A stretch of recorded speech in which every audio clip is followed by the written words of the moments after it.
Chapter 1 When My Dog. In September, the weather in the city was unusually muggy, making people feel uncomfortable as if they were in a steamer. Today is the first day of school for new students at Jiaotong University. Han Yun was accepted into the computer science department of Jiaotong University with an outstanding score of 5th in the school and top 50 in the city. At the moment, he felt a little helpless. His gaze fell on a girl not far away, and a sense of powerlessness rose in Han Yun's heart. Because the girl was really unreasonable. "Hey, classmate, have you thought about how you're going to pay for my skirt?" The girl shouted at him, breaking his train of thought. There were quite a few people looking over here, and Han Yun heard some discussion. This freshman is so unlucky. How did he just start school and get on the wrong side of the female devil? It's true, although the female devil is very good looking and a rich woman. But when you think about all the things she's done at Jiada, she's really scary. You guys shouldn't talk about Rohan like that, it'll be bad if she hears you. It was clear that the good-looking girl in front of them was very famous at Jiada. Didn't I say I'd pay you back? Upon hearing this, the girl's delicate cheeks furrowed slightly, before immediately relaxing again. She looked at Han Yun and the corner of her mouth curled up into a nice arc. "This is what you said. This dress is custom made and you can't buy it on the market. I don't know the exact price." The girl paused, her smile growing even wider. "But, since you're being so sincere, just give me 20,000 yuan. Han Yun almost fell to his knees when he heard this number. "How much is it? 20,000 yuan? Why don't you just rob it?"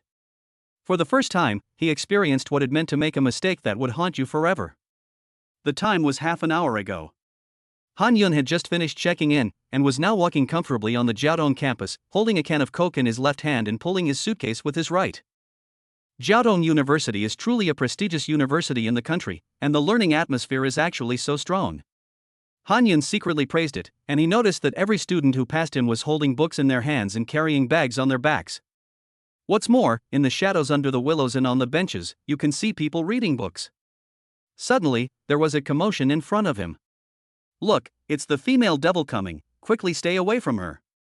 Han Yun came back to his senses and leaned forward. He noticed that there seemed to be a very pretty girl walking opposite him, and everyone seemed to be whispering about her. He was new to the school and, following the principle of not starting trouble, he planned to move aside to let the girl pass. As soon as he moved aside, he felt a sharp impact on his shoulder. "Hey, don't you have eyes?" The boy beside him seemed to be in a hurry and ran forward, turning back to scold Han Yun. Han Yun, however, was knocked off balance and almost fell. When Han Yun came to his senses, he realized that the Coke in his hand had flown out and spilled. Some of it had fallen on the ground, and the rest, my skirt, had spilled on someone else's skirt. "I'm sorry, classmate, I didn't mean to." Han Yun's gaze slowly shifted from the skirt, which was dripping with Coke, to the owner of the skirt. When he saw the face clearly, his heart trembled. What a beautiful girl. The girl in front of him had a high ponytail, and her porcelain white face was dotted with delicate features, with a face the size of a goose egg. She was almost 1.7 meters tall, and her body proportions were surprisingly good, with a slender waist that seemed to be unable to hold it. However, at this time, there was a slight frown on that incredibly delicate face. "How dare you spill Coke on my skirt? Do you want to die?" It seems that she can't believe that someone would spill Coca-Cola on her. Her name is Jiang Rohan, and she took her father's surname. Ruhan means tolerant and reserved. Although the name seems random and easy to understand, it also contains the expectations of her elders. However, obviously, the owner of the name has the opposite personality. "I'm really sorry, I didn't mean to do it." Han Yunben was already feeling guilty, and now he blushed even more, bowing his head again to apologize. He thought that since he had stained someone's skirt, he definitely had to compensate them with a new one. "How much is your skirt?" "I'll pay for it." Jiang Rohan seemed not to have heard what he said, as she looked down at her skirt in silence. "This is a skirt I just bought." Looking at the conspicuous area, a blush rose slightly to her pretty face. The color of the cola that had landed on it really looked like the marks left by a girl when she got her period. "Are you a freshman?" She looked at Han Yun slightly, and through the latter's dark eyes, she obviously thought that Han Yun did not know her. She was notorious at Jiaotong University and was affectionately known as the female devil. However, she was also recognized by Jiaotong University students as a unique beauty on the level of a schoolflower. Not to mention that someone behind her had also revealed that she was the daughter of the Jiang family from Jiangsu province, a proper young lady. Jiang Rohan stood there for a while, pondering, and suddenly grabbed Han Yun's hand. "Shouldn't you give me a reasonable reason?" Her tone was very firm. More and more people were attracted by the commotion. Many of them knew Jiang Rohan's temper and shook their heads. This freshman is going to be in trouble. The title of female devil at Jiaotong University did not come from nowhere. Sure enough, after a while, when Han Yun once again proposed to pay compensation, Jiang Rohan actually asked for 20,000. "Hey, classmate, 20,000 can pay for my 4 years of tuition." Han Yun seemed to be at a loss for words. "Is your skirt really worth that much? What a mess. Of course, since you can't come up with 20,000 yuan, I won't make things difficult for you." Jiang Rohan's anger dissipated a little, and she pulled her lips slightly. "But there is a request. I see that you are not a bad person, and I happen to be short of a errand boy, so you can come and serve me in the future." "What do you mean?" Han Yun frowned, and he really wanted to ask her how she had figured it out. A feeling of danger spread from his heart. He wouldn't be staying here, would he? "It's exactly what it means. You will work for me in the future and buy things for me." The word after that she didn't say, but her mouth movements were clear to Han Yun. "Dog." Jiang Rohan extended her white, long fingers and slightly lifted Han Yun's chin. "Of course, I will pay for the things you buy, you just need to serve me well." Han Yun was scared by her action and held his breath, his ears to his forehead quickly becoming visibly red. "Well." He was so intimidated by Jiang Rohan's aura that he answered with a trembling voice. All the stares in the room were directed at him. Han Yun felt like an onion that had been stripped bare, on display for all to see. Although she smelled nice, her aura was terrifying. Seeing Han Yun like this, Jiang Rohan also lost interest in continuing the prank. She withdrew her pale fingers and gave Han Yun a wink. Han Yun was puzzled and scratched his head. "Can I go now?" Jiang Rohan kept her eyes on him as she spoke slowly. "Of course you can, but first give me your contact information, otherwise I won't be able to get in touch with you." Han Yun knew that if he didn't give her his contact information, she would keep pestering him, so he made up his mind and took out his business card. "Drip. You remember to pass it on. I'll come find you later." After saying this, Jiang Rohan stopped looking at him and walked away without turning her head. Han Yun patted his chest and let out a slow breath. This girl is good looking, but her temper is really bad. She's so arrogant, I really don't know if she'll be able to find a boyfriend in the future. He stood in place for a while, the large sun shining on him, his tall figure stretched out far beyond the ground. Chapter 2. You won't end up with a girlfriend. After this little episode, Han Yun finally walked to the men's dormitory building with his suitcase. His dormitory was on the second floor, so he didn't have to climb many stairs. When he arrived at his dormitory door, he first knocked on it, but seeing that no one answered, he pushed the door open and walked in. "I'm actually the earliest one here." He unpacked his suitcase, took out the daily necessities, and briefly made his bed. A thin layer of sweat gradually covered his fair face. Han Yun was 1.83 meters tall and on the thin side, and his fair face made him look full of energy. He wasn't particularly handsome, but he was someone who would catch someone's eye. Phew, finally finished. Han Yun moved the chair and was just about to sit down when the dormitory door was pushed open. His gaze fell on the man at the door, who was wearing a black cap and looked quite refined. He met Han Yun's gaze and nodded lightly. "Hello, my name is Wei Yuhang." Wei Yuhang held out his hand and walked in. Han Yun quickly held out his hand. "Hello, my name is Han Yun."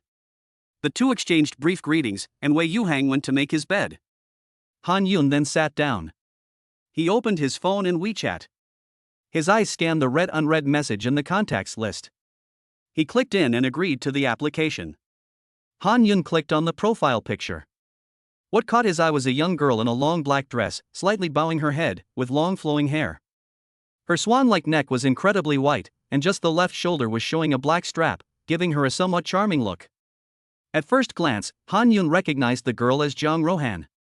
Using his own photo as the profile picture? Han Yun muttered to himself. He hadn't reacted yet. Ding dong. The phone rang. Han Yun's beautiful eyes gazed at the phone screen. There were 6 clear words on it. "I'll wait for you downstairs." What did that mean? Han Yun was puzzled, and hurriedly ran to the window and looked down. She saw Jang Rohan downstairs, wearing sunglasses, playing with her phone next to a black Maybach. It seemed that she had noticed the gaze from upstairs, as she looked up slightly and waved her pretty hand at Han Yun. How did she know which dormitory building I live in? Suppressing her confusion, Han Yun made sure that his bed had been made before going downstairs. What's taking so long? Is making the bed that troublesome? Jang Rohan's lips pursed, her tone slightly dissatisfied. Han Yun remained silent. He once again surveyed the pretty girl in front of him, who had changed her clothes. Jang Rohan was wearing long-sleeved white clothes and light-colored jeans, a simple style that made her look exceptionally charming. Okay, get in the car. Jang Rohan thoughtfully opened the passenger door for Han Yun, and then walked straight to the driver's seat. Han Yun didn't want to get in the car, but he felt more and more stares from the surrounding people, and some people even raised their phones to take pictures. He gave in once again. After closing the car door, the two of them tacitly didn't say a word as Jang Rohan started the car and drove away from the school. Where are we going? Han Yun broke the silence. Jang Rohan didn't say a word. Her eyes were always looking ahead, one hand holding the steering wheel, the other hand doing something unknown. A moment later, the Maybach slowly pulled up in front of a villa. Jang Rohan got out of the car first, while Han Yun looked at a loss. Do I have to ask you to get out of the car? The voice was pleasant, but it carried a hint of coldness, and it made Han Yun quickly unbuckle his seatbelt and get out of the car. This is a villa I just bought, it's very close to the school. There were no more words after that. Han Yun stood there in a daze. Could it be that she has taken a fancy to me and is planning to buy me a villa and keep me? After a moment of internal drama, he gathered his thoughts. Han Yun's gaze was fixed on Jang Rohan in front of him. So why are we here? He stared at her pretty lips, as if he wanted to hear the words "I bought it for you" come from there. Say it. Say it. Buy it for me. Of course it's to ask you to help carry things. Jang Rohan casually ran a hand through her hair, which had been blown about by the wind, and spoke slowly. Her gaze fell on Han Yun's face, and she spoke again. Why? You seem disappointed. Not at all. Han Yun retorted lightly, and stopped talking. When the two of them reached the door, Jang Rohan swiped her face for facial recognition. The villa door slowly swung open, and Jang Rohan quickly walked in. Han Yun was still standing in place, looking at Jang Rohan's slender back, and he swallowed lightly. So they just went in together, man and woman? That doesn't seem right. Perhaps Han Yun had not followed behind her for a long time, so Jang Rohan stopped and said, Why are you still dawdling? If you're not coming in, forget it. Han Yun hurriedly responded and quickly went in. Stepping into the villa, it was not as high profile and luxurious as he had imagined. Both the furnishings and the layout of the rooms showed a youthful and playful style everywhere. Han Yun let out a breath, which eased a lot of his fear. I moved out this year and bought this villa to live with someone else. Jang Rohan poured a glass of ice water for Han Yun. Han Yun took it and thanked her. But the delivery service sent some of the purchases to the university, and there were still some things that hadn't been moved to the dormitory. Jang Rohan tidied up the clothes on the sofa without looking up, as if she were minding her own business. Was she planning to live with her roommate? Thinking this, Han Yun unobtrusively shifted his body a little to the side. He moved slowly, but his eyes fell on the latter's ankles. Those ankles were as small as delicately carved porcelain, as if they were a nimble little elf casting a spell on Han Yun, making him unable to take his eyes off them. Had he had enough? Jang Rohan had turned around at some point. Han Yun heard this and his gaze drifted upwards, meeting Jang Rohan's eyes unexpectedly. An unexpected comment made Han Yun suddenly come to his senses. He sighed inwardly, lamenting that he really had the desire but not the courage. Seeing that Han Yun did not say anything, Jang Rohan tilted her head, stopped what she was doing, and walked towards Han Yun. The latter's mind was blank at the moment, and he stared blankly at the girl walking towards him. What are you doing? The corners of the girl's mouth curved into a nice arc, like a charming poppy flower, and her delicate cheeks were full of a sense of temptation to commit a crime. What's your verdict? She walked towards Han Yun step by step, with a hint of mystery in her eyes. Quite good looking.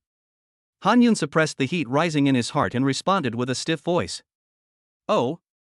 You're a man alone with a woman in a room, you're not thinking of doing something to me, are you? Jang Rohan's tone was gentle, and without a trace of hesitation, she sat down next to Han Yun. Why would I? Han Yun was indignant and of course would not admit it. You wouldn't. Jiang Rohan lightly tugged at her lips, but her gaze fell somewhere else. But that response was very real. She didn't say that. Chapter 3, I Can't Do Without Your Benefits. It was already 8 o'clock in the evening when Jiang Rohan sent Han Yun back to school. During this time, Han Yun was exhausted. Jiang Rohan ordered him around like a dog, and the key was that he had to come whenever she called. He didn't know how many deliveries he had made back and forth, and he cursed Jiang Rohan in his heart countless times. He didn't understand the world of the rich, but he didn't want to understand it either. The deliveries that Jiang Rohan bought were all kinds of strange things. Clothes, fish tanks, robot vacuums, statues. Before Han Yun went, they were neatly placed in front of the villa. After Han Yun went, they were placed everywhere in the villa as Jiang Rohan requested. Even a statue had to be placed on the second floor. Han Yun was carrying the suitcase and walking up the stairs. No matter how tired he was, he just couldn't let go. He was afraid that if he let go, he couldn't afford to. Watch the black Maybach drive off into the night, and Han Yun turned and walked into the dormitory building. Fortunately, Jiang Rohan still had some conscience and knew to drop him off at the bottom of the dormitory building. Back in the dormitory again, in addition to Wei Yuhang, whom he had already met, there were 2 other boys in the room. One of them looked relatively mature and had a strong build. When he saw Han Yun looking in his direction, he quickly got up and greeted him. "Hello, my name is Lu Zhendong." The other boy looked very pale, with heavy bangs covering part of his vision, but he also got up immediately and said, "Hello, my name is Chen Lu." Han Yun nodded lightly at the 2 of them and said, "Hello, my name is Han Yun." After entering the dormitory, Han Yun went to take a shower first. When he came out, he noticed that Wei Yuhang kept glancing over at him from time to time. Han Yun understood what was going on and quickly took the initiative to ask the 3 for their contact information. At that moment, Wei Yuhang sent him a video. Han Yun glanced at the corner of his eye and saw the scene of him being picked up by Jiang Rohan. He asked, "What's going on?" Wei Yuhang replied, "It was posted on the confession wall at Jiaoda University. Everyone is guessing what your relationship is with the female devil." Han Yun snorted. What kind of relationship could there be? He was just Jiang Rohan's errand-running junior. Thinking this, he replied, "Don't guess, there's no relationship." He turned off his phone, sat down in his chair, and let his thoughts drift. You wouldn't. He still remembered the mocking expression on Jiang Rohan's face when she said this, which had made him so ashamed that he was embarrassed to even look at the ground. He hastily got up, but was pulled back by Jiang Rohan's cold hand. "Han Shuedi, you will benefit from working for me." Her eyes were teasing, her lips parted enticingly, and her voice was soft, as if casting a spell over Han Yun. Han Yun knew he was no match for her, and remained silent. Jiang Rohan's mouth curved up, and her slender hands slowly settled on Han Yun's hair. Her pale fingers caressed him, not knowing what to do. Han Yun straightened up, knowing that he could stop Jiang Rohan from teasing him if he reached out. But he was out of control, holding his breath and not daring to breathe. Those small hands, which looked like snakes and arrows, moved like a demon, from the hair to the cheeks, slowly moving downward. Han Yun was so scared that he hurriedly closed his eyes.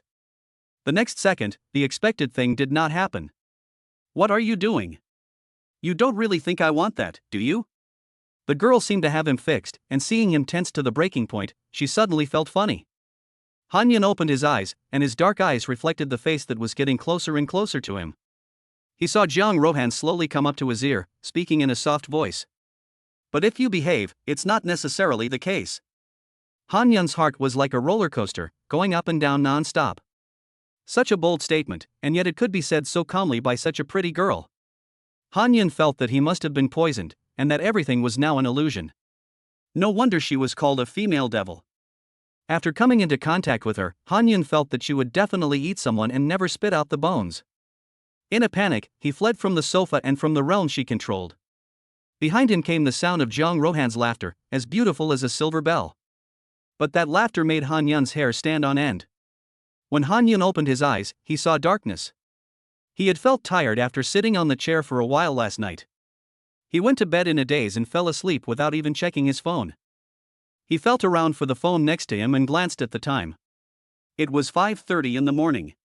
His roommates were still asleep.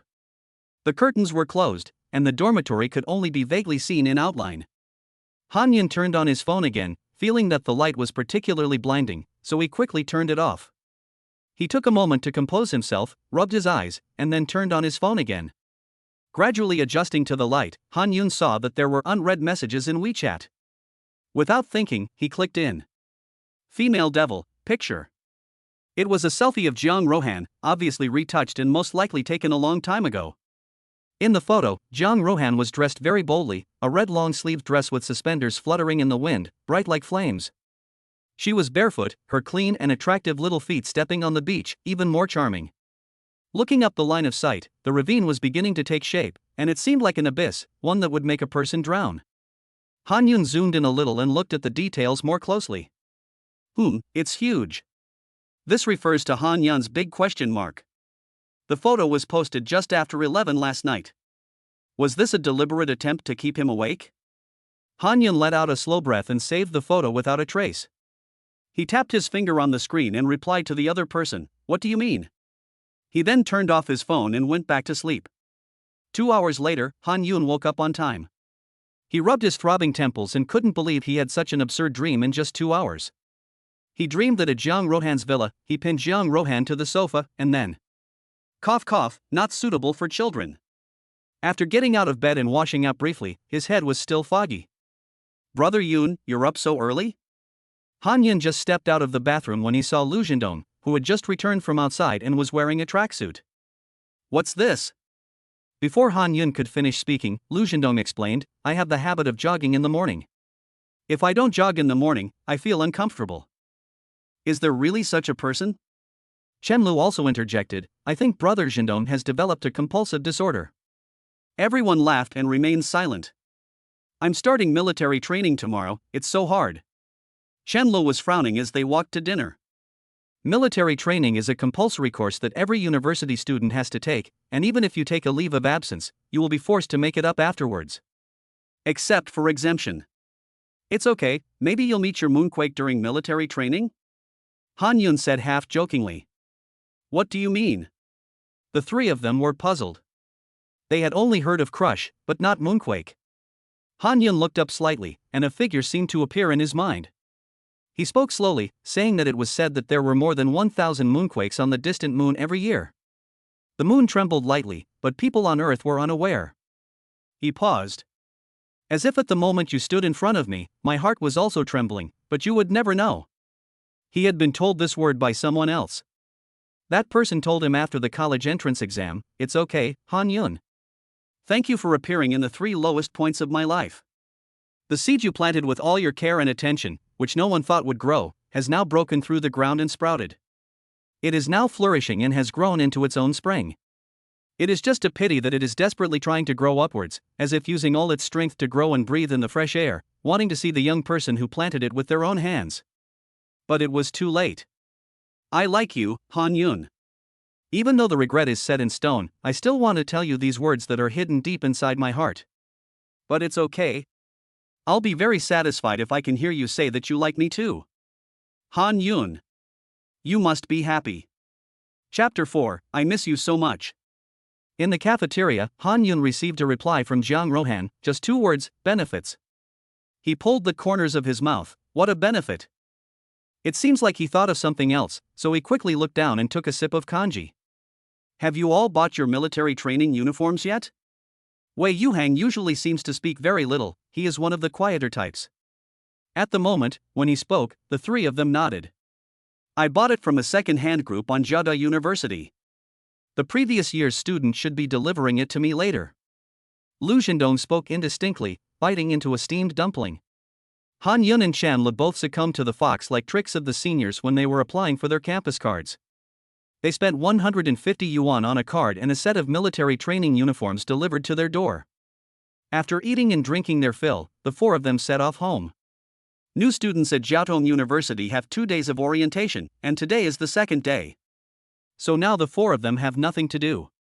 "Remember to help me canvass votes at the meeting tonight." Lu Zhendong intends to run for temporary monitor and wants the 3 of them to canvass votes for him. Han Yun gives an OK sign. He was just about to ask the 3 if they wanted to play a game together when his phone rang like a death knell. After looking at the caller ID, he pulled his mouth and helplessly answered the phone. "Hey, Han Shuedi, have you had breakfast yet?" A lazy voice came from the other end of the line, as if the person had just woken up, with a slight gasp. I have. Why? Did you bring me breakfast? I haven't eaten yet, so go buy me one and bring it over. Reality is indeed skinny, and Han Yun was not surprised by this answer. He even knew what the other person was going to say from the first sentence. But, aren't you at the villa?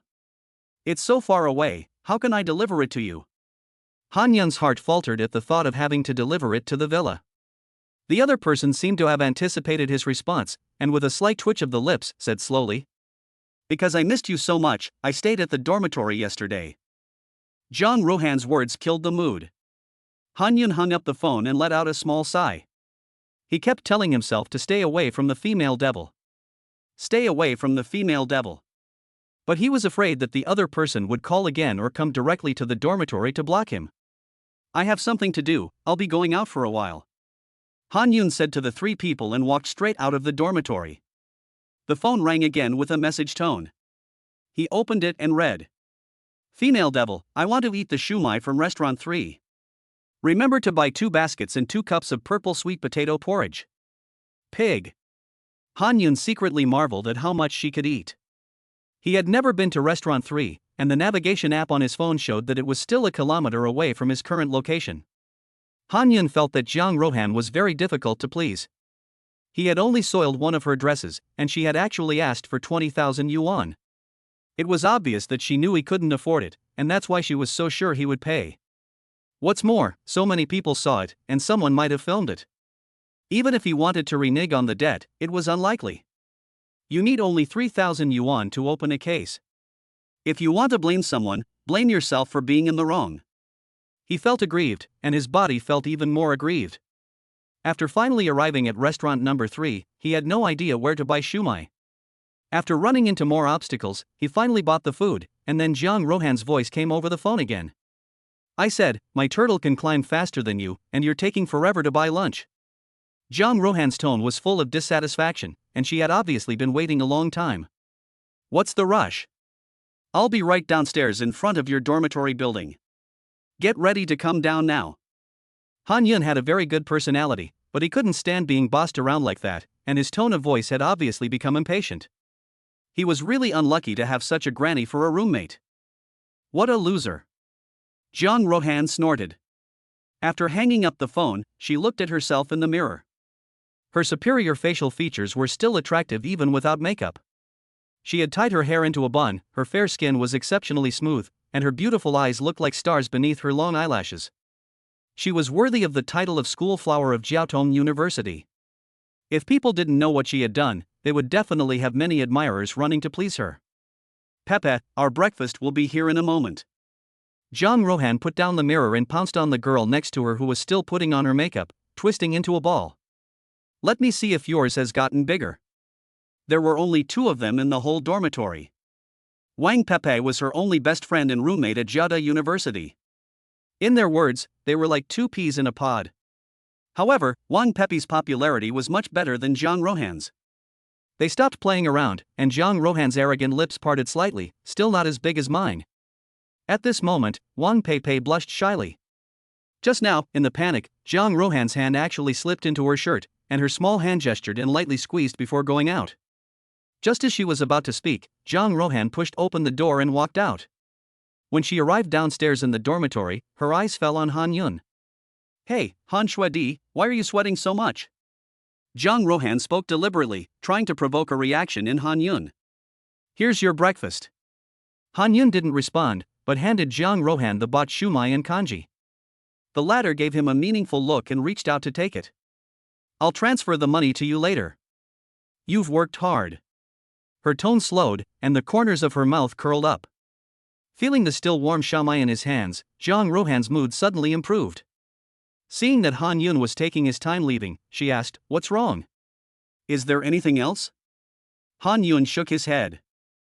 He had wanted to come clean with Zhang Rohan, thinking that even if he worked part-time until he vomited blood, he would still pay her back the 20,000 yuan. Then he saw Zhang Rohan take the shumai, with a smile on the corner of her mouth, looking very happy. He then felt that being an errand boy didn't seem like a big deal. Han Yun didn't say anything more and turned his head and walked away. Behind him, Jiang Rohan looked at Han Yun's tall back and smiled for some reason. It really is good to have a free labor force. Give him a little something sweet, and he'll be willing to work for you willingly. What's that called? What kind of dog is it? Jiang Rohan pulled her thoughts back and her beautiful eyes flickered. There is still a bit of a difference. At least Han Shuedi is good looking, and he didn't go out of his way to ingratiate himself with her. She took advantage of the warmth and stuffed a shumai into her mouth. It was delicious. Han Yun would never know what Jiang Rohan was thinking. He didn't revolve around her, not to mention that she didn't care about him. After leaving Jiang Rohan's dormitory, Han Yun thought about wandering around the Jiaotong campus to get used to the environment. Probably because it was the weekend, there weren't many people on campus. After walking for a while, Han Yun planned to sit on a bench to rest. September was gradually feeling like autumn. Although the weather was a bit stuffy, the occasional cool breeze still made people shiver. Short sleeves won't be wearable for long. The weather in Haishur is unpredictable, and it rains a lot. Han Yun noticed that the green ginkgo leaves were gradually turning yellow. Just like his heart, which had been burning with passion, it had only been drizzling at first. He didn't think it was a big deal. But when his heart started beating, he realized that the passion had long since been extinguished, and the inside was in a mess. Chapter 5, Baby, You're So Good to Me. Monday. New students attend military training, while old students attend classes. Han Yun woke up early in the morning. He looked at his slightly messy, high, and curled hair in the mirror. He noticed that no one seemed to care about his appearance, so he simply rubbed it casually and then put on his military training hat. Handsome people look even more elegant in military training uniforms, such as Han Yun and Wei Yuhang. When these two guys wear military training uniforms, they are the epitome of cool. But they give off different impressions. Han Yun has a fair face with three-dimensional features, like a young man in a white shirt in the sunshine, graceful and poised, exuding an easygoing aura. Wei Yuhang, on the other hand, has a somewhat feminine feel, and with his black-framed glasses, he looks a bit like a weak and feeble scholar, exuding a coldness that keeps people away. Wow, our dorm is full of handsome guys. Shenlu exclaimed, looked at her own reflection in the mirror, and then looked at Han Yun and Wei Yuhang. Why is there such a big difference between people? He was wearing his military training uniform, and looked like just another ordinary person, with no distinguishing features. Lu Zhendong had a lot of muscle tone due to regular exercise, and the military training uniform further accentuated his aura. Unlike the other three, his tan complexion made him look a bit like a retired soldier. The four of them planned to go have breakfast first. Tick-tack. Han Yun's phone rang. He opened it and glanced at the screen with the corner of his eye to see who had sent the message. Female Devil, Han Yun, bring me some breakfast, anything will do. Female Devil, transfer, 5,000 yuan. Han Yun froze for a moment. What did this mean? Then Jiang Rohan sent another message. Female Demon King, don't get me wrong, I just don't want to pay you every time I bring you food in the future. It's just that there isn't much money, so I'll pay you all at once. Han Yun pulled his mouth. This is really inhumane. Next time, remember to send more. He tapped to accept the payment and replied okay. You can give it to her later. Han Yun thought to himself, and the place where they had military training was not far from Jiang Rohan's dormitory building. But if the female devil could do as he wished, she would not have been called the female devil. When Han Yun was about to go to the dormitory building to give Jiang Rohan the breakfast he bought for her, Jiang Rohan had a smile on the corner of her mouth, and that smile looked like it was up to no good. She had a casual bun hairstyle, which attracted the sideways glances of freshmen who didn't know the situation. And those who knew Jiang Rohan's identity all hid as far away as possible. Hey, that young lady over there is so pretty. Wow, am I seeing a fairy? She's so pretty that I'm really embarrassed to ask for her contact information. Hearing these kinds of things, Han Yun's mouth twitched as he steeled himself and walked up to her. In front of the three people in the dormitory and with everyone's curious stares, he held out his hand and handed Jiang Rohan her breakfast. I told you I'd bring you breakfast, why are you in the dining hall? Feeling the stares from all directions fall on him, Han Yun instantly felt his social death. Who is this guy? It looks like he knows this young lady. Ah, such a pretty girl can't be taken already. It looks like the other person is also a freshman, damn it, I'm still a step too late. Wow, why do I inexplicably want to kiss him? I want to take a picture and post it on the white wall. Jiang Rohan just stood there quietly, without taking it or saying anything. Han Yun's outstretched hand froze there. He now wished he could find a crack in the ground to burrow into. Just as he was about to withdraw his hand, Zhang Rohan grabbed his arm. The cold feeling spread instantly, and Han Yun let out a soft groan. The soft touch of her small hands was very pleasant, and the feedback from his body was very real. "Baby, you're so good to me." Zhang Rohan's pale index finger slowly caressed Han Yun's arm. She took a step forward, closer to Han Yun, and her mouth curved up into a pretty arc. She spoke softly, her sweet breath blowing directly into Han Yun's face. "You still know how to comfort me." Her smile grew even wider. Han Yun's mind went blank, and he stood still. For a moment, he didn't know whether to be surprised or frightened. His heartbeat soared, pounding in his chest like it was going to burst out. Zhang Rohan's plot had succeeded, but she continued to speak. "What's wrong, baby? Why aren't you saying anything?" She especially emphasized the word baby. Lu Zhendong and the other two were so shocked that they could have stuffed an ostrich egg in their mouths. Han Yun slowly came back to his senses, and a blush quickly rose on his fair face. It was an apple red. He stuttered and could not find the words to say. Zhang Rohan took her breakfast and waved at him, leaving, "Baby. This female devil can really eat him up." After a long time, Han Yun slowly let out a breath. He had never felt that a person could be so sinister. Just a moment ago, his back was already covered in cold sweat. "Won't you give us an explanation?" Chenla half joked, but when he saw that Han Yun's face wasn't looking too good, he slowly shut up again. Han Yun was distracted throughout the morning military training. As a result, he walked with a limp several times. During lunch, Zhang Rohan actually sent him a message again, but this time it wasn't to ask him to bring lunch. Instead, she told him to go back to the villa with her after school that night. She would pick him up. Han Yun weakly replied, "Can you not come?" "Female Demon King, I'll give you a chance to reword your sentence." Han Yun felt like he was out of luck. "Yun, look at the confession wall." In the dormitory, the four of them, having taken off their military training uniforms, were blowing on the air conditioning. Chenla suddenly stood up with his phone in his hand. Han Yun was puzzled. But he quickly opened the Jiada confession wall and saw that the content had just been updated an hour ago. The content was a photo of him handing Zhang Rohan his breakfast at that moment. It was accompanied by a sentence. Wall, I want to know what relationship these two people have. They look like a good match, I want to bang them. Can anyone who knows their identities tell me?" This post seemed to have been very popular once it was posted, with thousands of likes and hundreds of comments. Han Yun frowned and clicked to open the comments section. "A person who likes Sinbei, let me tell you, this guy is a freshman in the computer science department this year, and I won't disclose his name. The girl is Zhang Rohan, the notorious female devil and school beauty of Jiaotong University, and the daughter of the Zhang family of the Haijiang Group, a wealthy family. I know exactly what their relationship is, but I'm not going to say. Heaven is vast and the wilderness is vast, how does the person upstairs know so much? A proud eagle, same question. Love toasted bread, same question." Han Yun scrolled down the comments, trying to figure out how the person called Love to Eat Senbei knew so much. He scrolled down hard and finally found the person's reply. After reading it, his head couldn't help but lean towards the phone. "Love to Eat Senbei, because I'm the author, the man who holds the script." Chapter 6, Death in Public Again.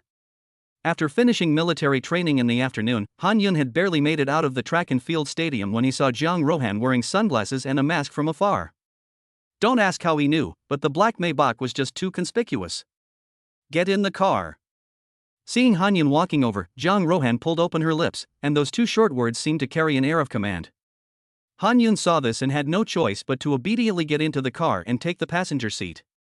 Don't ask why he didn't sit in the back. The blame lies with Zhang Rohan, who smells so good. Every time Han Yun gets close to her, he can always smell a faint milk fragrance, which is very heady. After closing the car door, Zhang Rohan took off her mask. Looking at the cheeks, which have no dead angles no matter which angle you look at them from, Han Yun couldn't help but marvel at the greatness of the creator. Regardless of her appearance, Zhang Rohan also had an impressive figure, and regardless of her impressive figure, she also had a prominent family background. Although these things could not be ignored, she happened to have a bad personality, which vetoed all her previous advantages. Han Yun sighed again that the heavens were indeed fair, and there was never a perfectly perfect person. Entering the villa again, Han Yun noticed that there was actually another girl in the living room. I think she is Jiang Rohan's roommate. He leaned slightly to the side and sized up her roommate. Wang Peipei was wearing a black short-sleeved shirt with an anime pattern today, exposing a pale portion of her arm, and she was wearing slightly baggy jeans. Her collarbone was clearly visible, and she was wearing a thin necklace around her neck, the material of which was not visible. Although she was not as good-looking as Jiang Rohan, she could be considered a beauty. Han Yun inwardly said that as the saying goes, birds of a feather flock together, and people are divided into groups according to their character. Wang Peipei saw Jiang Rohan return, followed by a boy in military training clothes. She quickly got up and said, "Hello, I'm Han's roommate, my name is Wang Peipei." Jiang Rohan glared at Wang Peipei upon hearing this. Han Yun had a face full of questions. Did he just hear wrong? How could he hear Han, 2 words? Does mean Jiang Rohan? He was sure he heard it right, but he just couldn't imagine Jiang Rohan's roommate calling her that. She was clearly such a scary woman, but she was called? Han Yun was thinking this in his heart, and as soon as he opened his mouth, he suddenly stuttered. "Hello, I'm S. Jr. No, I'm Jiang Sr.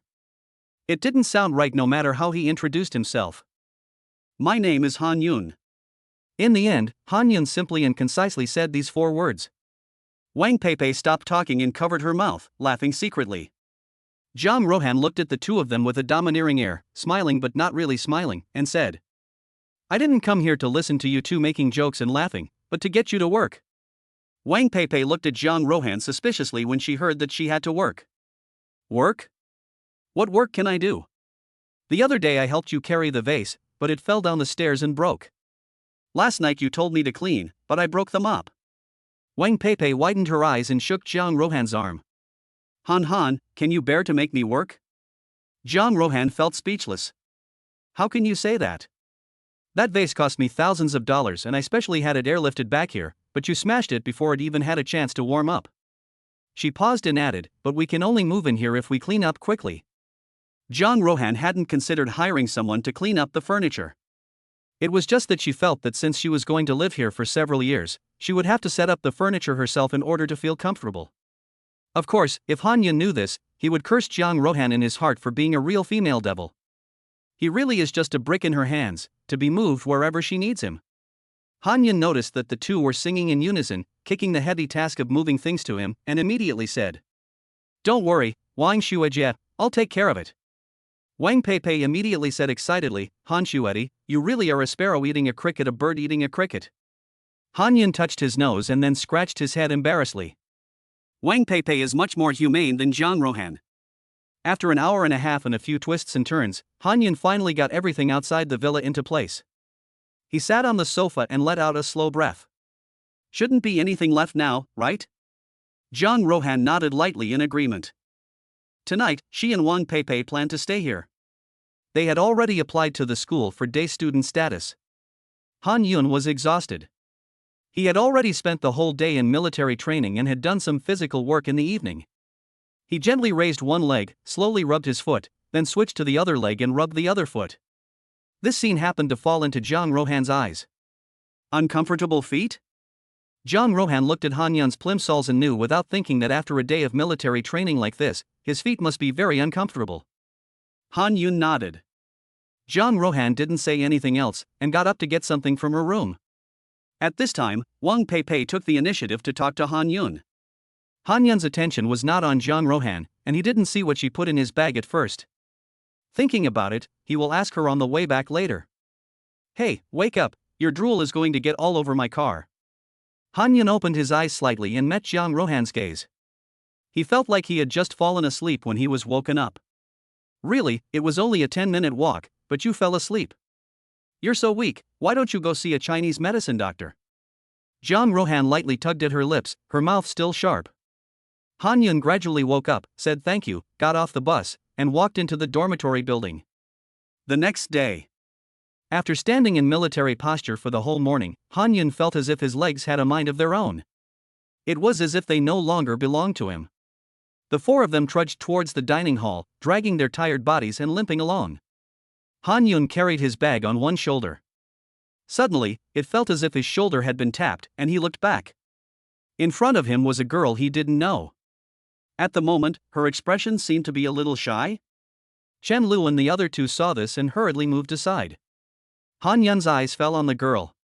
Looking at her, he wondered if she was going to ask for his contact information. Should he give it to her? Han Yun hesitated.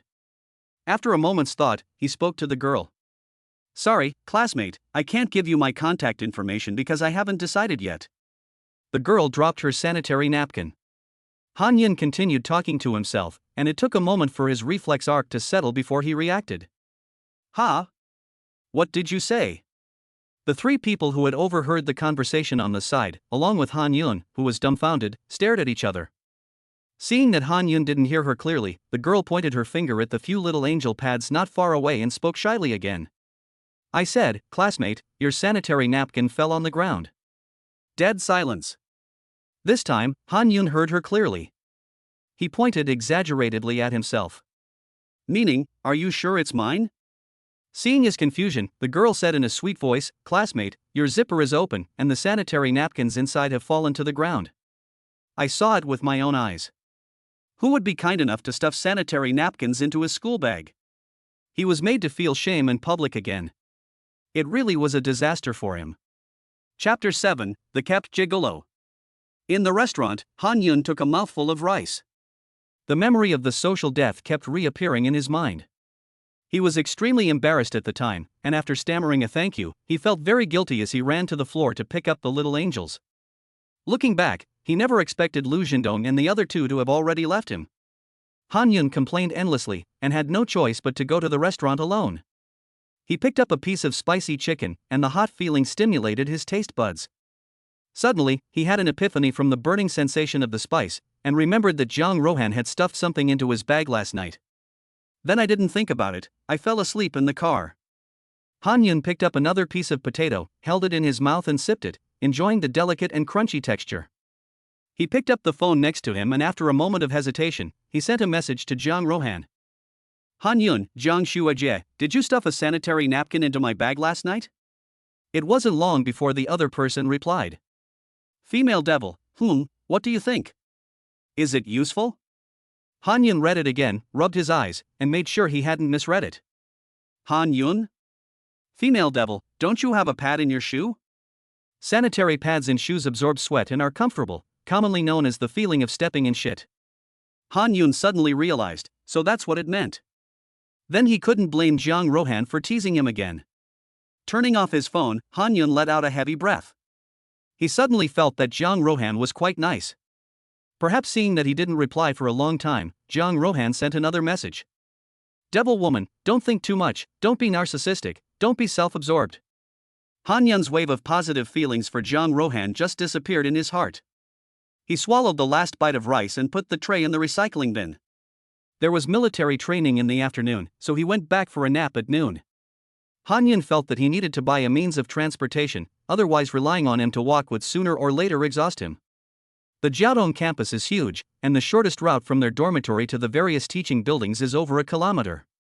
When he arrived at the dormitory, the three guys inside were wearing short-sleeved shirts and enjoying the air conditioning. Han Yun spoke in a resentful tone, Yo, you guys are comfortable, aren't you? Lu Zhendong saw this and quickly pretended to be asleep. Wei Yuhang saw this and quickly ran into the bathroom. Shenle saw this and quickly slapped himself.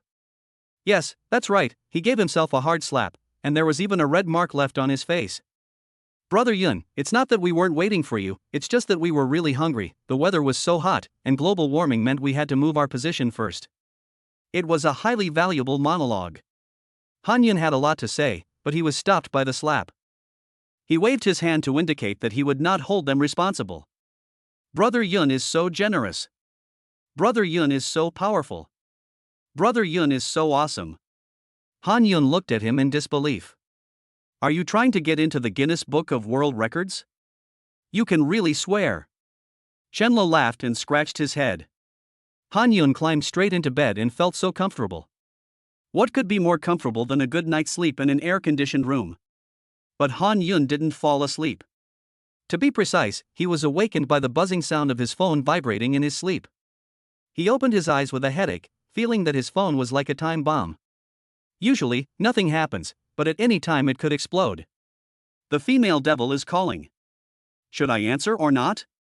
He smiled bitterly, as if he had no choice. He plugged the speaker hole and looked around. Good, everyone was asleep. He got out of bed quietly, trying not to make a sound as much as possible, and tiptoed to the door, then left. Only then did he answer the phone. What are you doing? It took you so long to answer the phone. Jang Rohan's cold voice came through the screen, and Han Yun quickly put the phone aside. He was afraid of being contaminated by her inhuman aura. What else can you do in the middle of the day when you're not sleeping? Han Yun retorted. You can still laugh at my pictures. Jang Rohan pulled her lips apart, the corners of her mouth curling up. She has a full class this afternoon. Bring me lunch in the evening, remember to pack it properly and deliver it to the teaching building for me.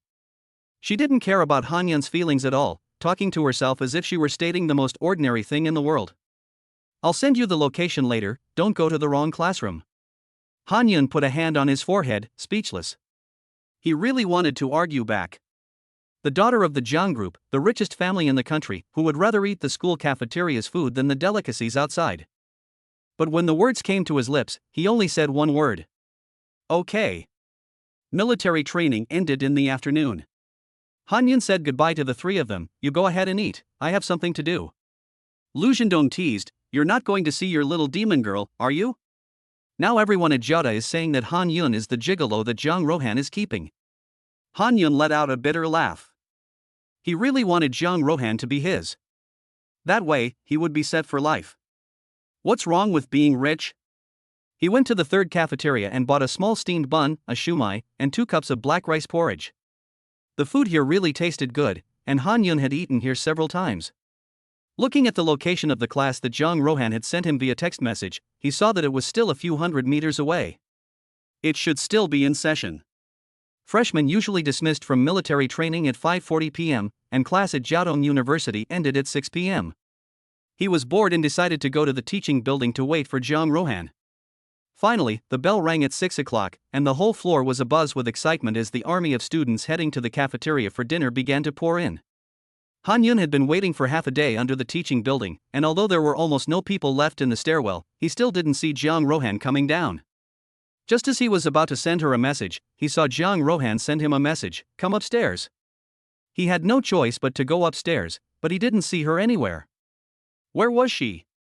He looked around, but there was no one outside the floor. Could she still be in the classroom? Han Yun thought so, and walked forward. Sure enough, he saw Jang Rohan. But it seemed that she was stuck in her seat. Han Yun widened his eyes. How dare anyone block Jang Rohan's view in school? He moved closer. The classroom door was half open, and he could just hear the conversation inside. I'm telling you, Meng Zihao, you're like a toad trying to eat a swan's flesh, ugly in vain. Without looking in the mirror to see how much you weigh and then harass our Hanin? Wang Peipei stood next to Jang Rohan, her righteous voice was very penetrating. I can't tell, Sister Wang is actually so courageous, she is truly a heroine among women. Han Yun leaned sideways, half poking her head through the door to eavesdrop, secretly evaluating in her heart. Who is this wild girl? How dare she speak to our Mengge? It seemed that the younger brother called Meng Zihao was speaking. Han Yun looked inside and saw that the 3 Meng Zihao were blocking the way of Jang Rohan. Rohan, just go with me, I can't let my other good friends down. The man standing in the middle of the 3 spoke slowly. He was dressed very extravagantly, but his speech revealed a hint of a rascal. I have already made a boast to Xin Xiao and the others that I will take you to the party. Besides, our Meng family may not necessarily be worse than your Jiang family in a few years. Han Yun nodded in secret, this is great, he has only seen this scene in novels.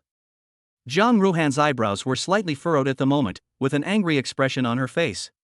It seemed that she didn't want to put up with it anymore, and she was about to speak. Crunch! The back door of the classroom made a sound as it was pushed lightly. Everyone turned their heads to look. Han Yun touched her hair and smiled awkwardly. Did I come at a bad time? As her eyes swept past Han Yun, Jang Rohan's mouth twitched slightly, lifting up. Now, she didn't even need to say anything. Baby, you've finally come. Several people in the classroom felt a crow slowly fly over their heads. Han Yun's mouth twitched even more violently, and Jang Rohan really spoke without thinking. She caught him completely off guard. Baby, this person is blocking me from going out. She spoke slightly coquettishly, her soft voice audible to everyone. Han Yun walked in with a stiff upper lip, not responding to her. Meng Zihao's gaze fell on Han Yun's face, and he was shocked. It's you. The gigolo supported by Zhang Rohan. Chapter 8. You scumbag, you want to die. It's you. The gigolo supported by Zhang Rohan. These words pierced Han Yun's heart like a sharp blade. He covered his chest and didn't say a word. But sometimes, not speaking doesn't mean giving consent. Seeing that Han Yun didn't say anything, Zhang Rohan casually put her hand on his arm. Baby, do you want to tell him who you are? She called him baby over and over, getting more and more skilled at it. Han Yun was puzzled, and his gaze fell on Zhang Rohan's face, who gave him a soft wink. After all, she was someone who could get into Jiaotong University. Han Yun reacted quickly and took over Zhang Rohan's words. He, too? His tone seemed to contain 7 parts disdain and 3 parts nonchalance. Plus, Han Yun was wearing his military training uniform, and his tall figure clearly outshone Meng Zihao. Meng Zihao was also intimidated when he saw the two of them following each other's lead. Who are you? Haven't you heard of the Meng family of Haishur? Han Yun was stunned. He hadn't heard of it. Was it famous? It didn't seem like he was pretending, because he really hadn't heard of it. Zhang Rohan's mouth curled up into a smile as she spoke slowly. Meng Zihao, let me remind you, my baby's last name is Han. Last name Han? Are there still families with the last name Han in Haishur? Meng Zihao was obviously a little confused. He was afraid of offending someone he couldn't afford to offend, and he hesitated for a moment. Their family, the Meng family, was mainly engaged in the catering industry, and they had only just become successful not long ago. In Haishur, where there are both hidden tigers and hidden dragons, there are a lot of companies like this. Seeing that Meng Zihao was really intimidated, Han Yun secretly thought to himself, she is a real female devil. If you know what's good for you, you'd better get out of here quickly. If you step in it, it won't matter if you kneel down and beg your grandfather for forgiveness. Zhang Rohan's aura was now fully open, and Han Yun, who was standing next to her, could clearly feel the coldness. See, the female devil is about to show her true colors. He thought to himself, but his expression matched Zhang Rohan's, a serious one. Wang Peipei looked at Zhang Rohan and then Han Yun, his eyes wide. Fine, I'll let it go this time, but next time, I'll definitely bring you there. Meng Zihao said a harsh sentence and then walked away with his little brother. Leaving already? Han Yun reached up and scratched his head. So easily scared? How did you even get into Jada in the first place? Zhang Rohan saw that Meng Zihao had already walked out of the classroom, and instantly let go of Han Yun's arm. She raised her pretty little hand and gave Han Yun's but a slap. Wang Peipei's eyes widened in shock. Why did you come so slowly? Zhang Rohan spoke slowly. Han Yun let out a cry of pain, and complained endlessly. I came as soon as I saw your message, but it was too lively in there, so I didn't come in. Wang Peipei hurriedly stepped between the two, took Zhang Rohan by the arm. You idiot, you hit your junior Han Yun, his family won't come after you, will they? She looked at Zhang Rohan pitifully, as if she was about to cry. Well, the acting convinced her teammates. Zhang Rohan gave Han Yun a helpless look and gestured for him to explain. Wang Xuejie, just now, Zhang Xuejie and I were just acting. Han Yun waved his hand, indicating that he didn't care if Zhang Rohan had hit him. Which guy wouldn't be annoyed if a girl spanked him? Han Yun, on the other hand, really didn't dare to be annoyed. He was truly like a dumb person eating bitter melon, unable to voice his grievances. Wang Peipei puffed out her chest and looked at Zhang Rohan. The latter nodded at her, and she let out a slow breath. I was so scared, I thought Han Shui's family was really something. Wang Peipei said this in front of Han Yun, and she proved to everyone with facts that there are not only straight men in the world, but also straight women. The three slowly walked downstairs, but they saw Meng Zihao still waiting downstairs, his eyes staring at them with ill intent. Zhang Rohan took a step forward and slowly walked towards Meng Zihao. Han Yun saw this and immediately reached out and grabbed her hand. Senior Zhang, let me go over there. He was really embarrassed to hide behind Zhang Rohan and let her face Meng Zihao. Zhang Rohan stopped in her tracks upon hearing this and didn't say anything. However, her eyes fell on Han Yun's grasp on her arm, and she muttered something in her mouth. Wang Peipei, who was far away, couldn't hear what she said, but just looked at the shape of her mouth, as if it wasn't something nice to hear. Han Yun was stunned, let go of Zhang Rohan's hand, and said, Senior Jiang, you guys go wait in the car first. After saying that, he walked towards Meng Zihao. Seeing this, Zhang Rohan snorted and turned her head, pulling Wang Peipei towards the parking lot. Wang Peipei kept looking back at Han Yun as they walked, as if she was a little worried. Can Han Shuer really intimidate Meng Zihao? Upon hearing this, Zhang Rohan stopped in her tracks, looked over towards Han Yun, and slowly spoke. Are you doubting my judgment of people? Airplane tits. Her tone was full of mockery. Wang Peipei instantly ran over and covered Zhang Rohan's mouth. It's not as bad as you say. She still has something. While the two were playing around, they saw Han Yun walking towards them. Have you dealt with it? Zhang Rohan's gaze fell on Han Yun. Han Yun nodded, meeting Zhang Rohan's gaze. But I'd better go back with you. I'm afraid Meng Zihao will follow you when he's desperate. Zhang Rohan gave Han Yun a meaningful look, pulled back her lips. Meng Zihao is a desperate dog jumping over the wall, and you are a gentleman? Han Yun mistakenly thought that Zhang Rohan had misunderstood, and quickly spoke up. Sister Jiang has misunderstood. After confirming your safety, I will take a taxi back by myself. Zhang Rohan gave it some thought, then nodded slightly. Okay, I'll trust you for now, get in.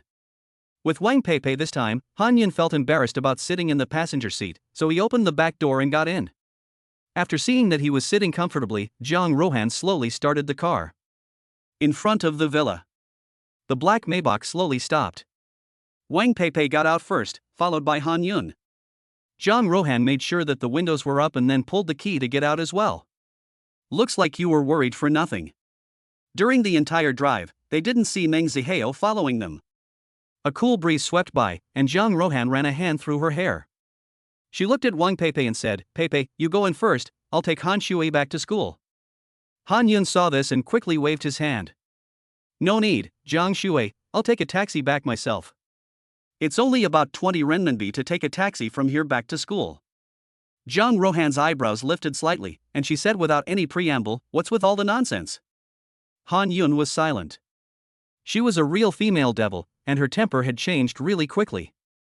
The two of them sat back down in the car, and this time Han Yun got to sit in the passenger seat, just as she had wished. Sister Jiang, you really have gone to a lot of trouble, Han Yun said, feeling a little embarrassed and thanking Zhang Rohan over and over again. Zhang Rohan gave Han Yun a slightly disgusted glance, speaking in a contemptuous tone, what a wimp. Han Yun remained silent, but a warm current still surged through his heart. Zhang Rohan was just about to start the car when Han Yun suddenly said, Sister Jiang, you haven't fastened your seatbelt. After saying this, he got up and leaned towards her side, bending down to take out the seatbelt from her left side. Zhang Rohan was shocked by this action and fell backwards. Han Yun hurriedly went to help her, supporting her back with one hand while throwing the seatbelt away with the other, which in his panic landed somewhere soft. He felt a softness in the palm of his hand, like a very bouncy ball, and he couldn't help but rub it again. It's so soft. As he was thinking this, he met Zhang Ruo's beautiful eyes full of anger and shame. The next second. Pop.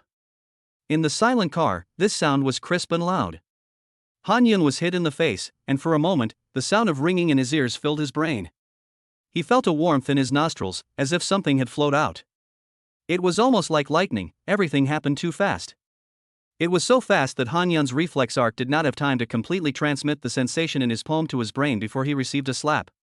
He swore that it was definitely a physical instinct, a human instinct hidden deep within him. You damn scoundrel, you want to die. A roar came from Zhang Rohan's cute little mouth. Chapter 9, I won't even acknowledge him. God knows how Han Yun finally made it back to school. In any case, Zhang Rohan didn't see him off. His unintentional action made Zhang Rohan very angry, and she directly blocked his contact information. You reap what you sow. Han Yun sighed. When he returned to the dormitory, it was already close to 9:30 p.m. He walked back. At that time, Zhang Rohan was in a bad mood, and she slammed the car door heavily and walked away. Han Yun was left sitting in the car, stupidly, with his nose still bleeding. Han Yun stayed inside for a while, as if to compose himself. Only then did he get out of the car, holding his beaten cheek with one hand while using the other to open his phone and plan to call a taxi. Unfortunately, the weather was not cooperating, and his phone had just 15% battery left. He had just opened the taxi hailing app when the remaining 15% of battery power quickly dropped to zero at a rate visible to the naked eye. Fortunately, he remembered the way back to school, so he walked back step by step. At the moment, he was sitting by the table under his bed, distracted. The right side of his cheek was visibly swollen, causing his cheeks to be a bit asymmetrical. When he pushed open the dormitory door, Chenlo and Lu Zhendong were still joking with him. But the two of them were also quite cunning. Seeing Han Yun's depressed expression, covering one side of his swollen face, they realized something was wrong and quickly changed the subject. Han Yun left his phone plugged in for a while before turning it on, thinking about apologizing to Jiang Rohan. After all, he was the one who had messed up in the first place, and he deserved the slap. Edit, click to send good news. A red exclamation mark popped up. Han Yun let out a sigh.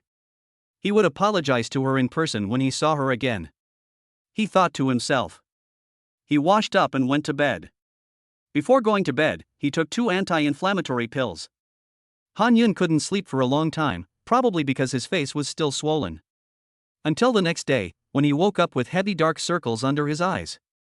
The first thing he did when he woke up was send a message to Jiang Rohan, and the red exclamation mark was still eye-catching. Han Yun silently cheered in his heart. This is not good, and you don't have to be her errand boy anymore. He thought, but his mood couldn't be cheered up. 2 days passed in this way. The military training was very intense, and the instructors made them run laps from time to time. During these 2 days, Jiang Rohan still had him blocked. Han Yun also wanted to go find Jiang Rohan. However, the Jiada campus was so big, and he didn't know when Jiang Rohan had classes. Moreover, she was not living in the dormitory anymore. After the 2 days of military training were over, Han Yun was almost always the first to rush out of the track and field. He quickly ran back to the dormitory, changed his clothes, took a taxi to the front door of Jiang Rohan's villa and waited for her to return. But every time, he was disappointed. Every time he arrived at the front door of the villa, the black Maybach always seemed to be in the parking space not far away. It seemed that Jiang Rohan was always one step ahead of him. Han Yun had an indescribable feeling in his heart. That day, after the military training was over at noon, Chen Lu and the others seemed to have noticed that Han Yun had been in a bad mood for a few days, so after the training session they asked Han Yun to go out for dinner. It's time for the 4 of us to go out and get together, Chen Lu suggested. I agree. We won't go back for lunch today, and we'll go out for a nice meal. Lu Zhendong seconded the proposal. Let's play rock paper scissors, and whoever loses has to pay. Wei Yuhang winked at the 2 of them, and they understood. The 3 of them had discussed it, and no matter who lost, in the end the other 2 would transfer the money to the loser. In other words, it was the 3 of them who would be treating Han Yun to dinner. Han Yun knew exactly what they were up to, and a warm feeling slowly flowed through his heart. Just as the 4 of them had returned to the dormitory and were getting changed to go out. Tick-tock. Han Yun's phone on the table vibrated gently. Han Yun was changing clothes and didn't notice. Chen Lo, however, was sharp-eyed and saw that Han Yun's phone screen had lit up a little. Han Yun heard this, and his hands, which were still tugging at the military training shirt, suddenly became much faster. He picked up the phone with his bare arms. He couldn't wait to open the phone, and his trembling fingers clicked on the unread message in WeChat. Female devil, bring lunch. Even though it was just a few words, Han Yun felt like his mood had instantly improved. He quickly replied, Okay, Miss Jiang. Sorry, I have something to do, so I'll eat at school today. Han Yun really forgot his friends when he saw a pretty girl. He paused again. But you guys go ahead and eat. I'll treat you. Lu Zhendong and the others were left looking at each other. The protagonist has spoken, so of course they won't be polite. Go ahead, I'll send you the bill later. Lu Zhendong waved his hand, originally just to cheer Han Yun up.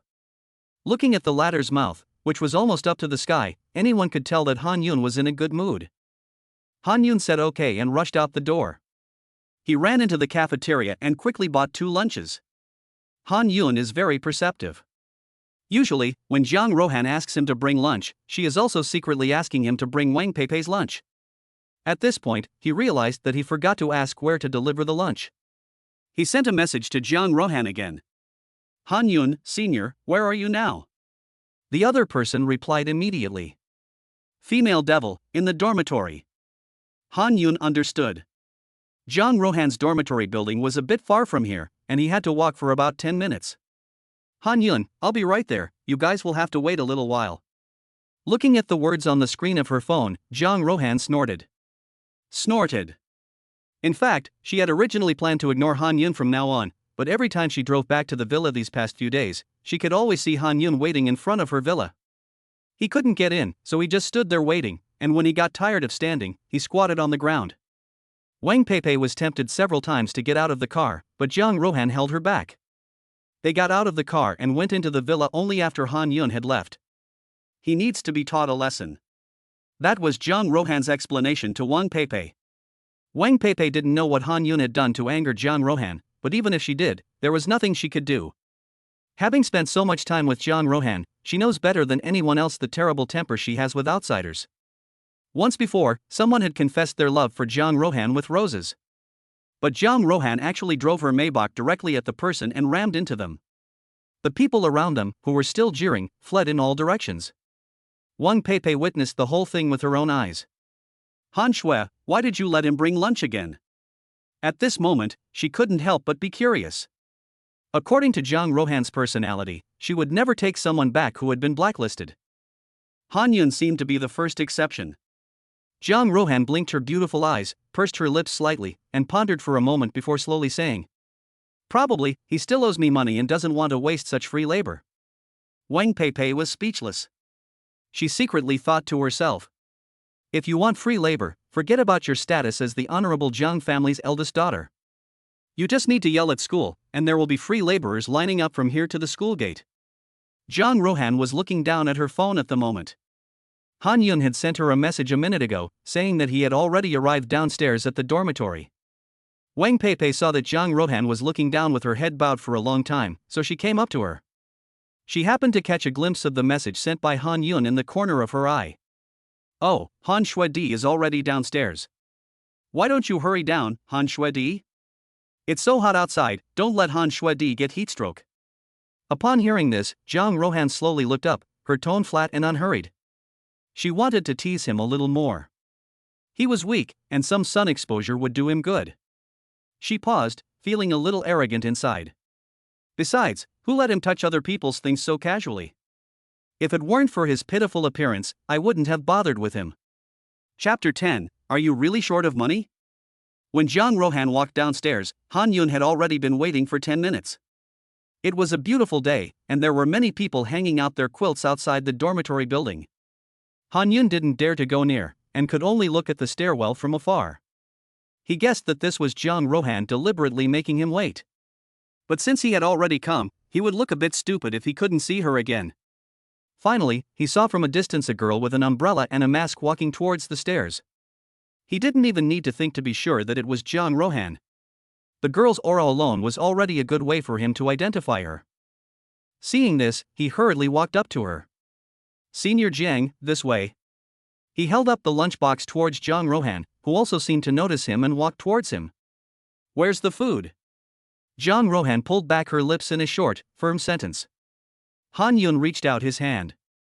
Jang Rohan ignored him and took a step forward, sticking out her white fingers and hooked Han Yun's chin. She felt a little bit of a tickle, so she simply extended her whole hand up.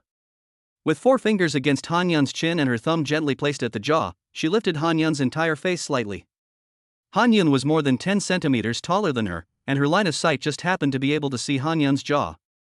"Next time, remember to shave your stubble clean." Slowly withdrawing his hand, she took the lunchbox and stopped talking, turning her head towards the dormitory stairs. "Wait a minute, Jiang Xuejie." Han Yun saw this and could not let her have her way. He grabbed Jang Rohan's arm, and where he touched it was smooth. Then he quickly let go of her hand. Jang Rohan turned her head, her eyes cold. "Jiang Xuejie, I'm sorry about what happened last time, I really..." Can't wait for Han Yun to finish speaking, Jang Rohan coldly interrupted him. "What happened last time is in the past. If you dare to do that again in the future, I can't guarantee whether I will leave you in one piece." Han Yun hurriedly nodded like a nodding pig. "Then he asked again cautiously. "You haven't paid off your debt yet, how can you just leave?" Joke, she had finally caught a barely acceptable free laborer, how could she let him go so easily? When someone comes to court her, it's because they either want her money or they're obsessed with her body. Han Yun is different. She thought to herself, turning her head away from Han Yun and walking towards the dormitory building. Han Yun thought back over Jiang Rohan's words. Then he slapped his hand together. I actually forgot to say the most important thing. He had just been interrupted by Jiang Rohan, so he hadn't gotten to say the rest of what he wanted to say. He spun around a few times and sighed helplessly. I'll just ask on the phone. He took out his phone and started typing quickly. Han Yun, Senior, are you free tomorrow night? I'd like to invite you and Senior Wang to dinner. A moment later. Female devil, no. So it was a rejection after all?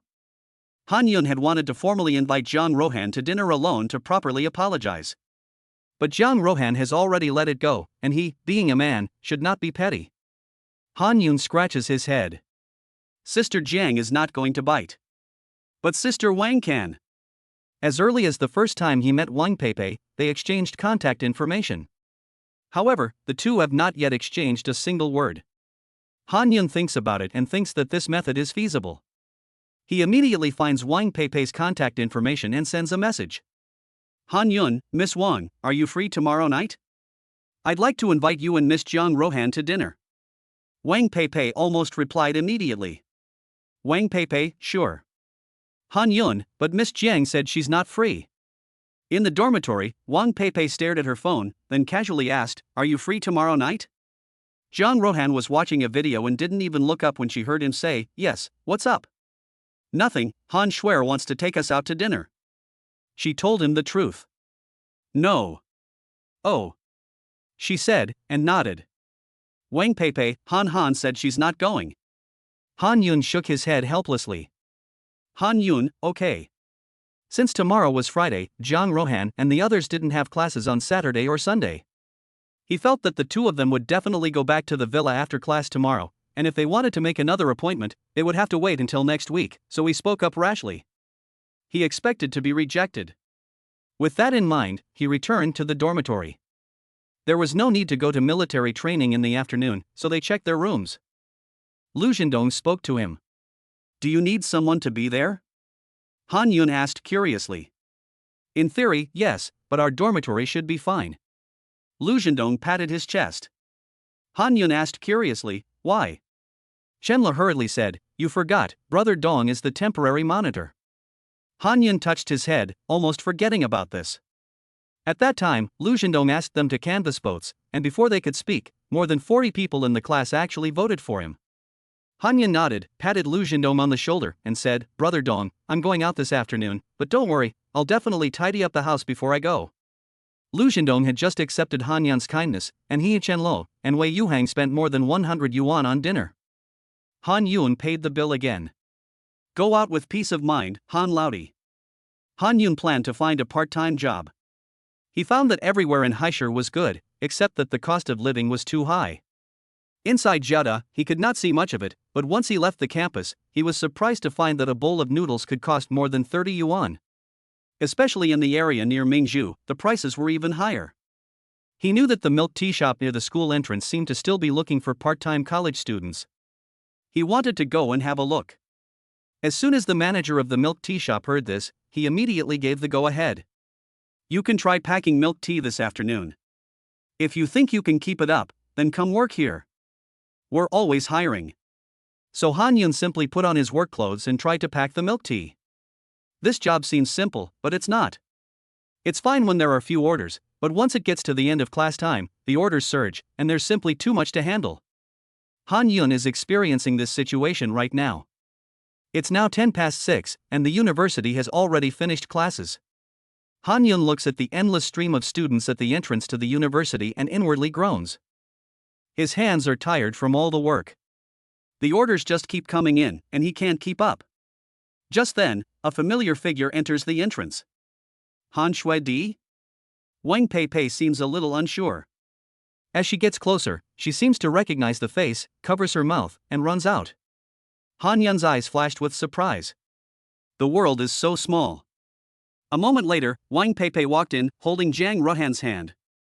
Jiang Rohan was still wearing a mask, but Han Yun recognized her at once. Jiang Rohan had actually been a little incredulous when Wang Peipei told her that Han Yun worked part-time at the milk tea shop. But she got out of the car and followed Wang Peipei in to check it out. The two of them had just finished class and were planning to go back. Wang Pei said she was thirsty and wanted milk tea, so Zhang Rohan stopped the car and waited for Wang Pei to get the milk tea. At this moment, she slowly walked up to Han Yun, who was also wearing a mask, and couldn't read her expression. Han Yun, do you need money? Chapter 11, Buying an Electric Car. Han Yun, do you really need the money? Zhang Rohan asked softly, thinking that Han Yun had taken a part-time job because he didn't have enough money for living expenses. The latter's beautiful eyes met her gaze. As their eyes met, Han Yun shook his head gently. Does he need money? To be precise, he doesn't really need it, but he's not the kind of person who was greedy for pleasure. He knew very well that his money had not been blown in the wind, but had been earned by his parents through hard work. Han Yun could not spend money as carefree as Zhang Rohan, he did not have that capital. He planned to work part-time to buy an electric car.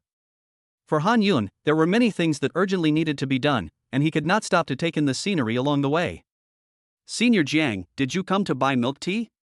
Han Yun was busy bagging the milk tea, so he spoke in a soft voice to change the subject. Zhang Rohan seemed to want to say something more, but when Han Yun changed the subject, she gave up. Han Shueti, we're here to pick up the milk tea. Wang Pei, who was standing nearby, saw that things were not going well and quickly came to the rescue. She handed Han Yun the pickup number on her phone and showed him. The latter found the ready-made milk tea with ease. Here's your milk tea. Han Yun had half an hour left before his shift ended, and at this moment he waved lightly at Zhang Rohan and Zhang Rohan waved back. See you, Han Shueti. Wang Pei took the milk tea and waved to Han Yun, while Zhang Rohan said nothing. Once in the car, she slowly twisted her head and her eyes fell on Wang Pei's hands in the passenger seat. The latter was holding the milk tea and drinking it contentedly. Pei, isn't Han Yun inviting us to dinner tomorrow night? She asked in a casual tone, pretending to be interested in Wang Pei's drink. Right, didn't you say you weren't going? Wang Pei's eyes lit up as she chewed on a taro ball. It seemed that the milk tea was very soothing to her young heart. Ah, I've changed my mind. Zhang Rohan couldn't let go of her pride, and still had a bit of arrogance in her. She idly fiddled with the paper straw bag in her right hand, her eyes falling on the milk tea, as if she were thinking about Han Yun again from earlier that day downstairs in the dormitory building. She thought about Han Yun standing far away from her, half his face bathed in the strong sunlight, as if coated in a layer of light glaze, when she came out of the stairwell. In fact, she noticed him as soon as she came down. She just didn't know how to approach him, and she hesitated whether to go over to him or not. For a moment, she even felt an urge to go straight upstairs. Han Yun was really sincere. Whenever Zhang Rohan looked into Han Yun's eyes, all she saw was sincerity. There was neither the false pretense of greed for her money nor the pretense of infatuation with her body. It was as if, the moment he stood there, he had already revealed himself to her without reservation. She knew very well how her reputation as the devil woman of Jiada had gradually become notorious. She was so good at disguising herself that sometimes she would even wonder if, after so long, she had become so used to being unfriendly that she had become accustomed to it herself. Zhang Rohan's eyes flickered as she slowly started the black Maybach S680. That was a gift from her father, Zhang Feng, the president of the Zhang Group, to celebrate her admission to Jiaotong University. Gifts like this have long since filled her underground garage. After another half hour of hard work, Han Yun finally finished work. How do you feel, young man? The store manager patted him on the shoulder. It's quite tiring when it's busy, but I don't think it's a problem. Han Yun let out a soft breath. Apart from the surge in orders during mealtimes, which had thrown him a bit, it had been okay otherwise. So you still have to learn how to make milk tea. Any questions? Han Yun had long since expected that when the time came to work properly, he would definitely have to be able to make milk tea as well as pack it in bags. He nodded lightly. He had worked nearly 3 hours this afternoon, and the manager had given him 60 yuan. This hourly wage was on the lower end of the scale in Haishur. Research statistics show that the average cost of living in Haishur for 1 month is about 10,000 yuan. Most people who live below the average have a poor quality of life and a bad experience. Han Yun took off his work clothes, and the store manager handed him a cup of fruit tea. Thank you. Han Yun thanked him and took it, then walked out. In the sky, the fiery red sunset was like an oil painting, not deliberately over-embellished. It was reflected in the artificial lake not far away, and the moment was wonderful. Han Yun opened his camera and preserved the scene in front of him. He took a deep breath, then exhaled slowly, and suddenly the whole person seemed full of energy. He strode forward. The next morning, Friday morning. Jiang Rohan, who had just finished class, dragged Wang Peipei to the campus life square. Wang Peipei didn't know why, and kept asking Jiang Rohan what they were doing here on the way. As far as she could remember, Jiang Rohan never seemed to hang out on campus much. Dumb, why are we here if we're not going to eat? Wang Peipei tugged on Jiang Rohan's hand, tugging casually. To buy a car. Jiang Rohan slowly let out 2 words. Don't you have a lot of cars already? And there's no car sales on campus, right? Wang Peipei was puzzled. She had been lucky enough to visit Jiang Rohan's home and, looking at the parked luxury cars, her eyes had sparkled. She had grabbed Jiang Rohan's hand and wouldn't let go. Who said there were no car sales? Jiang Rohan stopped in her tracks at this moment, and the corner of her mouth pulled into a nice arc. She wanted to buy an electric car. Wow, you finally came to your senses. At first, you wouldn't buy it even though you were crying and begging you to. Now you want to buy an electric car? Wang Peipei naturally followed Jiang Rohan's gaze and also noticed the electric car store. She quickly walked up to it. None of your business. Jiang Rohan snorted and gave Wang Peipei a cute little tongue out. How much is this car, boss? Jiang Rohan pointed at the best-looking car in the store and turned to look at the boss. The boss was originally messing with the charger, and he glanced in the direction of Jiang Rohan's finger, instantly dropping the charger with sparkling eyes. This one? Although this one is indeed very nice, its price is a bit high as well. Recently, the store is having an event, and it costs 4,500 yuan as well. After the boss finished speaking, he looked at Jiang Rohan, who was wearing a mask and couldn't see her expression. The boss thought she found it too expensive and turned to sell her other products. Jiang Rohan spoke indifferently, just this one. How much is it? I'll scan it for you. The boss paused for a moment and then seemed to be thinking about something. How about this? Since you're so quick to agree, I'll be quick too. 4,399 yuan. You can drive it away. He thought Jiang Rohan would bargain, so he deliberately quoted a higher price. Who knew that the next second, all he saw was Jiang Rohan pull out her phone. Drip. Aunt Bao received 4,399 yuan. Great. In that case, I'll give you a helmet with a 1-year warranty. The boss was also happy, and turned around and took out a few license plates from the house. Young lady, you can choose one, these license plates are all quite good. Jiang Rohan lowered her eyes, and her peripheral vision swept over a few license plates. Then I'll take this one, 538-5438. Chapter 12. What? Do I have flowers on my face? There are good license plates on the tram, so Jiang Rohan handed the key to Wang Peipei. Peipei, you take me, I can't ride. Jiang Rohan pulled open her lips and said slowly. Ha? You can drive a 4-wheel Maybach, but you can't drive a 2-wheeled electric car? Wang Peipei took the key, a little surprised. Isn't that normal? Before I got my license, I was always driven around by the family chauffeur, so I naturally never had the chance to learn. Jiang Rohan had always been driven around in a car since she was little, and she didn't start driving herself until she got her license the summer after the college entrance exam. The two of them returned to the dormitory and planned to take a nap for a while.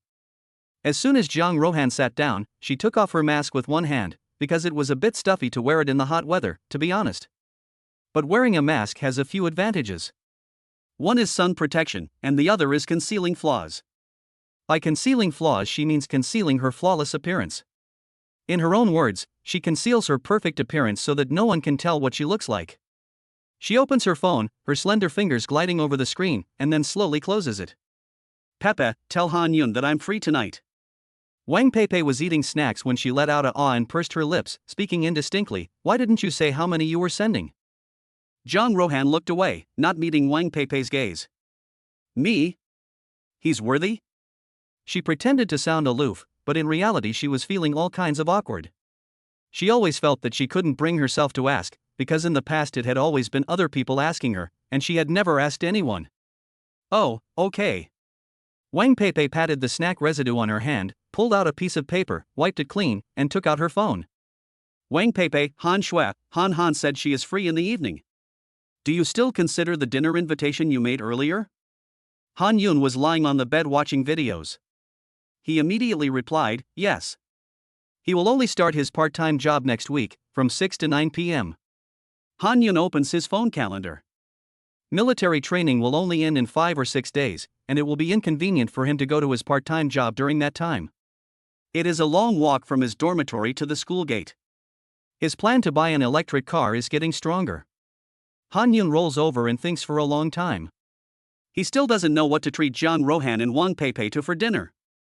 Jang Rohan must have tried all kinds of delicacies, and he was also worried. After racking his brains, he still couldn't think of what to eat for dinner.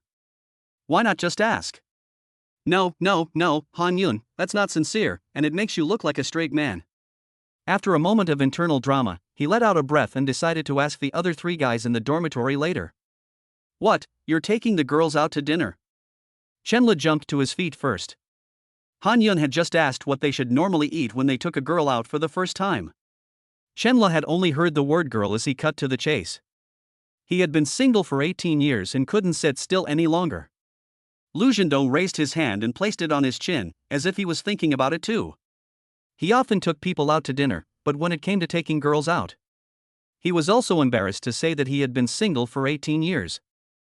Instead, Wei Yuhang suggested, why don't you go have hot pot? It's just the right time. This was a good suggestion. There are many dishes for hot pot, and it takes time to wait, so there is no situation where you keep eating and don't have time to chat once the food arrives. And you can control the pace of shabu shabu yourself, so you can make sure it doesn't end too early or too late. Now that autumn is just beginning, it's the perfect time to enjoy a hot pot in an air-conditioned room with cold drinks, before the summer ends. Han-yoon no longer hesitated. He had found a part-time job that paid 60 yuan a day, and this meal would only take a few days of his work. He could buy the electric bicycle later, but he wanted to take this opportunity to apologize to Jang Rohan. He looked down and started looking for a nearby hot pot restaurant. Soon it was evening. Han-yoon, location, I've initiated location sharing. He ran back to the dormitory as soon as the military training was dismissed, changed his clothes, and then looked in the mirror to make sure that his outfit was okay. Only then did he leave the school gate and go to the hot pot restaurant. Jang Rohan and Wang Peipei also arrived soon after class. Han-yoon chose a relatively remote location, towards the back. This way, Jang Rohan and Wang Peipei would be seated facing the inside, so no one would be able to see them. Jang Rohan was indeed quite famous. Han-yoon heard people discussing Jang Rohan on the streets several times. At that time, he tilted his head and looked up at the dazzling light in the sky. Jang Rohan was like the sun hanging in the sky to him at that moment. He thought that he could not compare to the sun, but he would not stop chasing after it. Tick-tock. The incoming call on his phone forcibly interrupted his thoughts and pulled him back to reality. He picked up the phone and answered it. Hey, Han Shuidi, come out and meet us. Wang Peipei's voice came from the phone, and I think they should already be outside.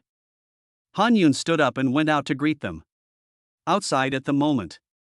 Han, why did you let me come by bike while you drove? It's not far from school, why didn't you let me give you a ride? I didn't want to go back and forth, so I drove here, and we can go straight back. Jang Rohan, with a piece of candy in her mouth, waved her hand nonchalantly.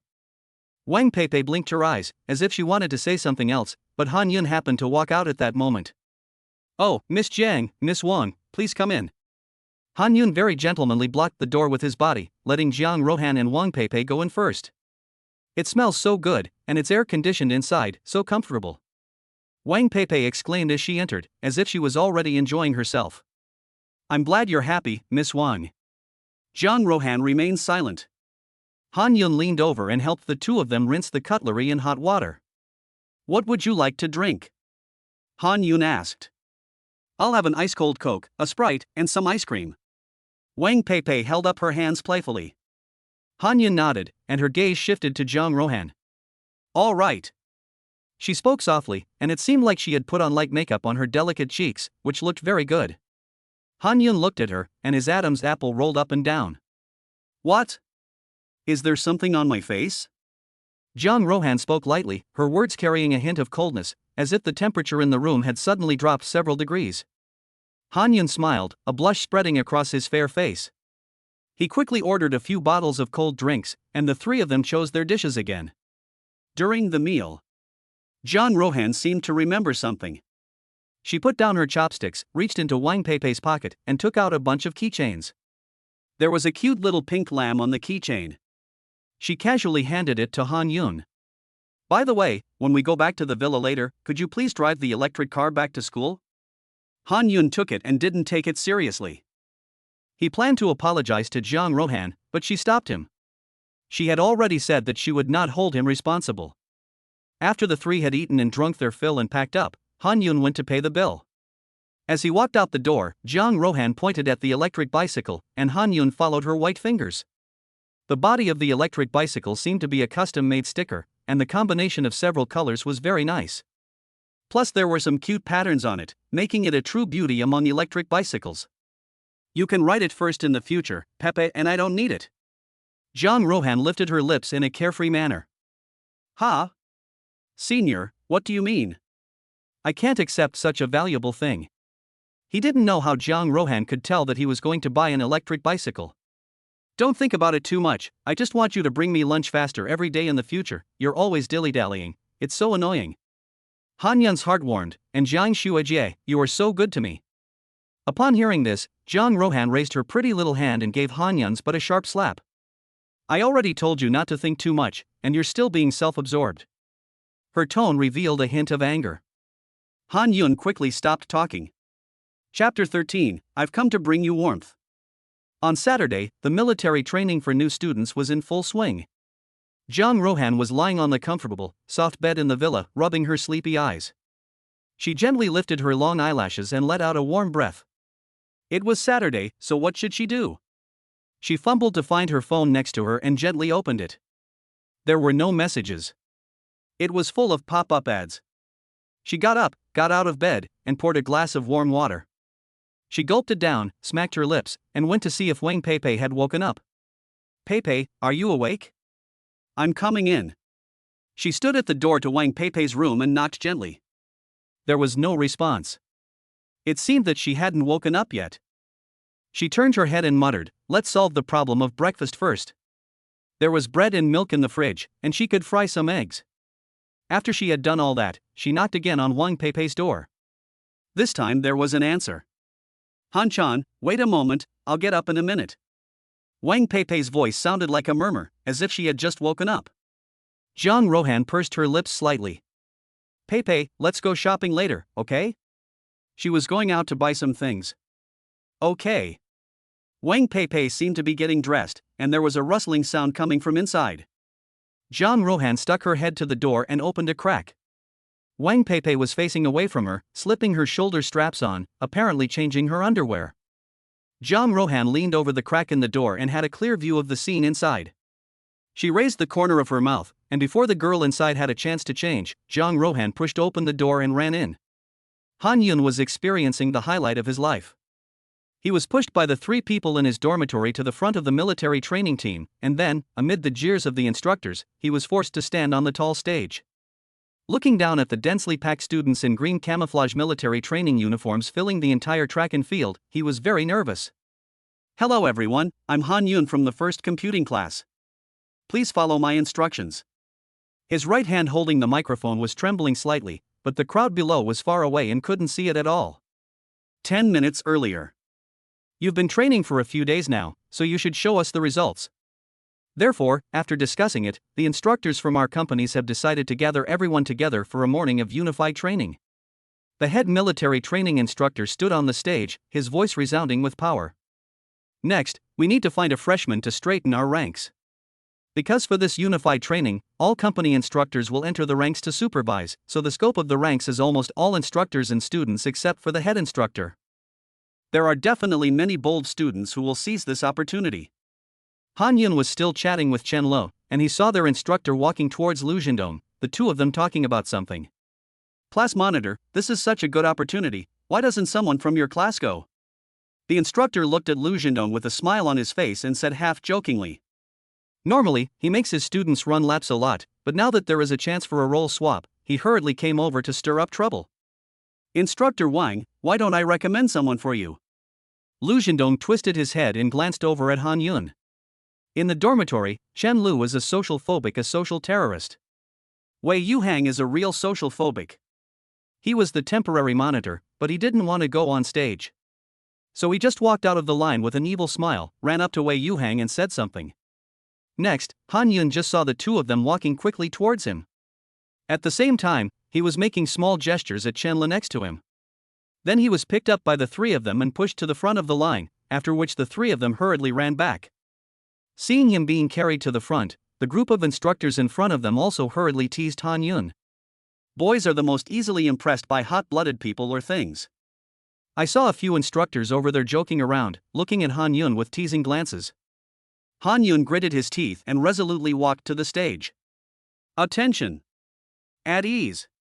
He gripped the microphone, giving orders, his voice loud and tinged with a hint of nervousness. Attention! All the instructors and students in the audience listened to his commands. Han Yun couldn't put the feeling into words. It was great, anyway. At noon, in the dining hall, someone recognized Han Yun and hurried over to take a photo with him. Han Yun had a certain advantage in looks and height, so he had caused a stir in the crowd since he had gone on stage. Because the people in the audience were looking at Han Yun from a distance and couldn't see his face clearly, they had a hazy feeling that he was a handsome guy. People, after all, will always add their own assumptions to things they can't clearly identify, so most people felt that Han Yun on stage must look good. And so it was that the restaurant was full of people. Seeing someone taking a photo with Han Yun, more and more people came to him, hoping to take a photo with him. Only Lu Zhendong and the other two people next to him looked at each other, sitting on one side, bowing their heads and quietly eating. Han Yun undoubtedly made a big splash. At this time, Jiang Rohan and Wang Peipai, who were shopping, also knew. Staring at the military training video on his phone, which someone had recorded, Jiang Rohan and Wang Peipai could see Han Yun standing on the stage, his face blurred and only the general outline visible.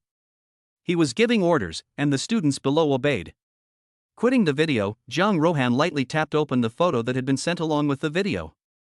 In the photo, Han Yun was wearing military training clothes, and under his fine bangs, his bright, good-looking eyes were sparkling. His face is very clean, and he is currently making the scissor hand gesture, looking helplessly at the camera. The person taking the photo has pixelated himself out. There is also a paragraph below. Wall, who understands? I met the handsome guy who went on stage during military training this morning in the cafeteria, and I took a photo with him. He is really handsome in person. Most of the comments below are from freshmen, all talking about how Han Yun was this and that this morning. They are basically praising him. Jiang Rohan's mouth curled up into a nice arc. After a moment's thought, Pepe, let's go back to school this afternoon, shall we? We can go watch the freshman military training and I can practice my photography skills. There's a Hasselblad camera in the villa, which Jiang Rohan bought when she first started university, but it soon gathered dust. Wang Pepe nodded, as long as Jiang Rohan was happy. In the afternoon, the military training became everyone just practicing on their own again. It was finally almost time to disband, and the instructor told them to rest in place and drink some water. Everyone ran to get their water cups. Tick-tack. Han Yun's phone in his pocket chimed lightly. He slid open the screen. Wang Peipai, Han Shuedi, where are you? Han Yun saw this and quickly looked up and looked around. Did Jiang Rohan and Wang Peipai come to the track and field? He looked around, and finally saw Wang Peipai and Jiang Rohan at the entrance to the track and field, with Wang Peipai holding a milk tea in her hand and Jiang Rohan holding a camera. He nodded to the instructor, who nodded back. He ran towards Jiang Rohan. At the moment, everyone was either resting or standing in military position, so his running attracted a bit of attention. Everyone followed the direction in which Han Yun was running, and discovered that there were actually two good-looking young ladies at the entrance. Han Yun had already run up to them. Sister Jiang Shui, why are you here? Jiang Rohan didn't reply, but Wang Peipai, who was standing next to her, held up a cup of milk tea. Here, I've brought you some warmth. Han Yun took it and thanked her quickly. Thanking Sister Wang. Wang Peipai hurriedly waved her hands, don't thank me, I didn't buy it. Jiang Rohan next to her gave her a glare, and the latter hurriedly stopped. Okay, the warmth has been delivered, so you should hurry back. Everyone is looking this way. Han Yun turned his head and looked around. Sure enough, there were quite a few people looking his way. Okay, thanks for the milk tea, Jiang Shueji. I'm going back now. Bye. Han Yun ran back with the milk tea in his hands. Why didn't you let me speak? Wang Peipai looked at Jiang Rohan in query, who was taking a picture of something with her camera. In the camera's frame, Han Yun's running back was surprisingly good-looking. Chapter 14. Are you worried about me? In the past few days, Han Yun truly experienced what it meant to be exhausted. He had to do military training during the day, and he also brought Jiang Rohan lunch. In the evenings, he had a part-time job, and he had to go to work almost as soon as class let out every day, so he didn't get home until late. He felt that his days were both boring and fulfilling. Except that he was very tired. Before he knew it, the last day of military training had arrived. It was Friday, and after nearly half a month of training, it was finally coming to a close. He had to stay focused all day, and he mustn't let up during the afternoon performance. Instructor Wang glanced at the time and reminded everyone, dismissed. With this order, everyone scattered like birds and beasts.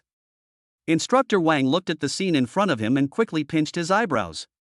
He was the most positive when it came to eating dry rice. He complained, and also walked towards the dining hall. On the way, Chenla put his arms around Wei Yuhang and Han Yun's shoulders, while Lu Zhendong was playing with his phone while bowing his head. After military training ended this afternoon, veteran Chen Lu officially retired. Chenla seemed very happy, although after almost half a month of being exposed to the elements, his skin tone had not changed at all. Today happened to be Friday, and he would be able to rest for 2 days. Wei Yuhang's eyes also carried joy. Han Yun, on the other hand, looked slightly lazy. Just now, Jiang Rohan had messaged him to bring his lunch. He had silently accepted his status as a tool person. And today happened to be the day the tram was being charged, which meant he would have to walk over. Arriving at the dining hall. I'll have the mouth-watering chicken and the greedy fish. Han Yun stood in front of the window, skillfully opening the payment code. He glanced at the balance on his phone. Jiang Rohan had just transferred another 5,000 yuan to him not long ago, under the pretext of meal expenses. After receiving the packed meals, he told Lu Zhendong and the others, "You go back to the dormitory first, I'll deliver the food." The three of them had long since become unperturbed by this, and had privately teased Han Yun a lot. Gee, Han Yun is so lucky to have the favor of 2 beautiful women. Chen Lu is such a weirdo. Once they left the cafeteria, Han Yun strode forward. On the way, he ran into Meng Zihao. The latter was driving a Porsche Taycan on campus. Seeing Han Yun carrying his lunch and the driver's window slowly lowering, Meng Zihao seemed to glance in his direction before driving off. I guess he didn't recognize me. Han Yun thought to himself, then shook his head and said, whatever. He'll deal with it when it comes. He had secretly looked into it, and the Meng family's business was completely on a different level from Jiang Rohan's family. Meng Zihao was at most considered a relatively wealthy second-generation rich kid. And with Jiang Rohan backing him up, he felt more confident for no reason. He walked over to Jiang Rohan's dormitory building to send her a message, and Jiang Rohan immediately replied with a yes. Han Yun waited downstairs for about 2 minutes, and Jiang Rohan was already walking out of the stairwell. She basically left the bedding in her dorm room with Wang Peipei untouched, and since she paid the accommodation fee every year, there was no reason for the school to force her to move out of the dormitory. So she had a place to go for a break at noon. I just saw Meng Zihao on the way. He didn't harass you again, did he, Jiang Shuajie? Han Yun told Jiang Rohan about running into Meng Zihao on the way. Upon hearing this, Jiang Rohan paused slightly. Meng Zihao? Who is that? She hadn't even bothered to care. Seeing Han Yun's worried expression, Jiang Rohan gave a small smile, walked a little closer, and rubbed her slightly lazy, slender little hand over Han Yun's hair. Then slowly moved it down to Han Yun's clean face. It was as if there was a thin layer of sweat on the latter's forehead, so she wiped it away without haste, and pulled apart her seductive lips. Are you worried about me? Baby. Her tone was full of teasing. Since Han Yun accidentally touched her softness last time, she has been treating Han Yun with a cold attitude ever since. Now, the cold and aloof seems to be fading, slowly returning to her role as a female devil. She now likes to tease Han Yun. Every time she sees Han Yun blushing and looking sheepish, but too afraid to retort, she feels a sense of joy. At the moment, her eyes fall on Han Yun's face, the latter's cheeks are as red as tempting apples, making people want to take a bite. On the other hand, when Jiang Rohan's hand gently rests on his head, he only feels a very nice smell coming at him. He seemed to have only ever smelled it on Jiang Rohan. Then the latter's hand slowly rubbed his hair, and he felt his scalp itch. It itches. A feeling like electric shocks came to him in waves on the top of his head. Jiang Rohan was less than 2 fists away from him, and he felt dizzy and lowered his head. But unexpectedly, he just happened to catch a glimpse of a ravine, and the scenery was just right. He felt like the sky was spinning and the earth was turning. It was like a lamb about to be slaughtered that had lost its way. The air was filled with Jiang Rohan's breath, as if she were about to engulf and drown him. "I'll go first." Han Yun adjusted his emotions, let out a slow breath, and finally really couldn't stand Jiang Rohan's aura, so he surrendered.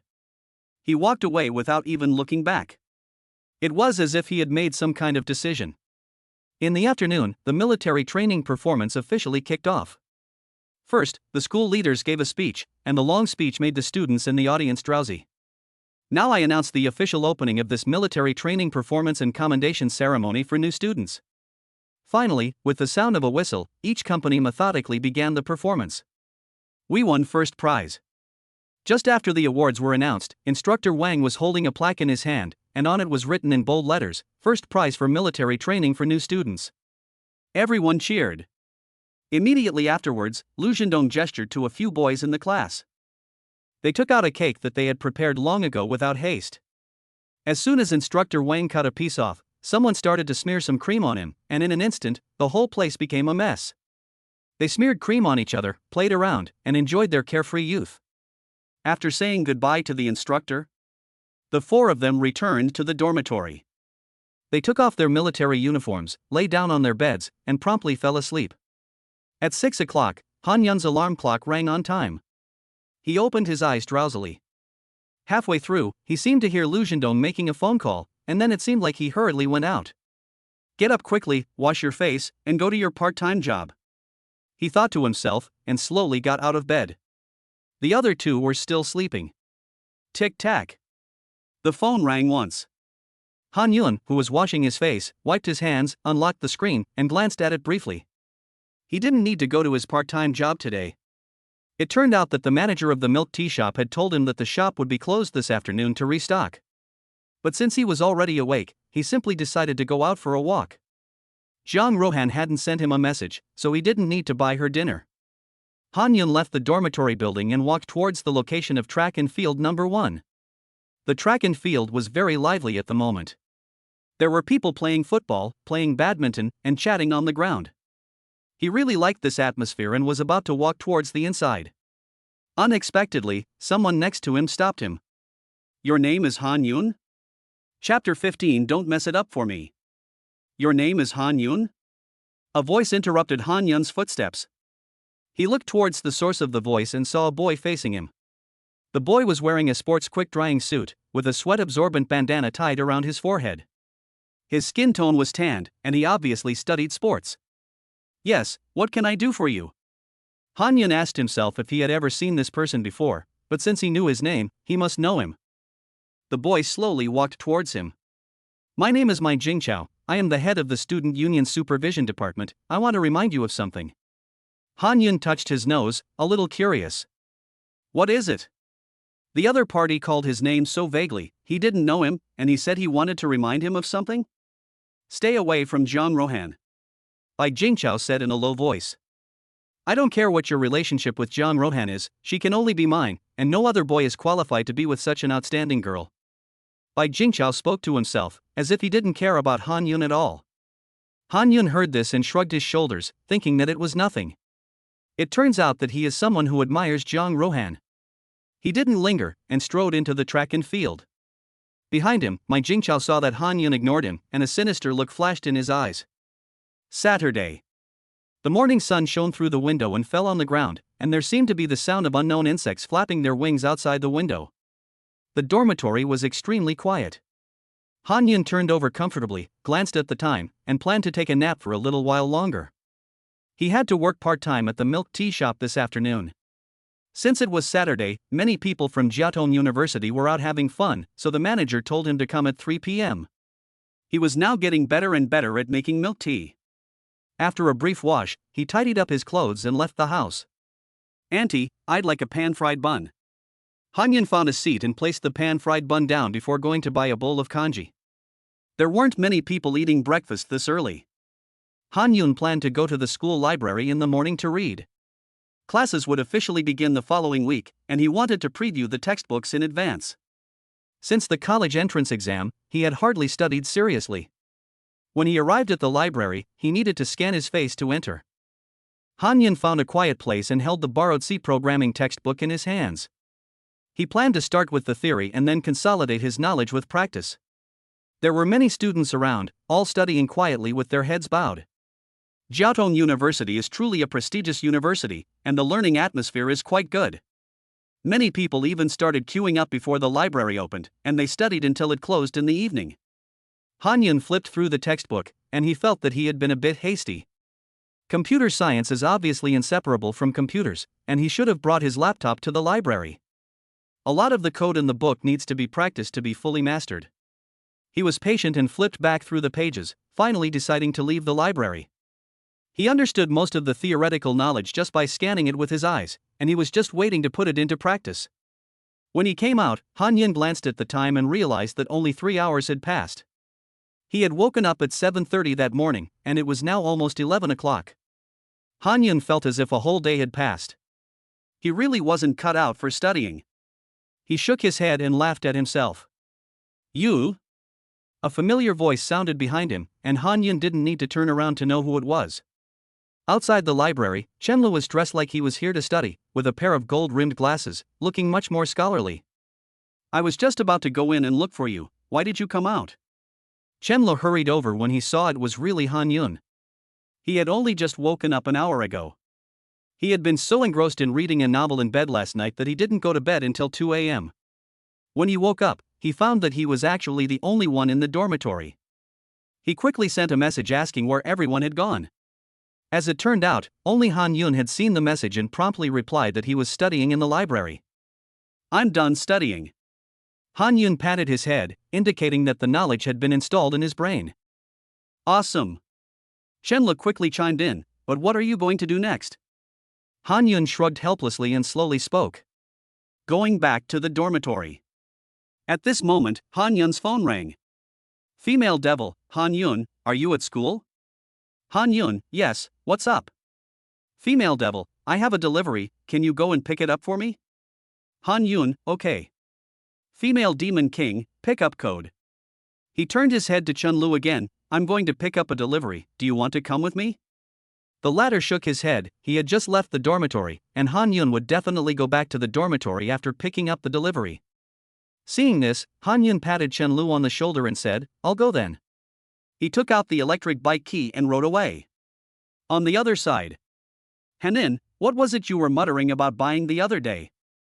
Wang Peipei had just woken up and was brushing her teeth as she asked John Rohan in a vague voice. "A silicone doll. I bought it to hang clothes on." John Rohan is sitting on the sofa at the moment, wearing only short-sleeved shirt and shorts. The exposed parts are porcelain white and tender, especially the pair of long legs with superb proportions, which are folded together at the moment, beautiful beyond words. "Oh, I heard you answering the phone just now. Did the delivery arrive?" "Yes. I asked Han Yun to go and get it." Jiang Rohan's lips parted slightly, and she had a triumphant smile on her face, as if she had encountered something happy. The thought of Han Yun's flustered expression later made her can't help but laugh. Sure enough, not long after. "Han Yun, Senior Jiang, you've caused me a lot of trouble." When he arrived at the courier station, he used the pickup code that Jiang Rohan had given him to find the courier, but then he blacked out. All he could see was Jiang Rohan's delivery lying on the ground, looking as if it contained a dummy doll. What's more, the courier slip had the 4 words "confidential delivery" printed on it in a very conspicuous manner. Han Yun helplessly picked it up and, with the strange stares of the crowd bearing down on him, took the package out of the warehouse. "Female devil, what's wrong?" "Female devil, animated emoji, a steamed bun, a cloth supporter?" Han Yun looked at the emoji on the screen of his phone and fell into deep thought. He hesitated for a moment and made a voice call to Jiang Rohan. The other party did not answer. "Female devil, you can leave the package at your dormitory for now, and give it to me when you go back to class next week." "Female devil, because it's made of silicone, it feels really good to the touch, so don't you dare break it." Han Yun. He felt like he had fallen for Jiang Rohan's tricks again. Han Yun felt the familiar female devil come back. Blushing, he put the side with the delivery note underneath his feet as best as he could, then got on the electric bicycle. He pedaled as fast as he could. Chapter 16, She's Not Coming Home Tonight. Your milk tea. Han Yun packed the last cup of milk tea made in the store and handed it to the customer. There were no orders at the moment, so he could finally relax. However, he was a little distracted at the moment. His mind kept thinking about the silicone doll, and he felt like he was about to have a persecution complex. Han Yun hid the doll in his own closet and locked it again. The other three couldn't be bothered to pick his closet lock. But he was still uneasy, as if he had a guilty conscience. Han Yun, take a break, that's enough for today. There shouldn't be many people coming in the back shop. Perhaps the store manager could tell that Han Yun was out of sorts, so he let him go home first. Han Yun was relieved to hear this.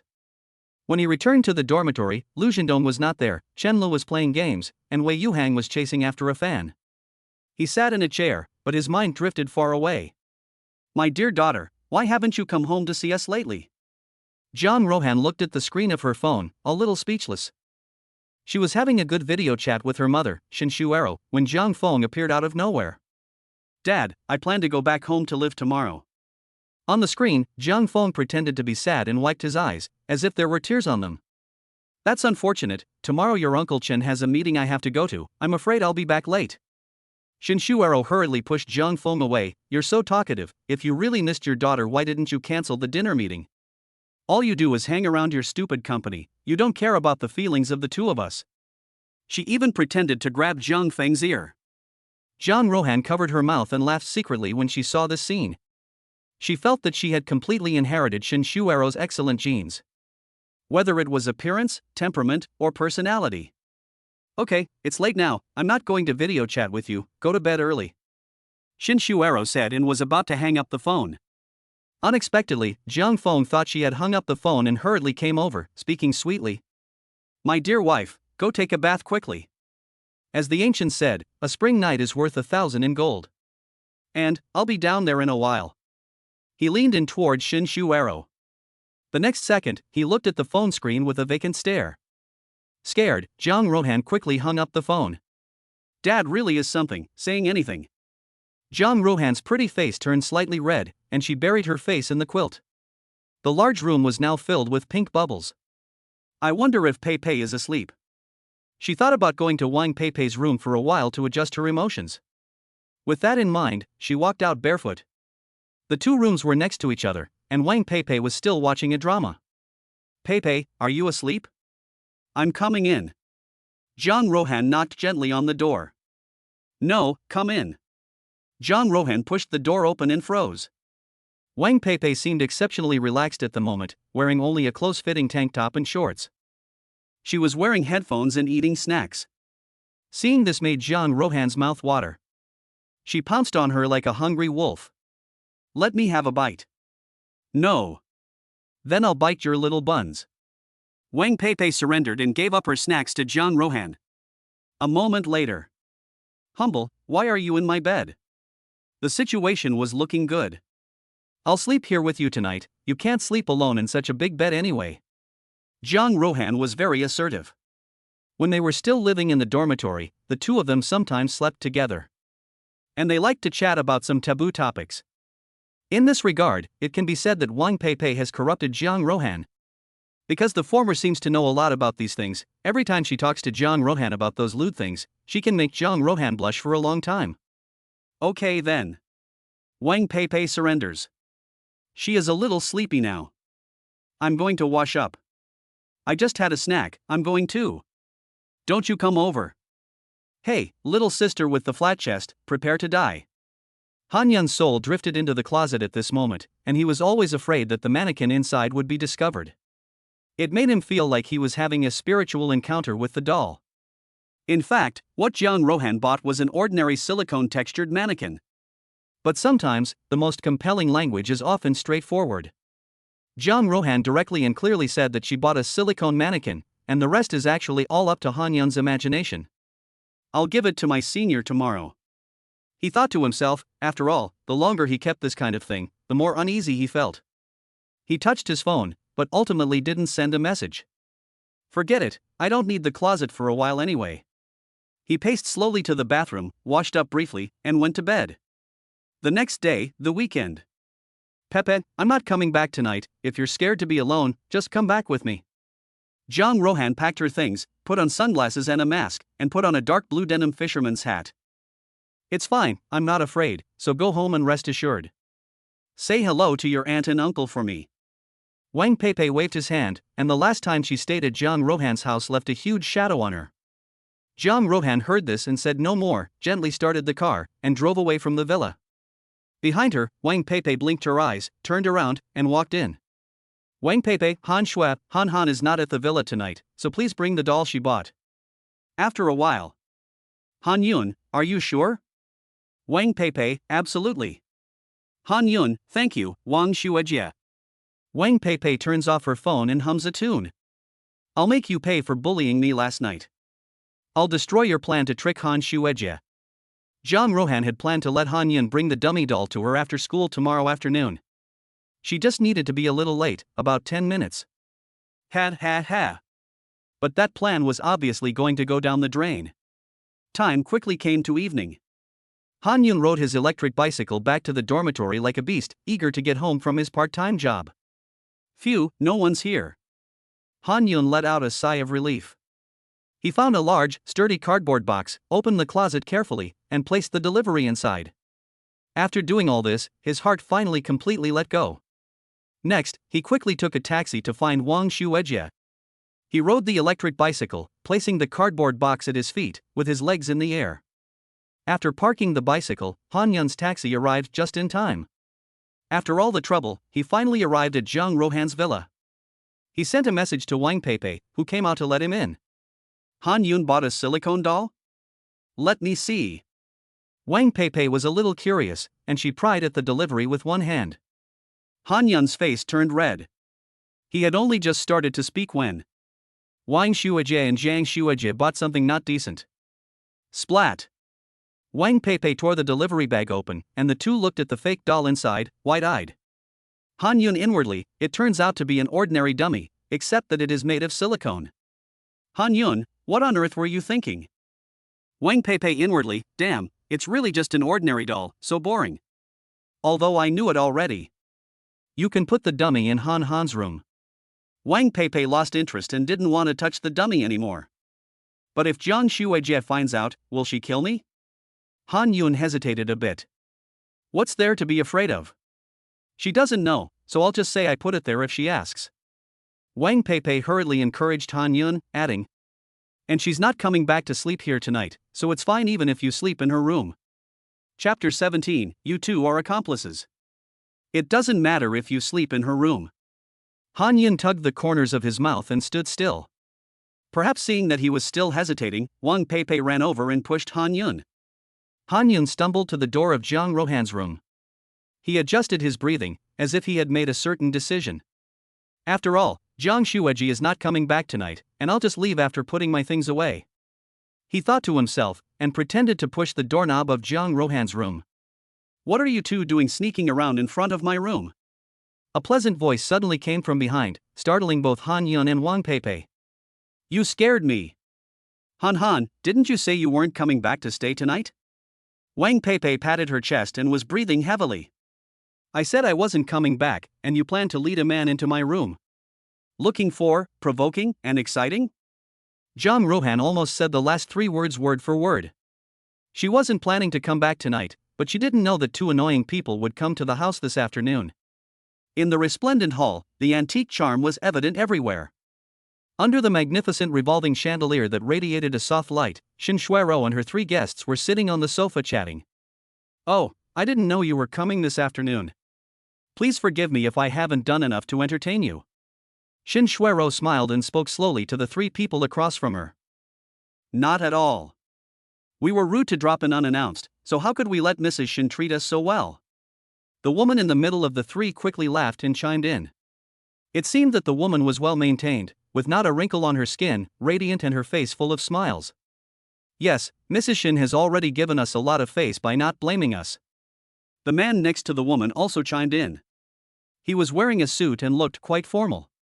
Mr. Zhang laughed, but you really came at a bad time. Lao Jiang happens to have a dinner meeting tonight and is not expected back until late. The man called Mr. Zhang's eyes darkened slightly at this news, but quickly returned to normal. It's fine if we can't see Mr. Zhang. We're here for other things. Mr. Zhang's gaze slowly fell on the boy sitting on the far right. Following his gaze, Shin Shuero carefully examined the boy across from her. A's, go on, say hello to your Auntie Shun. The boy sat up straight, slightly uncomfortable. Hello Auntie Shun, my name is Zhang Zhiqi, I'm studying at Jiaotong University. Zhang Zhiqi didn't want to come, but his parents insisted that he come with them. He understood his parents' thinking.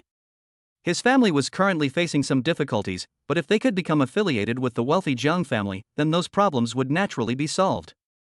Hello, you just said that you also study at Jiaotong University? Xin Shuero looked at the slightly shy Zhang Zhiqi and tried to sound as gentle as possible. Yes, Auntie Xin, I'm a freshman, majoring in finance. Oh, then you and our Ruhan are in the same major, and you're even a junior. Really? What a coincidence. How come I've never heard you mention it before? The woman pretended to be surprised, but she had already asked about Zhang Rohan and naturally knew that her son was studying the same subject as the latter. Coincidentally, at that moment, Zhang Rohan came out of her room. She heard some noise outside and thought about going downstairs to take a look. Rohan, come quickly, your uncle Zhang Tiedong's family is here to visit us, come say hello. Xin Shuero saw Zhang Rohan coming down the stairs and hurriedly beckoned her over. Zhang Zhiqi glanced up the stairs at the figure following the sound, before quickly averting his gaze. Zhang Taidong and the woman next to him, Lu Shaoqin, hurriedly stood up and pulled Zhang Zhiqi up as well. Rohan, do you still recognize us? In the blink of an eye you've grown up so much and blossomed into such a beauty. How is it going? Have you found a boyfriend at Jiaotong University? A series of questions came from the woman's mouth, and Zhang Taidong next to her hurriedly pulled her. Perhaps realizing that she had lost her temper, the woman covered her mouth and stopped talking. Zhang Rohan had no impression of the three people in front of her, but she was embarrassed to offend Xin Shuero's feelings, so she had to obediently go up and say hello. Rohan, let me introduce you. This is Zhang Zhiqi, your uncle Zhang's son. He's studying the same major as you at Jiaotong University, and is currently a freshman, so he's your junior. Upon hearing this, Zhang Rohan slowly shifted her gaze to Zhang Zhiqi. The latter met her gaze, then quickly looked away. Auntie Shin, I know senior sister Jiang, she's very famous at our school. Cough cough. Zhang Rohan suddenly coughed. Oh? Is Ruhan famous at your school? Xin Shuero was clearly interested and signaled Zhang Zhiqi to continue. At this point, Zhang Rohan interrupted, Mom, I'm going back to live there tonight. Xin Shuero looked doubtful. Ah? Why? I'm afraid that Pei Pei will be scared on her own over there. Zhang Rohan took the blame off Wang Pei Pei's shoulders. At this point, Zhang Taidong and Lu Shaoqin hurriedly said, It just so happens that we don't have anything to do, so let Rohan take our car back. Xin Shuero didn't respond, looking at Zhang Rohan. The latter seemed to snort a little, and then shook her head heavily. Hanin, let me explain, it's all my fault, it's not what you think. Wang Pei hurriedly waved her hands, goddammit, if she knew that Zhang Rohan would come back, she would never have let Han Yun come over. At this time, Han Yun on the side also hurriedly took the blame onto himself. Sister Jiang, it was I who wanted to deliver the express delivery you bought, which caused all this trouble. Before the words were finished, they were gently interrupted by Zhang Rohan. Hey, are you two singing an opera here? She slowly took a step forward, unable to see any expression on her face. First, she looked at Wang Pei Pei. Pei Pei, if you hadn't gone to answer the door, would Han Yun have been able to come in? Then she looked at Han Yun again. Han Yun, if Pei Pei hadn't patted you on the back, do you think you'd dare to come into my room? Both of them remained silent. So, don't even think about taking the blame yourselves. In my opinion, you two are accomplices and both deserve to be punished. Han Yun and Wang Pei Pei both indicated that they had no objections. As for the punishment, let me think about it for a while. Zhang Rohan said, pulling the corners of her mouth up into a crooked smile, before pushing open the door and walking into the room, carrying a cardboard box. Han Yun and Wang Pei Pei were left staring at each other. Han Shueti, I'm sorry, I tricked you. Wang Pei Pei still felt a little guilty. It's fine, Zhang Shuejia has a sharp tongue but a kind heart, she definitely doesn't hold a grudge. In the room, Zhang Rohan was listening to the two of them talking by sticking to the door. Hearing Han Yun's words, she lifted her hand and touched her seductive lips, smiling lightly. A knife's edge, but a tofu heart? Unfortunately, even if it is tofu, it has to be the perverted and spicy mapo tofu. Chapter 18, that kick was domineering and awesome. Monday. 7:30 a.m. The four dorm mates woke up groggily to the sound of the alarm clock. Today was the first day of their classes. Soon after military training ended, they held an online meeting and elected their class committee. Lu Zhendong was undoubtedly elected class monitor because of his outstanding management abilities during military training. Last night, he organized the class to distribute the textbooks to each individual student, and it was already close to 10 o'clock when he was done. Don't forget to bring your textbooks. Lu Zhendong reminded the three of them, getting dressed without haste. Are you almost ready? Chen Lu locked the bathroom from the inside as soon as he got up. Almost done. Han Yun shook his head helplessly. After hastily finishing packing and making sure they didn't forget anything, the four of them walked out of the dormitory. They went to the nearest cafeteria, number 1, to buy breakfast, and Han Yun rode off on his bike. I still have to deliver breakfast to Jiang Shue's place. He bought 3 servings of multigrain pancakes and 3 cups of black rice porridge. It was already late when he returned from Jiang Rohan's villa yesterday.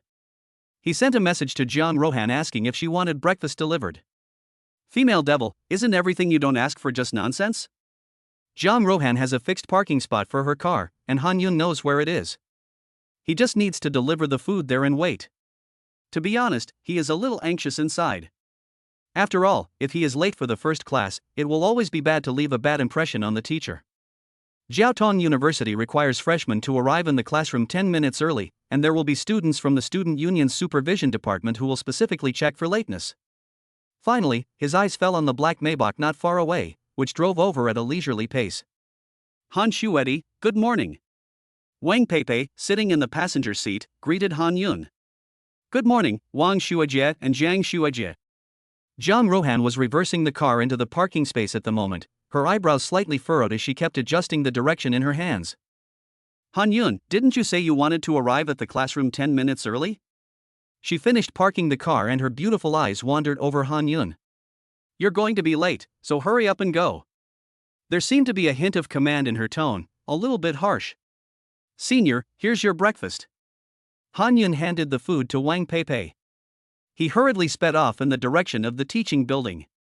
Looking at his back, Jiang Rohan snorted, and then a beautiful curve formed at the corner of her mouth. This junior is really silly, waiting for them here like a bump on a log. He's clearly going to be late himself.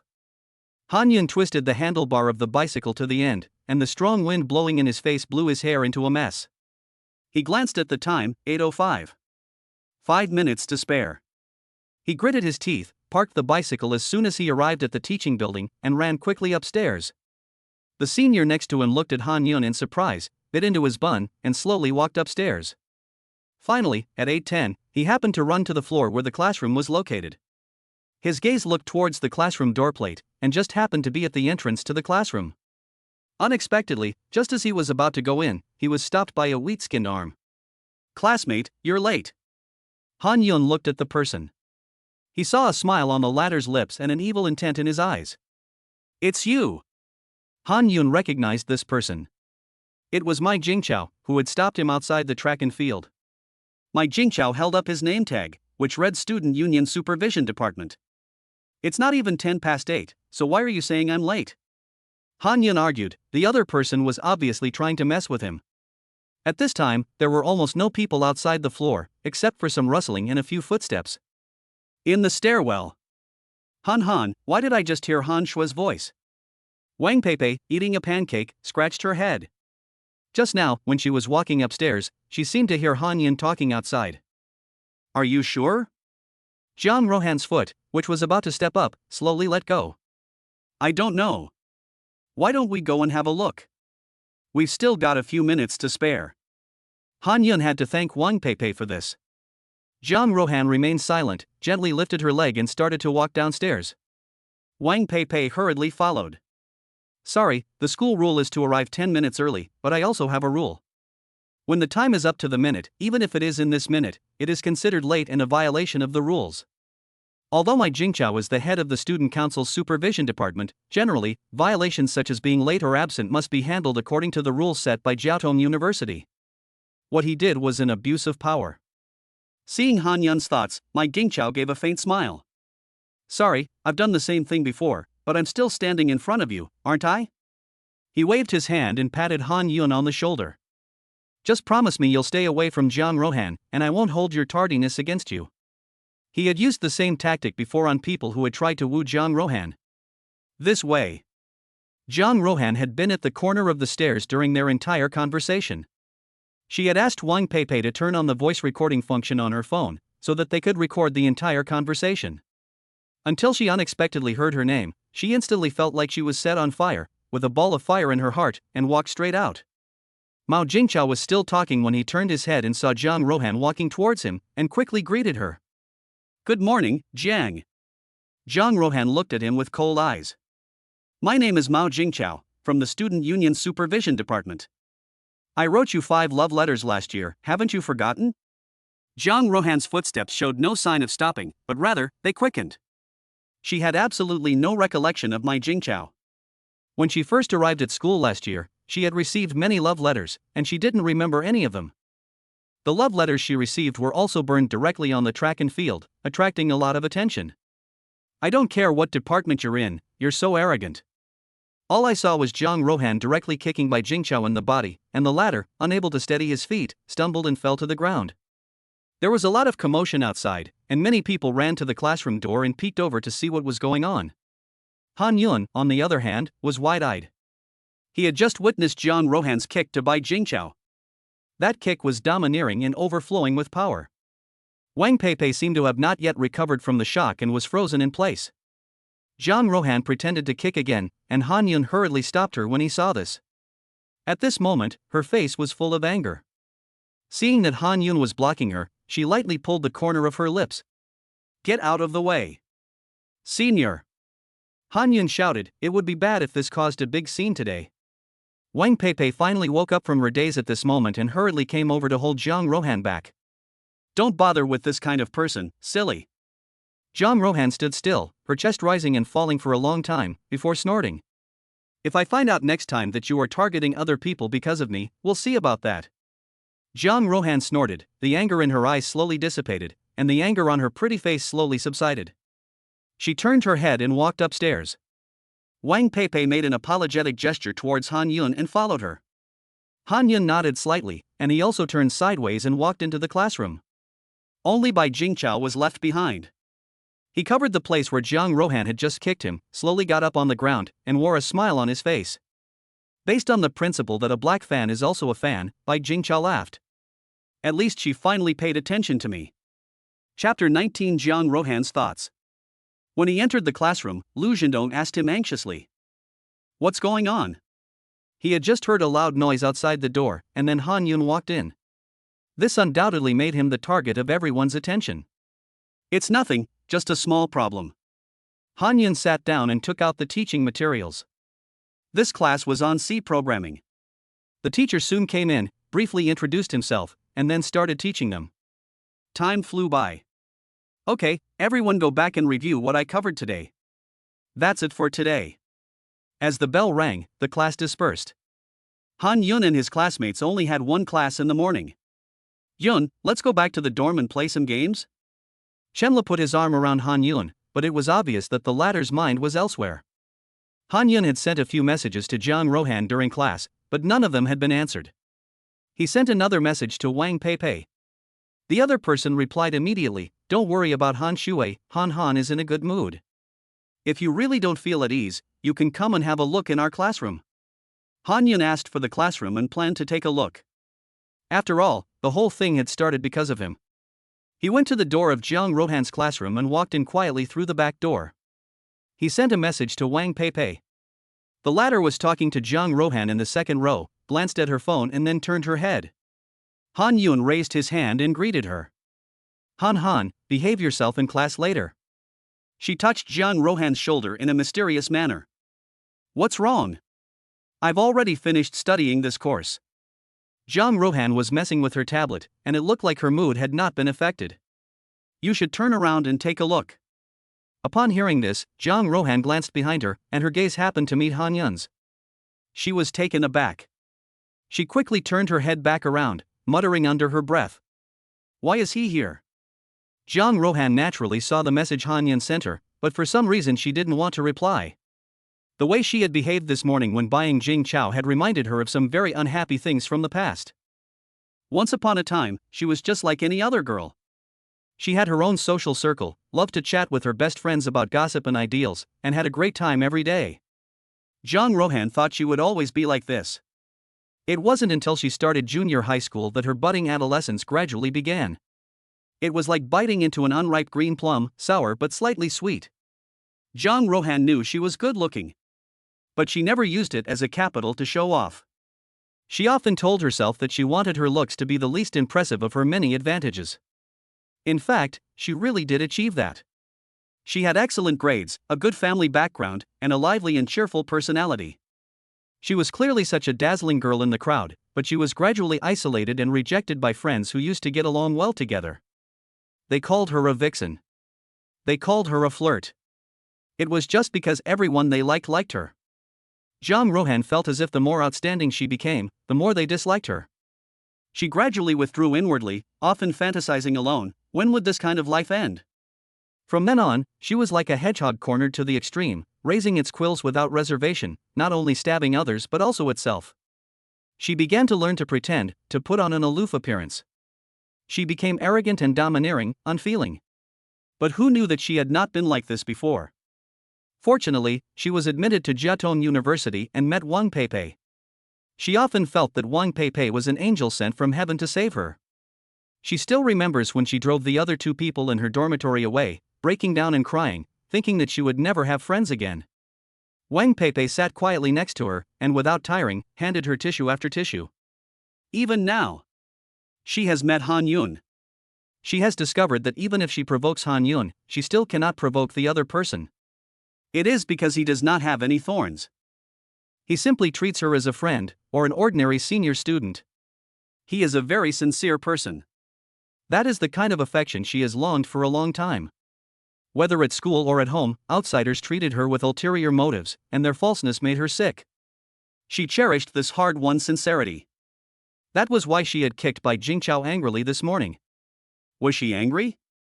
She was afraid that she would hurt the people around her again because of herself. I think everyone has had enough time to look at the question on the screen, so I will just pick someone at random. Jang Rohan gradually gathered her thoughts and looked at the clock. Half an hour had already passed. The student sitting in the last row, with his head bowed, playing with his mobile phone, please stand up and answer this question. Looking in the direction the teacher was pointing, she noticed that the person being called on was actually Han Yun. The rest of the class also started to laugh, thinking that someone in the class had asked to stand in as a substitute and were all ready to enjoy the show. Han Yun slowly got up in the midst of the crowd's attention. He glanced at the question and realized that he couldn't even read the question. The finance major involves a lot of proper nouns, and it takes a long time for laymen to understand these words, let alone questions that are full of proper nouns. Teacher, I can't read the question. I'm here to take a free ride. Han Yun blushed and explained. He had actually been playing with his phone the whole time and never expected that he would be called on by the teacher. Oh, I see. Then sit down. Can any student stand up and answer this question? There was silence in the audience. It wasn't that they couldn't answer, but they just didn't want to. Then suddenly Wang Peipei raised her hand. Teacher, my deskmate knows the answer. Let her stand up and answer. The teacher on the stage heard this and looked at Jang Rohan. He remembered this girl. He had often heard other teachers mention her last semester.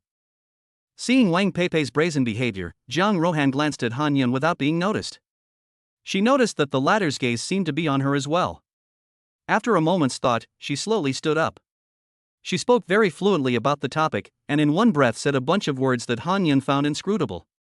The teacher gestured for her to sit down. This student's analysis was very accurate, and the answer to the question was perfect. Han Yun silently clenched his fists behind him, as if Jiang Shui was even more outstanding than he had imagined. He secretly made up his mind to work hard to become someone like Jang Rohan. And so, the bell finally rang at the end of the class. Han Shui, do you want to go eat lunch together? Wang Peipei pulled Jang Rohan behind her, thinking that the three of them could go eat hot pot together. Han Yun looked at Jang Rohan and saw no change on her face. He nodded. Yes. Let's go eat hot pot. Wang Peipei jumped up happily, reaching a full meter and 8 centimeters. Who told you we're going to eat hot pot? At this moment, Jang Rohan slowly spoke up, staring at Han Yun with a playful gaze. We'll just eat in the school cafeteria. She pulled her lips apart and spoke softly. And she looked at Han Yun and I also want you to ride the electric bicycle and take me. Chapter 20 Han Yun's past. Han Yun of course resolutely refused. What kind of joke is this, asking him to take Jung Rohan to the cafeteria for dinner? Not to mention whether the latter was playing any tricks, taking the opportunity to molest him. Even if the two of them were safe on the road, what about Wang Shuejie? Could they ride their bikes and let Wang Shuejie walk over? That would obviously be inappropriate. Han Yun rejected the idea after a moment's thought. I'll go to dinner by myself, Jiang Shuejie, you guys take the electric bike. He took out his keychain and handed it to Jiang Rohan. Jiang Rohan's beautiful eyes flickered, and then she spoke slowly. We'll use it at lunchtime, and you can take the bike in the afternoon. Then she took the keys. Han Yun said goodbye to the two and went to the restaurant alone. Yun, where did you go after class this morning? Chen Lu asked as soon as Han Yun returned to the dormitory after lunch. He saw Han Yun go upstairs after class this morning, but didn't know where he went. I went to a class to learn some other professional knowledge. Han Yun walked straight to his bed, took off his shoes. He wasn't wrong in saying that. I see, I thought you were secretly dating someone behind our backs and going to see your girlfriend after class. Why is all you think about is these frivolous things? Isn't it better to focus on your studies? Han Yun hurriedly retorted. Still studying? I've been studying for more than 10 years. I finally got into college, so of course I can think about it. Don't you want to have a sweet relationship? After a long period of contact, Chen Lu gradually returned to his old self. He spoke in a loud and brash manner. He was just like that, and his personality was a bit of a social butterfly. Fall in love? Chen Li's words made his thoughts drift. Han Yun, I can't do this question, can you teach me? Every time Li Sijin came to him with a question, he couldn't suppress the pounding of his heart. But for the 3 years of high school, the two of them got along like normal classmates. Han Yun first met Li Sijin in the second semester of his first year of high school, after the subjects and classes had been assigned. At the time, Han Yun just thought the girl sitting in front of him was strange. It was a hot day, but she wore thick, slanted bangs. She kept her head down and never seemed to lift it. Han Yun didn't understand at first, until that day after school when he realized he'd left something in class. Don't move. Who told you to move? Hurry up and give us your notes. He heard a rustling sound in the classroom, followed by a clear and loud voice. Pop. He looked through the window into the classroom and saw the girl in front of his seat covering her face in pain, her eyes seemingly filled with tears, and she was motionless and huddled there. Han Yun never imagined that the school bullying he had only seen on the news was actually happening right in front of him. With a burning passion, he rushed in, picked up his school bag and swung it around, shouting, "I'm calling the police." The bullying girls quickly fled. Are you okay, Li? Han Yun looked at the girl, who was still sitting there, her hands tightly clasped in her desk, as if she were holding onto something. I'm fine, thank you, Han Yun. Later, Han Yun stopped her being bullied on campus a few more times. He couldn't help it and called the police. Why didn't you call the police, run away, or tell a teacher? Han Yun still remembers the determination that flashed in Li Sijin's eyes when the police asked her this question. Because I'm still waiting until some day in the future, to hand over the evidence I have in my hands and let the bully get a real punishment. Only then did he realize that every time she was bullied, she secretly recorded or videotaped it to keep evidence. Li Sijin gradually became familiar with Han Yun. The latter's grades were better than hers, and she often asked him questions. The two often discussed problems together from the beginning, and the conversation gradually turned to life in general. Later, the girl changed her hairstyle, and the heavy bangs could no longer hide her beautiful face. Han Yun continued to treat her as usual. Her mood seemed to slowly improve, and she had more smiles on her face. Even Han Yun thought that Li Sijin had shaken off the shadow of bullying and was beginning to enjoy a normal life. Until he saw a white pill bottle in Li Sijin's desk.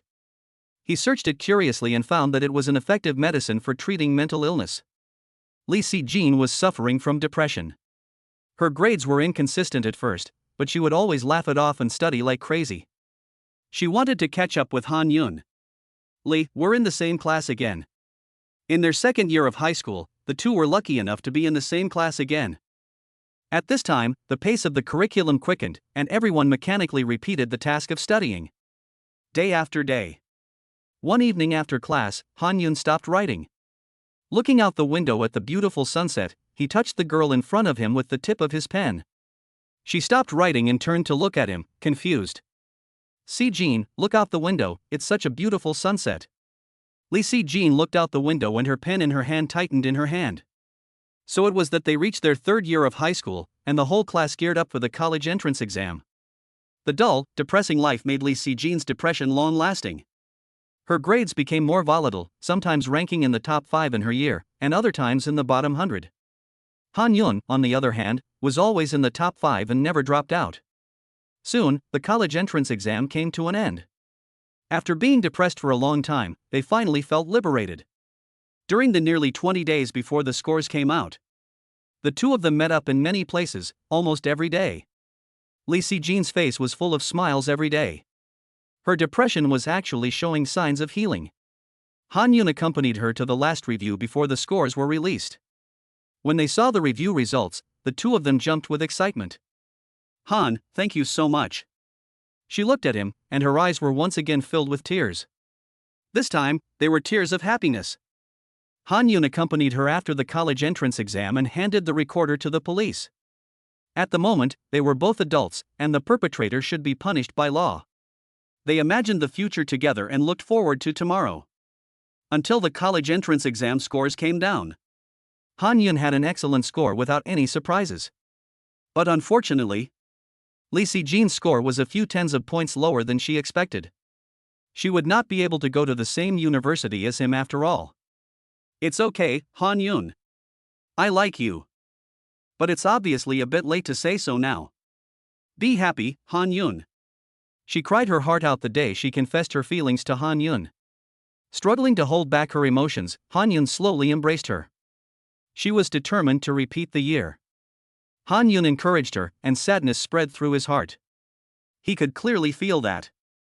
After this parting, the two of them might never see each other again in the future. Was he sorry? The answer was yes. But what could he do about it?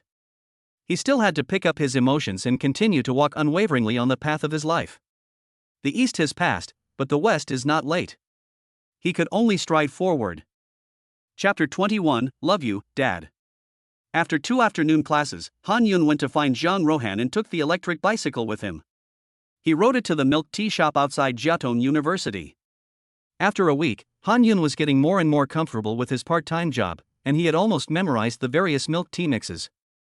He was making milk tea when someone walked in from outside the shop. Han Yun was at the moment lowering his eyes as he made the milk tea, and skillfully said with his mouth, "Welcome, what would you like to drink?" After a long time, the other person did not say anything. He then raised his eyes, and a trace of worry welled up in his heart. The person standing in front of him was none other than Meng Zihao, whom he had not seen for a long time. "Hey, it's Han, why are you here part-time?" His tone was mocking, and this time he clearly didn't take Han Yun seriously. The last time he saw Han Yun on campus, he deliberately inquired about the latter's background afterwards. It was then that he discovered that Han Yun actually came from Luochang and came from an ordinary family. Han Yun's father was just a doctor at a local top 3 hospital in Luochang. And his mother was just an ordinary high school teacher. Han Yun can be said to have absolutely no background at all. But last time, he managed to fool him, which made him feel a bit embarrassed. So after just seeing Han Yun right out of the school gate, he secretly followed him. "Meng Zihao, what do you mean?" Han Yun saw the gloom flash in Meng Zihao's eyes, and thought that he must have come here specifically to make things difficult for him. He was afraid that Meng Zihao would go crazy in the store, and if he broke anything valuable in the store and affected the business, then his part-time job would probably be over. Fortunately, there were still other people in the store, so I think Meng Zihao won't make a big deal of it. Sure enough, Meng Zihao walked towards Han Yun, got a little closer to him, and whispered, "You actually dared to trick me before, so you better watch out these few days." Then Meng Zihao took a few steps back and said loudly, "Give me a cup of milk tea from the store." Saying this, he pointed his finger at Han Yun and, "I just want you to make it for me."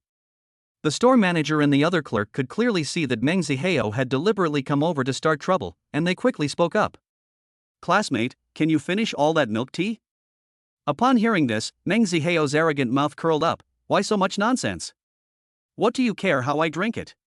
Just tell me if you can do it or not.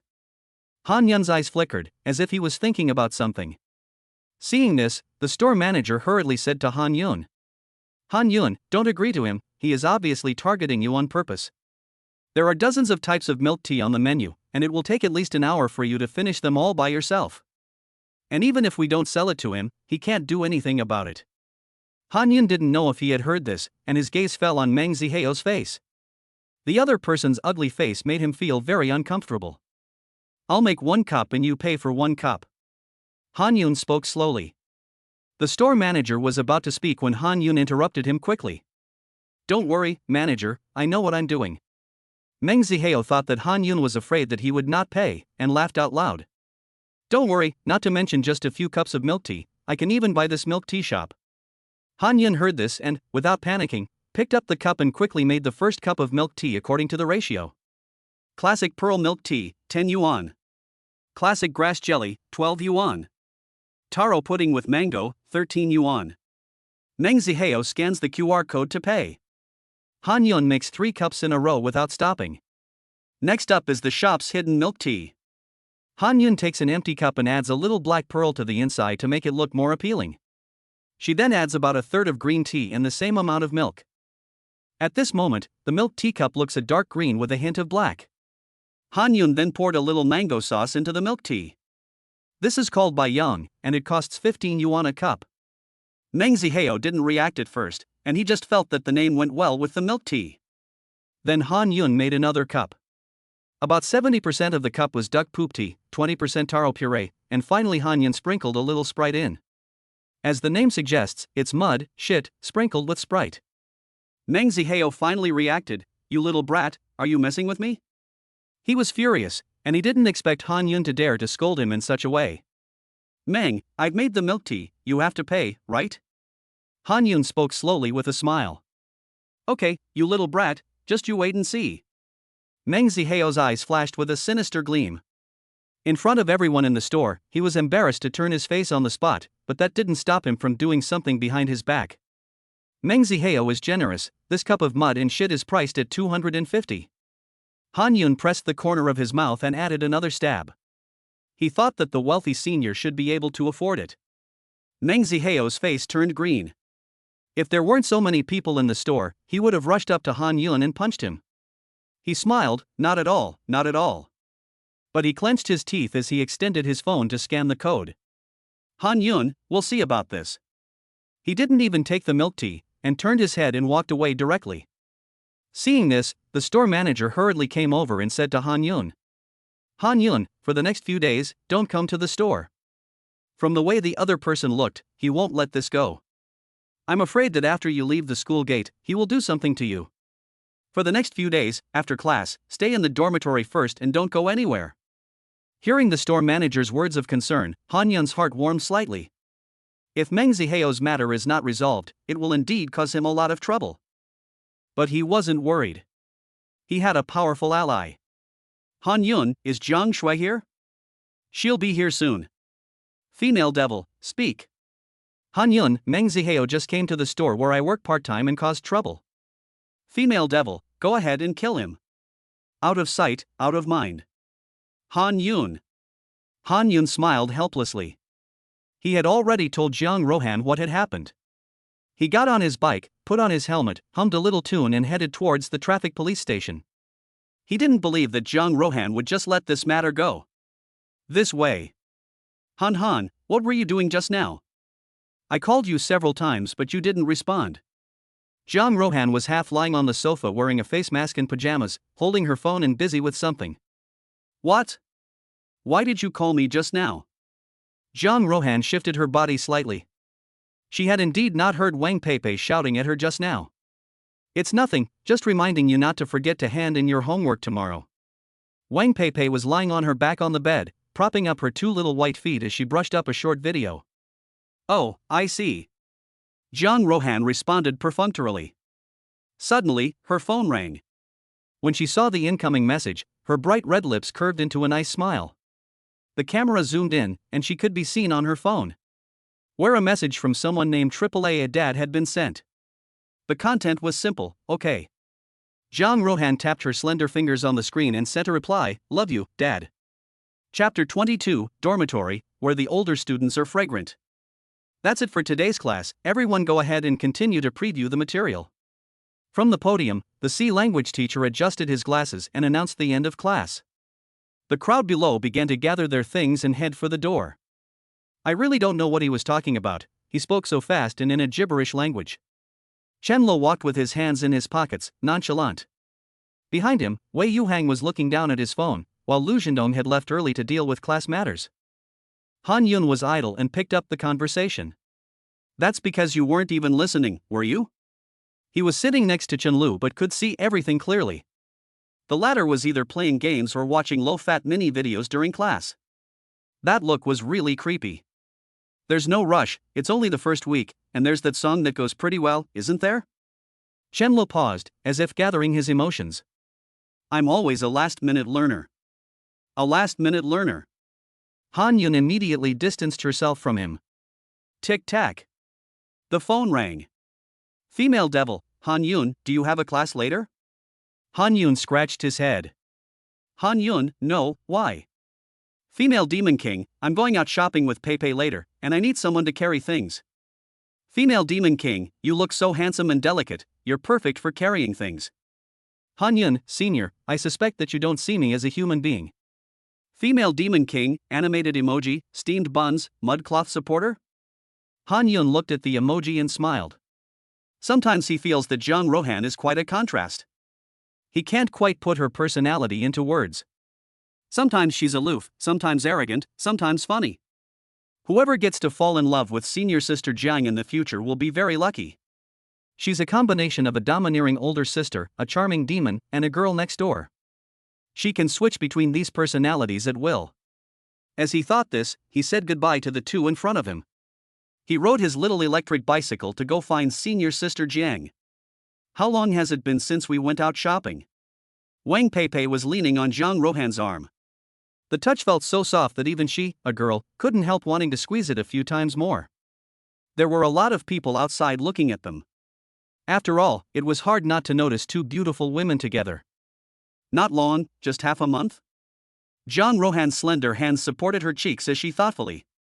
"Don't worry, I'll let you have a great time this time." The two of them arrived in front of the black Maybach and stopped. Han Yun waved at them from afar. "Senior Jiang, Senior Wang, am I late?" He parked the car and quickly ran up to the two of them. "Not late, Junior Han is a master of time management." Wang Peipei raised her hand and gave a thumbs up, not sure if it was a compliment or genuine. Zhang Ruhan's eyebrows furrowed slightly. She took 2 steps forward and moved closer to Han Yun. She sniffed her small nose and then spoke softly. "Younger brother, have you been eating sweets?" Han Yun was taken aback by her actions. "Huh? No?" Han Yun scratched his head, feeling very puzzled. "Then why did the air taste sweet as soon as you arrived?" Han Yun and Wang Peipei were both silent. The atmosphere was a little awkward. Zhang Rohan pouted her lips, her cute long eyelashes flickered, she pulled open her lips and complained slightly. "What the internet says is all a lie, what corny romantic things, it's embarrassing to the point of making people's toes curl." She quickly turned her head and got into the car. Han Yun instantly understood, so he had just been used as a test subject. It was clear that Zhang Rohan had been in a good mood recently. He immediately coughed twice, consciously ran to the back, opened the car door, and got in. "On the way." Han Shui said, Han, let's go for a walk on the Bund." Although Han Shui has been at the school for a long time, he hasn't been there yet. A warm current slowly flowed in Han Yun's heart, but his mouth opened and he said, No, aren't you going shopping? I'll just accompany you." Zhang Rohan's beautiful eyes wandered, and there are several relatively large shopping malls on the Bund. That area is almost the most prosperous area of Haikao, so there is no shortage of places to go shopping. "Okay, just so happens that I have a store there." Han Yun saw that Zhang Rohan had nodded, so he didn't say anything else. After all, he came to be the bag carrier. He was already prepared to be the bag carrier. The three of them agreed, and Zhang Rohan turned on the navigation and got on the overpass. The three of them didn't say another word, silently focusing on their own tasks. Finally, after driving on the elevated highway for nearly half an hour, the black Maybach slowly drove downwards.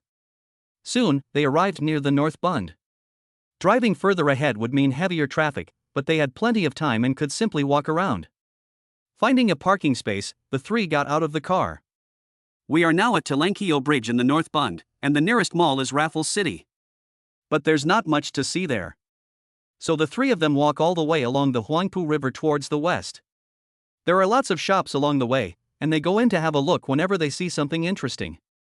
John Rohan buys 2 more dresses. Han Yun notices that she seems to like wearing dresses. Recalling how the two of them first met half a month ago, when Han Yun had stained Jiang Rohan's dress. "Miss Jiang, I've noticed that you look especially good in dresses." Han Yun was flattering her from behind, carrying things. Jiang Rohan ignored him. When they arrived in front of a cafe, Jiang Rohan pushed open the door and walked in. Wang Peipei and Han Yun didn't know why, but they also followed in. "Welcome, miss." Han Yun only heard the waiter in the shop call Jiang Rohan like this. The latter just nodded slightly. It didn't seem like the first time she had been here. Han Yun thought to himself, she still seems to underestimate the size of her family's company.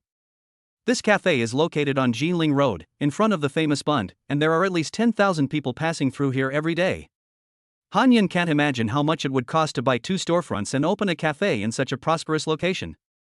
However, this shop is actually just one of the most inconspicuous properties in Jiang Rohan's family. "Let's have an Americano, no milk." Jiang Rohan's tone seemed a little cold when speaking to outsiders. She turned her head to look at the 2 people behind her, indicating that they should order. Han Yun glanced at the price list.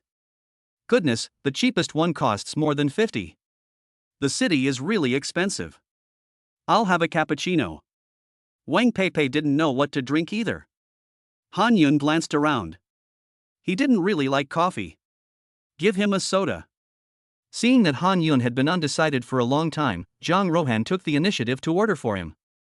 The 3 of them casually found a seat. It was now 6:30 p.m., and none of the 3 had eaten dinner yet. "I'll treat you to a nice meal later." Jiang Rohan slightly twitched her lips, her tone still cold. It seems that outside, Jiang Rohan is the type of person who rules over others, and an invisible sense of coldness hovers around her, as if reminding others to stay away. The waiter brought the soda, and Han Yun took a small sip. After almost an hour of walking, he was a little thirsty. Han, when are you planning to go back?" Wang Peipei glanced at the time. It didn't matter to the 2 of them, but Han Yun had a curfew. Upon hearing this, Jiang Rohan glanced down at her phone. "What do you think, Han Yun?" Jiang Rohan looked up, her beautiful eyes fixed on Han Yun, making the latter feel a little embarrassed. "I'm in no hurry to go back to the dormitory," Han Yun quickly said. "The dormitory is no match for you, senior." He didn't say this out loud. Chapter 23, Strike a Few Poses. When the 3 of them left the cafe, it had completely darkened. Not far ahead was our family-owned Michelin-starred restaurant. "Let's go eat first." Jiang Rohan was now holding onto Wang Peipei's arm. She was a little hungry. Wang Peipei and Han Yun naturally had no objections. After eating, Han Yun rubbed his round belly. He secretly pulled his mouth. They say the portions at Michelin-starred restaurants are minimal, but he had his eyes open today.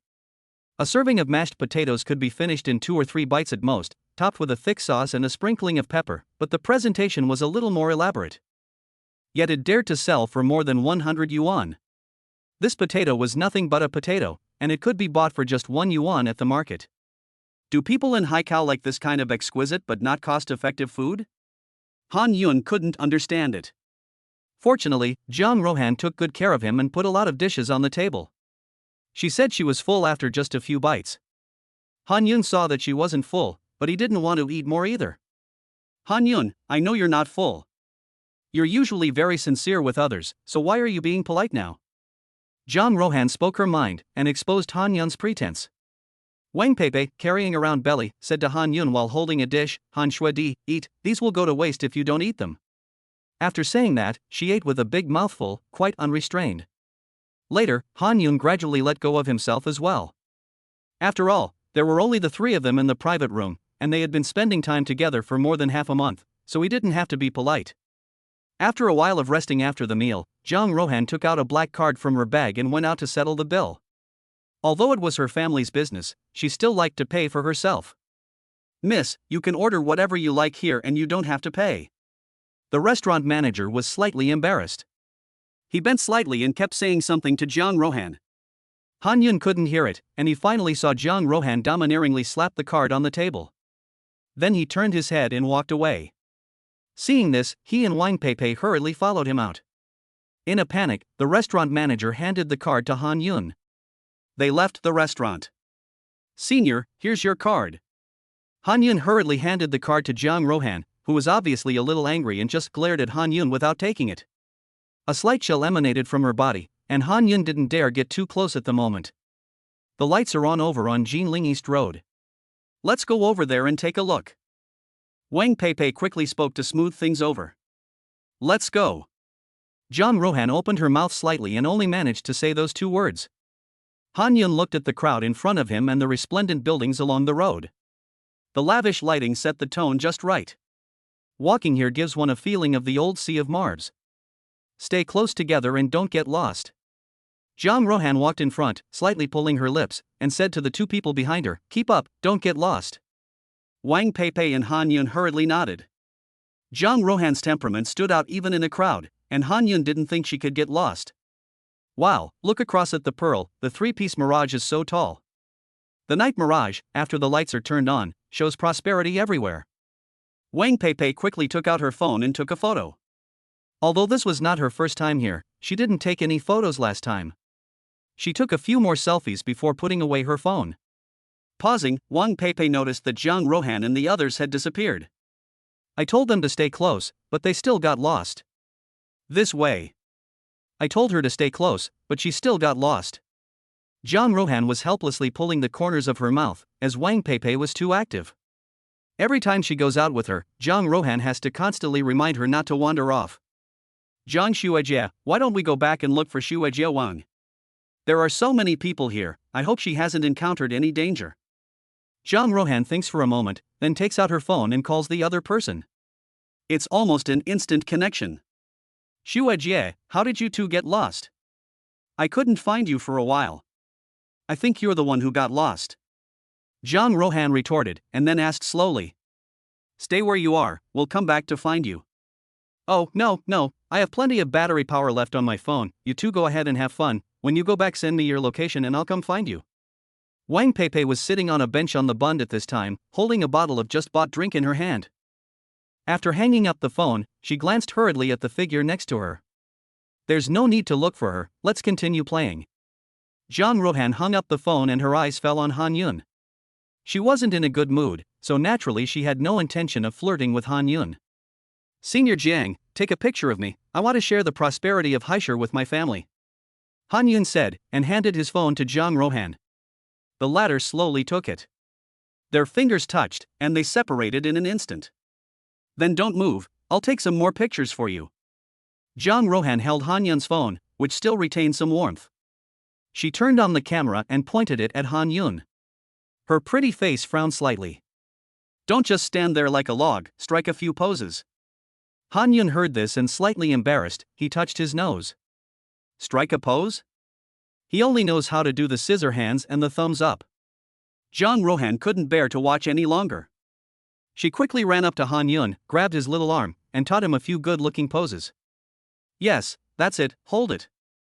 Jiang Rohan looked at Han Yun on the screen of her phone. The boy was slightly shy and seemed to be posing a little reluctantly. The dim light enhanced the three-dimensionality of his face. He was wearing a simple black jacket over a white shirt, which made him look inexplicably good.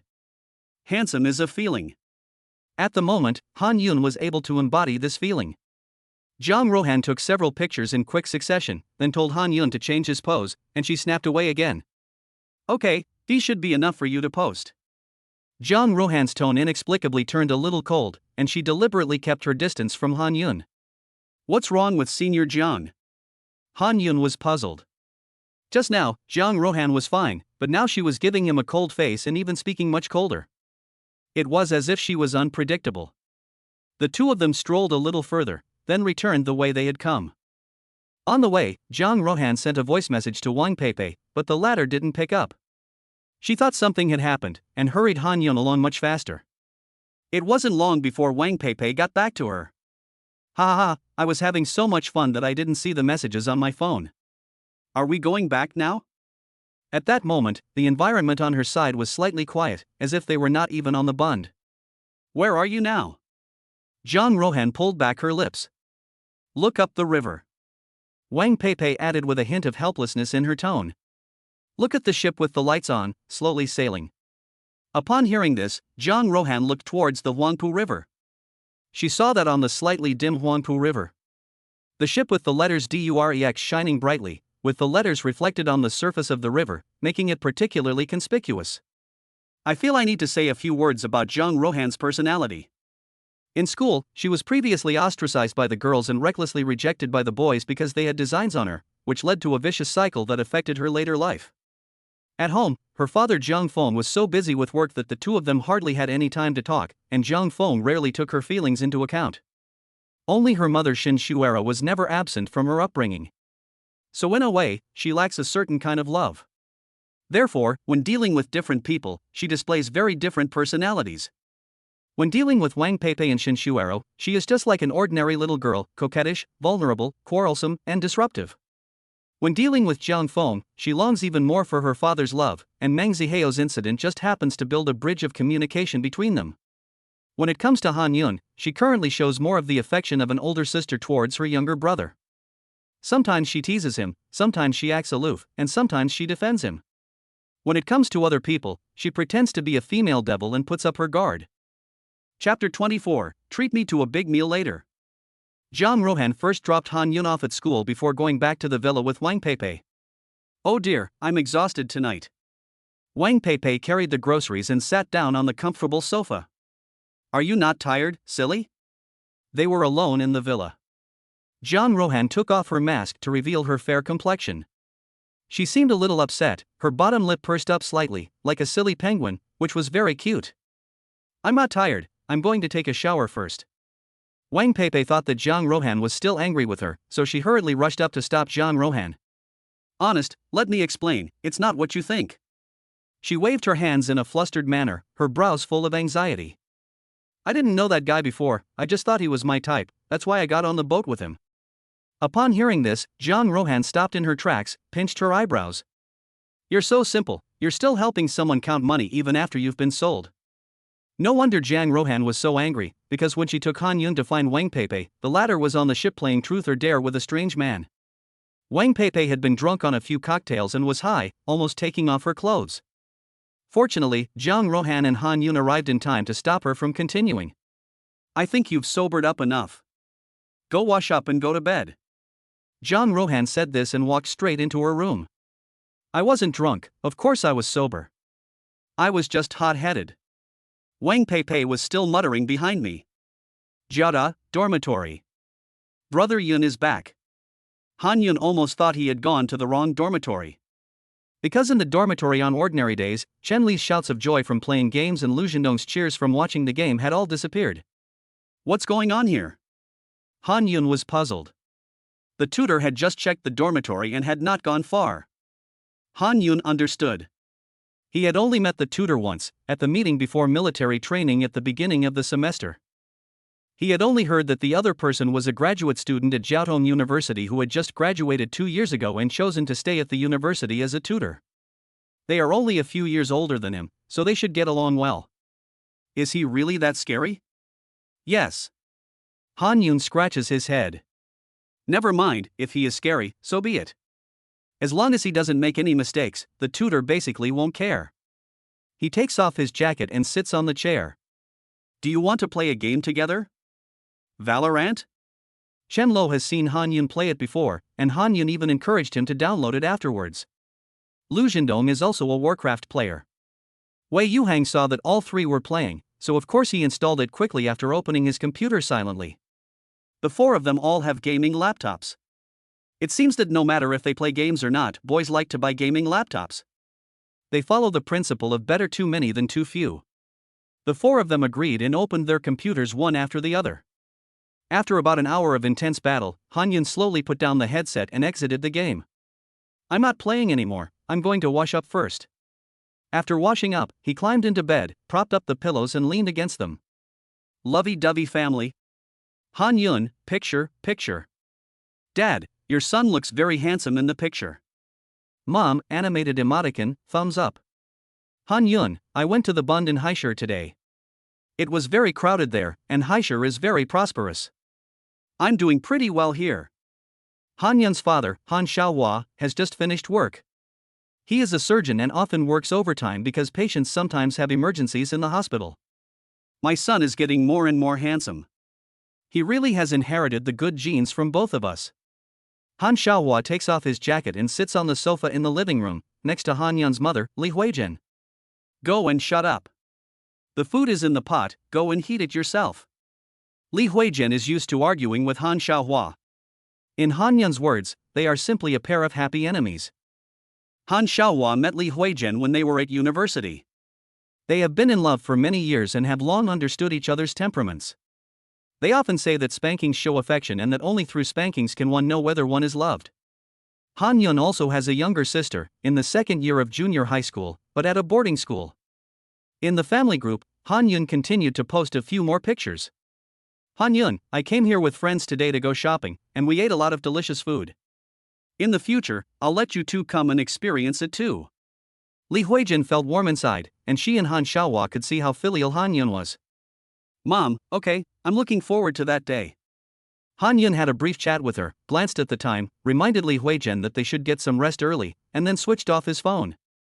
I must work even harder. Han Yun silently encouraged himself. Next, let's talk about the main situations in which the Lobita law applies. Lu Zhendong and Chen Luyan several times in a row as Lu Zhendong lectured on advanced mathematics without the slightest emotional fluctuation. Wei Yuhang listened quite attentively, nodding his head while taking notes with a pen. Han Yun's mind had long since wandered, and at the moment he was staring intently at the screen of his phone. It would soon be 11:30, and he needed to help Jiang Ruhan grab tickets for the concert. Although Jiang Ruhan had only mentioned it casually this morning, Han Yun had immediately said that he would help them grab them. I'm more interested in Han Yun than in something that doesn't matter. Jiang Ruhan pulled open her seductive lips, spoke in a flirty tone, looked at Han Yun with a smile curling the corners of her mouth, and then rubbed his hair. Han Yun was already used to the other person's verbal flirting, and immediately changed the subject. If I get the tickets, can I go with you? He also really wanted to go to Jay's concert. Han Yun had been listening to Jay's songs since the 9th grade, but due to his busy schoolwork, he had never had the opportunity to go to a concert in person to see his idol. Of course you can. If you can get the tickets, of course you can go. Jiang Ruhan looked at Han Yun with affection in her beautiful eyes, exuding a seductive aura with every wrinkle of her face. Wang Peipei embraced Jiang Ruhan and gave her a fierce kiss on the cheek. There was no way around it, the aura not only repelled men, but women too. At that moment, Han Yun glanced quickly at the time, 11:29. He had reserved the information in advance, and it would only be available for purchase at that moment. Finally, the time in the upper left corner of the phone changed from 29 to 30, and Han Yun quickly clicked on the screen. It was only about a second later. The tickets were sold out. It was really hard to get. Han Yun was dejected. He hadn't even clicked through to the payment page before the tickets were gone. On the other side. Han, did you get any? Wang Peipei asked Jiang Ruhan with wide eyes. No. Jiang Ruhan's face wasn't looking too good either at this point. She could have just collected 3 tickets, which would have been a piece of cake for her. But she wanted to do it herself. Ah, you didn't get any either. Wang Peipei's face slumped when she heard this. Jiang Ruhan thought she didn't get any either, so she quickly reassured her, it's okay, I'll go to the seafood market and get 3 tickets later. The next second. Wang Peipei's face turned from cloudy to sunny, and she suddenly looked up, holding her phone up to Jiang Ruhan's face. Ta-da, I got it, isn't it awesome? Wang Peipei's smile was so exaggerated that the teacher lecturing in front of her glanced over several times. Wow, Peipei, you're amazing. Jiang Ruhan clenched her small hands. She immediately realized that she was in class and immediately adjusted her emotions, her face turning cold. Buy me dinner later, silly. Wang Peipei pinched Jiang Ruhan's face. Chapter 25, Developing Feelings? Han Yun didn't have to work part-time these few days, and he was left with nothing to do. At the beginning, Meng Zihao told him to be careful these few days, but he didn't see his revenge for a long time. I think it's because of Sister Jiang Shui. Han Yun didn't know how Jiang Rohan did it, but he intuitively felt that it was related to Jiang Rohan. I'll ask her when I bring her lunch later. Han Yun was currently eating with the three of them in the dining hall. Wei Yuhang had been suffering from an upset stomach in the past few days, so he had been eating very lightly. The three of them had been influenced by him and had also started to pay attention to their health. Auntie, I'll just have the green ones, you can mix and match for me. Shenlu adhered to the principle of being green and healthy, so all of his meat and 2 vegetables were all green and healthy foods. Wow, salt and pepper fried mushrooms, Auntie really knows me. Shenlu took the food and his appetite was aroused. Anyway, the National Day holiday is just a week away. Have you thought about how you want to spend it? Lu Zhendong picked up a chopstickful of poached vegetables and chewed it thoughtfully. Holiday? Han Yun blinked. He hadn't thought about how he wanted to spend National Day. Go back to Los Angeles or not? High City was quite far from Los Angeles, to be honest. The high-speed train would take more than 10 hours each way. As for the plane, he felt that it was not even in the scope of his considerations. Although the plane is fast, the price is also quite high. I think I will go home. Wei Yuhang's family is in Gusu, which is very close to Haishur. I guess I'll just stay at school, and no one will play with me when I go back. Shenle smacked his lips, he is a sunshine otaku. What about Yun? Not going out with the female demon, Zhang Xueji? Han Yun saw himself in the mirror. He said at once, me? I haven't thought about it yet, but I will probably go back to Los Angeles. Then he paused for a moment. And I don't have anything to do with Zhang Xueji, just ordinary schoolmates. As soon as Han Yun finished speaking, Shenlu hurriedly chimed in. Come on, there are so many Zhang Xueji's schoolmates, why did she let you run errands for her? Han Yun scratched his head, he wasn't sure why either. Could it be because I'm good looking? He silently rejected the idea in his heart, but there were many good-looking guys chasing after Zhang Xueji, who was I to be included? Achoo! Jiang Rohan was currently in her dormitory. She sneezed suddenly without warning. Someone must be talking behind my back. She was already used to people discussing her. She didn't care too much about her reputation, it was already bad enough. Even the seniors in their junior and senior years avoided her a bit when they saw her. There was a popular poll on the NCTU confession wall before. On the list of the most attractive girls at NCTU, Jiang Rohan was not only on the list, but also ranked first in a cliff-like manner. And on the list of girls that the students at Jiaotong University were most afraid of, Jiang Rohan was still in first place, but in reverse. She even had more votes than several of the school's female teachers who were known to be strict and demanding. Of course, after that, someone else initiated a poll for the wealthiest person at Jiaotong University, and everyone's votes were still very consistent. Why hasn't Han Yun delivered lunch yet? Jiang Rohan ran her delicate hands over her belly through her thin clothes. It was still smooth to the touch, but it was sagging. Tick. She picked up her phone, then pushed open the dormitory door and walked downstairs. Downstairs, Han Yun had already parked the car and was carrying the lunch in his hands. Jiang Rohan tugged at her lips in a bit of a whine. Can you come faster next time? Han Yun touched the back of his head, and he ate and chatted with Lu Zhendong and the other two, so he ate very slowly. I'm sorry, senior, I'll eat faster next time. Han Yun hurriedly apologized. No need to apologize, I didn't blame you. Bring the food.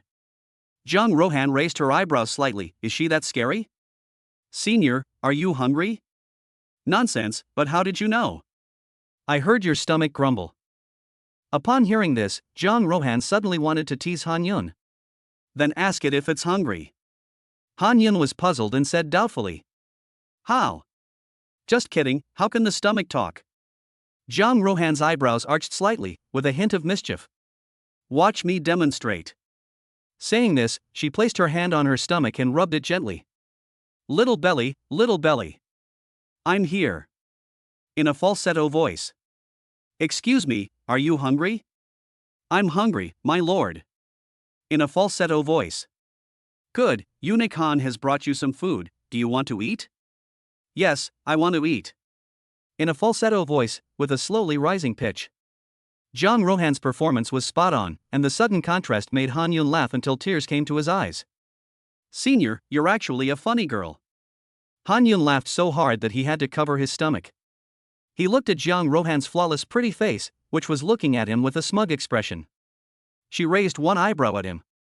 Cut it out, hurry up and give me my food, go back and rest, Han, gong, gong. She deliberately stressed the last 3 words, while her smile instantly disappeared from her face, and she looked impatient. Senior, it's really a loss for the City of Dreams Drama Academy that you're not going there. Han Yun took the opportunity to tease her a bit, and drove off very tactfully. Jang Rohan was in a good mood today because of the concert tickets. Humph. She was slightly arrogant, and turned her head and walked upstairs. Han Yun returned to the dormitory and found that none of the 3 were sleeping. He felt very curious, especially about Chen Lu. He even sometimes wondered how Chen Lu had been admitted to Jiaotong University. He watches low-fat videos during class and plays games as soon as he gets back to the dorm after class. Han Yun has never seen him study. Maybe it's just a matter of natural talent. At that moment, he crept up behind Chen Lu and discovered that the latter was actually writing code. Oh no, I have to hand in a C language assignment this afternoon. Han Yun slapped himself on the forehead. How could he have forgotten about that? No wonder the 3 of them were sitting at their desks staring at their computers. Han Yun hadn't written his C language assignment yet. As his major course, he asked himself privately if he had already learned enough. But he didn't expect the teacher to lecture so quickly. Although slides were projected during every class, the teacher basically lectured according to his own thinking, and at certain times, he would personally demonstrate on the computer. His teacher said in the first lesson that teaching with slides was a requirement of the school, but we shouldn't be bound by what has already been written down, we need to learn to apply knowledge flexibly. Han Yun thought at the time that this was definitely a good teacher. You 3 are really tight-lipped, you didn't even tell me. Han Yun made a small complaint, but his hands were busy opening the computer. How could we dare to delay the time you spent cultivating a relationship with Jiang Shuajie? Chen Lu immediately chimed in. Are you itching again? Han Yun made a fist, rubbed his hands back and forth, and pretended to pounce on Chen Lu. Now that their relationship is getting better, they don't have to be polite when they talk. This is the scene that a boys' dormitory should have. Chapter 26, Putting an End to It. Han Yun didn't realize until after dinner that he had forgotten to ask Zhang Rohan about Meng Zihao. He was sitting on the bed at the moment, with his legs curled up under the covers and his back leaning against the backrest. His knuckled fingers tapped the screen quickly composing a message and sending it. Han Yun, Jiang Shuajie, did you do something to Meng Zihao? I haven't seen him at school recently. Han Yun, isn't that great? Are you saying you've fallen for him, and you can't stop thinking about him, even as you drink the Yangtze River water together? Han Yun, don't tease me, sister. I'm just worried that Meng Zihao's business might cause you trouble. Female devil, don't worry about it. Just focus on serving me well. Female devil, picture. Han Yun clicked on the photo that Zhang Rohan had sent him, and it was a selfie of the latter. Female boss, good. Han Yun clicked to save the picture without a trace. He exited the chat interface, turned off his phone, and was in a daze. Exhaling slowly, Han Yun slowly got out of bed. Yunzi, wanna drag? Lu Zhendong took off his headphones and waved at Han Yun. No, I'm going out for a bit. It's so late, where are you going?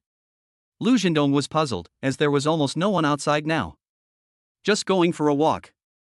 Han Yun said, while she changed her shoes and pushed open the door to go outside. The late-night Jota had a unique feeling, the noise of unknown insects, the breeze blowing, the rustling of the leaves on the tall sycamore trees, and Han Yun's pounding heart. He rarely thought about Li Sijin anymore. It was just a fleeting moment of confusion, but it still came back to him like a beast, unstoppable. Han Yun ran downstairs, as if trying to shake something off.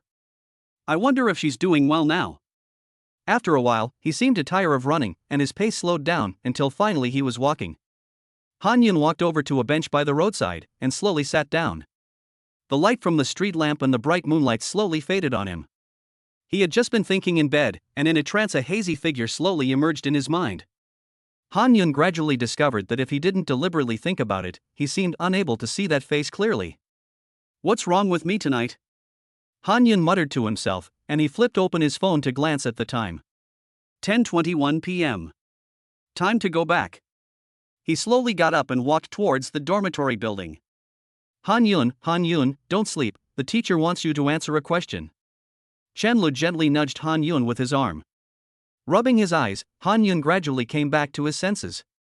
Last night he was so worried that he couldn't sleep until midnight. This morning there was an 8 a.m. computer basics class, which was considered a water course. Han Yun immediately couldn't resist the sleepiness and fell asleep on the table. Han Yun, which one is Han Yun? Hasn't student Han Yun come yet? From the teacher's desk, the teacher called out Han Yun's name several times. Han Yun slowly got up. He looked carefully at the title on the projector, but couldn't make head or tail of it. Choose A, choose A. Chen Lo, who was sitting next to him, quickly reminded him. He chose to believe Chen Lo, and after saying the answer, the teacher asked him to explain the reason. Because Han Yun couldn't answer. The teacher didn't make things difficult for him and told him to sit down and listen carefully. The sleepiness instantly disappeared, and Han Yun opened his textbook and turned to the relevant page on the slide. Then he took out his phone. He opened the music app and planned to watch some videos. Just as he was enjoying himself, he suddenly felt a shadow over his head. Slowly turning his head, he happened to meet the counselor's gaze. Han Yun felt that it must be because he didn't read the almanac. His luck was at an all-time low today. Come to my office after school. Counselor Li Jilin patted Han Yun on the shoulder slowly. After the counselor left, Lu Zhendong lowered his voice and said that he heard that Counselor Li had lost his love and was in a bad mood recently, and he had been standing at the back door of our class just now. I guess he saw you wake up from sleeping and then playing with your phone again. I have to say, Lu Zhendong was right. Han Yun, right? You're quite handsome, but being handsome is no reason to sleep in class and play with your phone, is it? Li Jilin cut to the chase and spoke directly and cryptically. After nearly half an hour of cryptic messages, Han Yun finally left. He had sent a message to Zhang Rohan as early as the second period, asking the latter to go out for dinner after school. At the moment, Han Yun took out his phone from his pocket. 99 plus unread messages. He clicked on it. It was full of messages from Zhang Rohan and him. When did Zhang Xuejie start bombarding him with messages? Han Yun shook his head, thinking that he could never fathom Zhang Rohan. He quickly replied. Han Yun, Zhang Xuejie, I just came from the advisor's office. The other person replied immediately. Female devil, what did you do? Han Yun, I just fell asleep in class and played with my phone. I happened to run into my advisor, who was in a bad mood after a breakup, and got lectured. Han Yun thought that Zhang Rohan would laugh at him, but he didn't expect it. Female devil head, just because you're in a breakup, you can take it out on me? What's your advisor's name? Han Yun stared at the screen of his phone. For some reason, he felt like Zhang Rohan was defending her child. Han Yun, Senior Jiang, I made the mistake in the first place. The other person remained silent for a long time without replying. Han Yun gathered his thoughts and went to the dining hall for dinner before returning to the dormitory. Unbeknownst to him, it had been almost a month since the semester started. Today was Friday, and there was only 1 week left until National Day. Han Yun and the others had one class in the afternoon, a public course in ideological and political education. The two classes were combined. The four of them left the dormitory and walked together on the way to the teaching building. Han Yun was not riding a bike, and was chatting with Wei Yuhang, laughing and joking. Suddenly, Chen Lu excitedly touched Han Yun, indicating for the latter to look ahead. They saw Zhang Rohan and Wang Peipei walking towards them. Chen Lu and Lu Zhendong naturally did not think that the other party was looking for them. It was obvious that they were looking for Han Yun. So the two of them silently took a few steps back, pulling Wei Yuhang with them. Han Shuedi, are you going to class? Wang Peipei was carrying a book and was also obviously going to class. Hello, Zhang Xuejie and Wang Xuejie. Han Yun greeted the two, his eyes falling on Zhang Rohan's delicate cheeks. She had applied lipstick and light makeup, and her already pretty face instantly looked even more charming. Zhang Rohan nodded slightly, but didn't say anything. Then she took a few steps and passed by Han Yun. Wang Peipei hurriedly chased after her. It's over. Han, you must have done something to anger Jiang, so you're on your own. Lu Zhendong gave Han Yun's shoulder a heavy pat. He had heard the rumors about the female devil. Han Yun stood still, scratching his head, wondering where he had offended Zhang Rohan again. Over there. Are you doing anything this afternoon? Wang Peipei took Zhang Rohan's hand, and the cold feeling made her shiver involuntarily. Zhang Rohan gave a non-committal response. To put an end to some unfinished farce. Chapter 27, Are You Crying, Senior? Female devil, Meng Zihao has been expelled.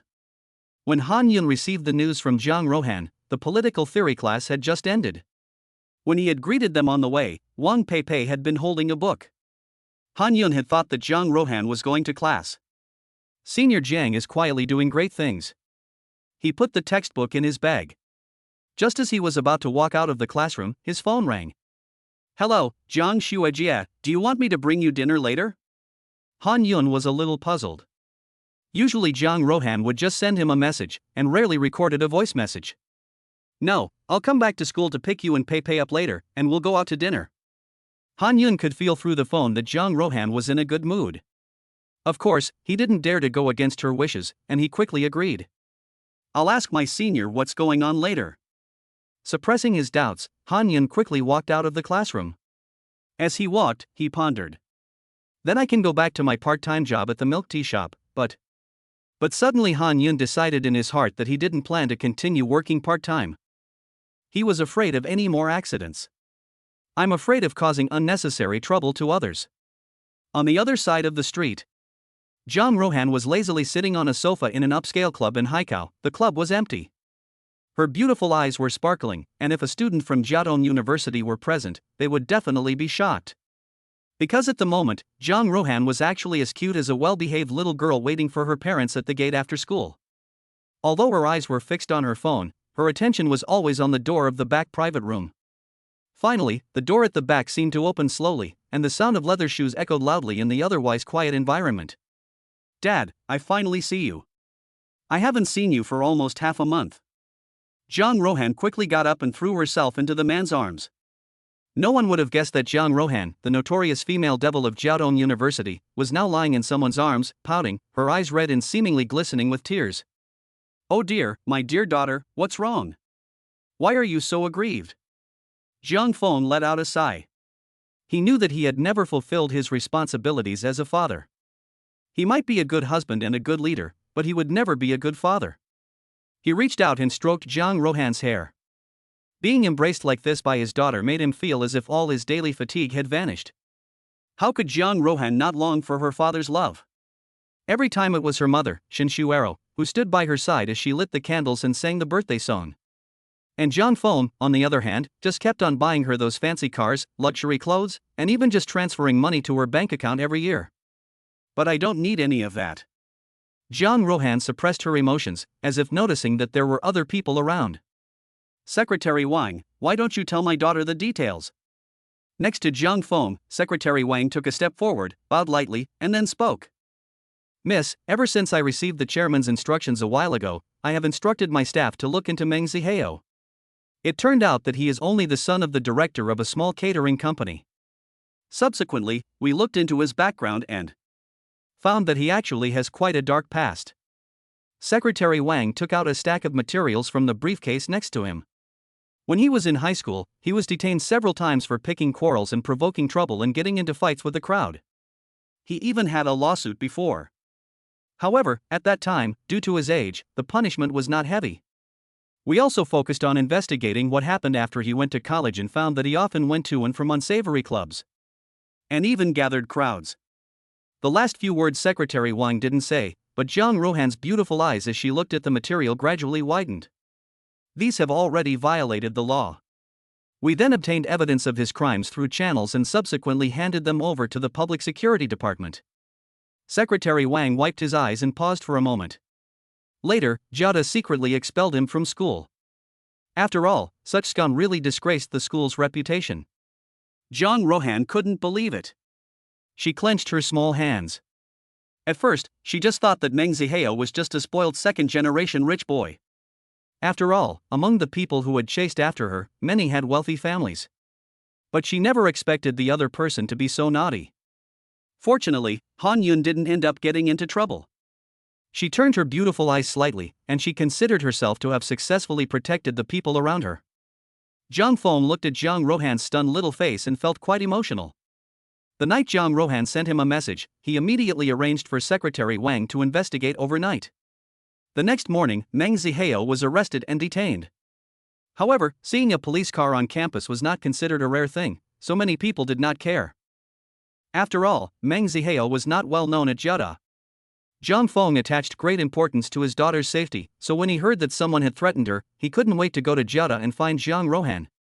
Fortunately, the potential danger had now been resolved. The evidence that Secretary Wang had provided to the police was enough to warrant a heavy sentence. Zhang Rohan chatted with Zhang Feng for a while longer, until Secretary Wang pushed open the door and came in, whispering something in Zhang Feng's ear. The latter then stood up, gave her a hug, and left. This high-end club was naturally their family's property, so Zhang Rohan could stay here as long as she wanted. However, after adjusting her emotions, she slowly stood up. Later, she would have to go back to Jiada to pick up Wang Peipei and Han Yun for dinner. The black Maybach slowly pulled up to the entrance of Jiada, where Han Yun and Wang Peipei had been waiting for a long time. Not long ago, Han Yun went to the milk tea shop and told the manager that he did not plan to continue his part-time job, and honestly expressed his concerns. The manager understood what he was doing and talked to him for a long time. "Sister Jiang, over here, over here." Through the car window, Zhang Rohan looked at the two people waiting for her by the roadside, and a beautiful curve formed on her lips. This feeling is indescribable happiness. She slowly lowered the window next to her and waved to the two people. Han Yun still sat in the back seat very consciously. As soon as he entered, he smelled the unique faint scent on Zhang Rohan. It smelled very nice. "Did you put on perfume, senior?" Han Yun thought Zhang Rohan had used some perfume. "Your senior is naturally beautiful and never wears perfume." Zhang Rohan unexpectedly cracked a joke and turned her head to look at Han Yun. The latter's gaze fell on Zhang Rohan's face, and the movement of his hand feeling in his pocket slowed down. He saw her long, beautiful eyelashes stuck together, and there seemed to be traces of a few teardrops on them. "What do you care?" Zhang Rohan turned her head and fiercely rubbed Han Yun's messy hair. Chapter 28, Indirect Kissing. The three of them went to the same hot pot restaurant as last time. However, since they came at dinner time, there were many tables occupied. Among them were many students from Jiaoda University. So as soon as Zhang Rohan and the others entered, they instantly felt a lot of stares looking in their direction. Some of the bolder ones even whispered in discussion. "Look over there, isn't that the female devil? She's really pretty, but I heard that many people have confessed their love to her and been rejected, and some have even been humiliated in public. So scary? What's with the guy behind her?" "Idiot, you can tell it's her just by looking at her appearance." Han Yun leaned over and listened. "It must be her younger brother." Han Yun inwardly praised her guess as correct. After all, a younger student is considered a kind of younger brother. Because Zhang Rohan was not wearing a mask at the moment, and she had put on light makeup in the afternoon, her every move attracted the attention of the male customers in the store. "Just a moment. Peipei, let's go to the supermarket and buy some food, then go back to the villa and cook for ourselves, okay?" Zhang Rohan pulled Wang Peipei out of the store, and Han Yun followed behind them. "That's great, that way we can buy whatever we want to eat, which is much better than eating in the store." Wang Peipei naturally agreed. "Han Yun, my younger brother, can you carry the things?" Zhang Rohan turned her head with a smile, as she had heard the discussion in the store. "A younger brother? It seems like having one would be nice." "No problem." Han Yun quickly expressed his willingness, as he would be embarrassed if others knew that a man like him had to let a woman carry things when he went to the supermarket. So the three drove to the villa again, which was next to a large supermarket chain. Zhang Rohan sat in the car and first put on a mask before slowly getting out of the car. Pushing the shopping cart, Han Yun carefully surveyed the surroundings. He had often helped his mother Li Huijian run errands and buy groceries in Los Angeles before. The prices of vegetables here are twice those in Los Angeles. Han Yun sighed, feeling that the city lived up to its reputation as one of the top metropolises in the country. "I'll go buy the meat, Peipei you go buy the vegetables, and Han Yun you push the cart." The three of them divided up the work. In no time, the cart was full. They also bought a lot of snacks and drinks. When it came time to pay, Han Yun was truly shocked. He knew that they had bought a lot of things, some of which were quite expensive, but he had no idea that it had cost more than 2,000 yuan. Although Zhang Rohan had paid the bill, he was still a little shocked. "Senior Jiang, you spent my monthly living expenses just by buying a few things." Han Yun grimaced, and indeed the world of the rich was beyond his understanding. Wang Peipei patted Han Yun on the shoulder to comfort him. "It's okay, at first I was even more shocked than you, but I got used to it slowly." Wang Peipei's family is well off, and her parents' combined monthly salary is 80,000 to 90,000 yuan. but it is obviously nowhere near as good as Jang Rohan's family. At first, she was too embarrassed to accept Jang Rohan's behavior of taking her to fancy restaurants and staying in luxury suites, but after spending time with the latter for a long time, she relaxed. Jang Rohan is not as scary as rumor has it. On the contrary, Wang Peipei even feels that Jang Rohan sometimes has a kind of natural air of cluelessness.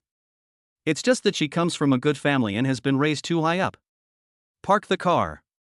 The three of them got out, each carrying something in their hands. Of course, because they had bought so much, Han Yun couldn't carry it all even if he had two more hands. So Jang Rohan and Wang Peipei divided up the lighter items such as potato chips and biscuits. Han Yun carried the heavier items such as drinks and meat.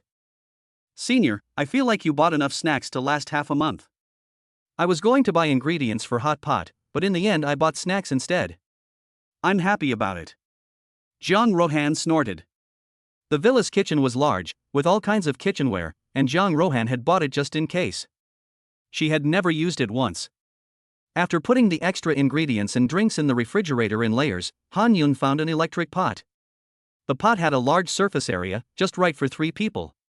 He took it to the dining area, plugged it in, and poured in the tomato base he had bought.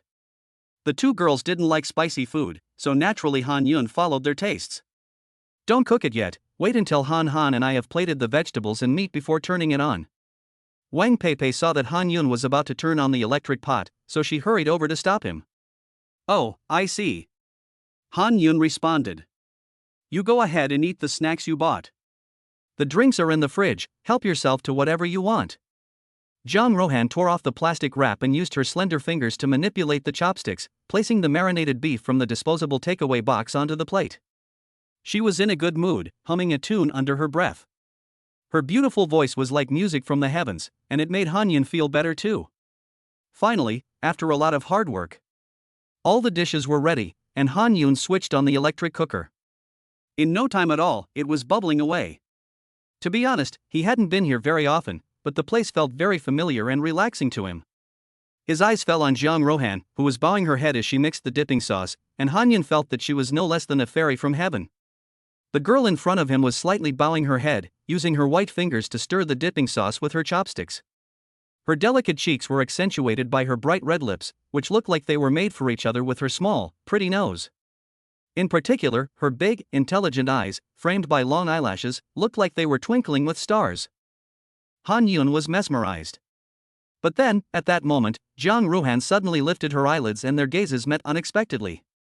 It was like being electrocuted. Han Yun jerked his head and looked away.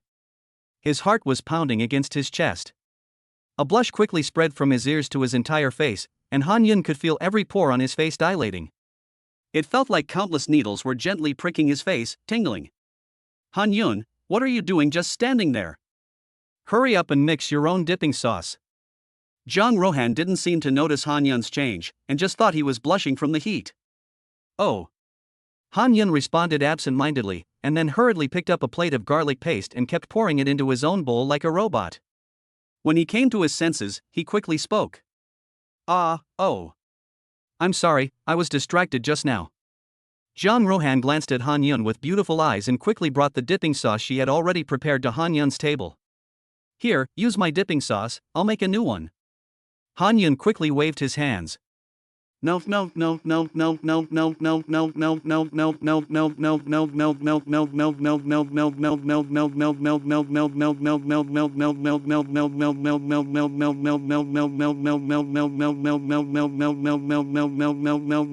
No. Han Yun said no, but his hands were honest. He had just witnessed Jang Rohan dip her chopsticks in the bowl, put them in her mouth to taste, and then stir the sauce with the same chopsticks. Was that considered an indirect kiss? Han Yun thoughtfully passed Jang Rohan's dipping sauce. Chapter 29, You Really Look Good, Senior. The 3 of them had just started eating when the doorbell suddenly rang. Upon hearing the sound, Jang Rohan put down her chopsticks, frowned slightly, and then slowly got up and walked over to the electronic peephole. Han Yun seemed a little uneasy, too, and quickly put down his chopsticks, quickly walking over to Jang Rohan's side. As the only man in the house, he secretly clenched his fists. In case of any accidents, Han Yun would definitely want to ensure the safety of Jang Rohan and Wang Peipei first. He stood behind Jang Rohan, who looked at the middle-aged man in a suit on the screen. Her lips were slightly parted, but she didn't make a sound. At that moment, the middle-aged man rang the doorbell again. "My dear daughter, open the door for your father." Han Yun heard it clearly. "Dad?" Han Yun scratched his head, and suddenly felt that he shouldn't have come to this meal. "Dad, wait a minute." Jiang Rohan parted her lips and spoke softly. Afterwards, she turned her head to look at Han Yun, unable to tell what emotion she was feeling. "What are you panicking for? Sit there and eat properly, I'll be at the front door for a bit." Han Yun awkwardly touched his nose. Yes, he was just here to have dinner at his schoolmate's house. As the younger schoolmate, it was justified. Jiang Rohan quickly walked to the front door. She was surprised to see why Jiang Feng was here. They had just met a few hours ago, and she thought she would not see him again until National Day.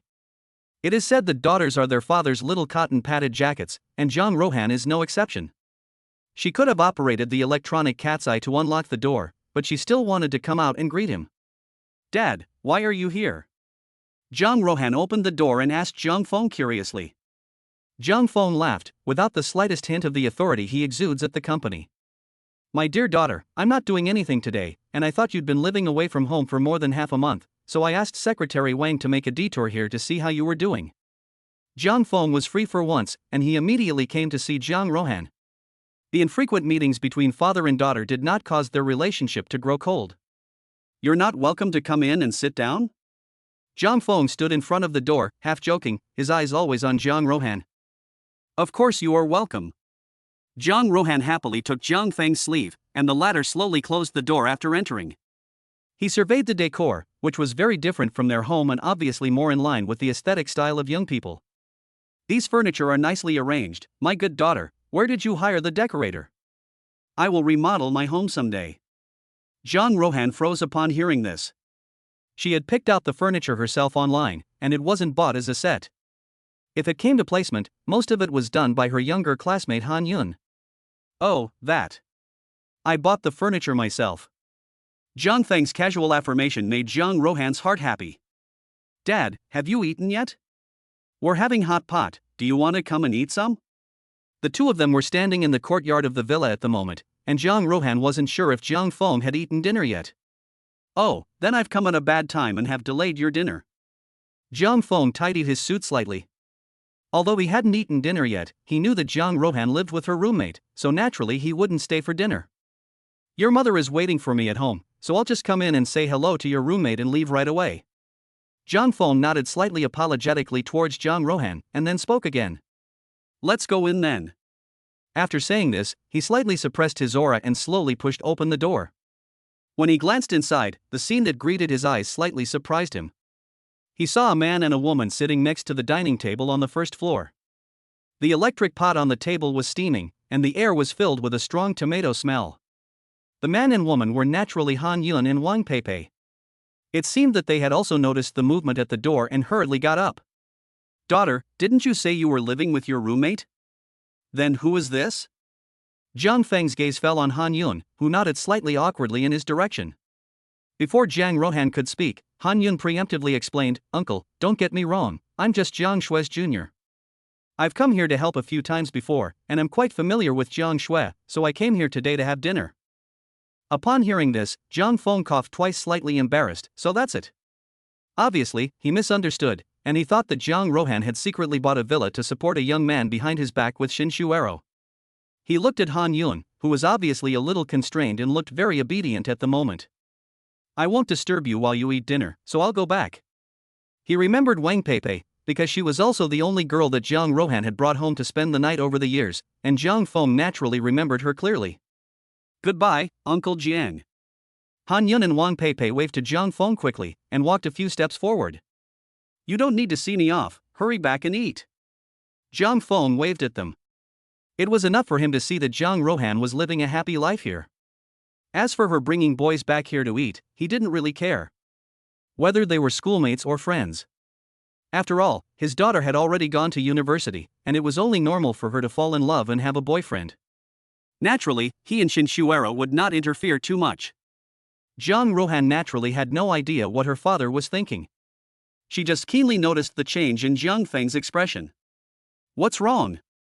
Upon hearing this, Jiang Feng looked up, reached out, and gave Jiang Rohan's head a gentle rub.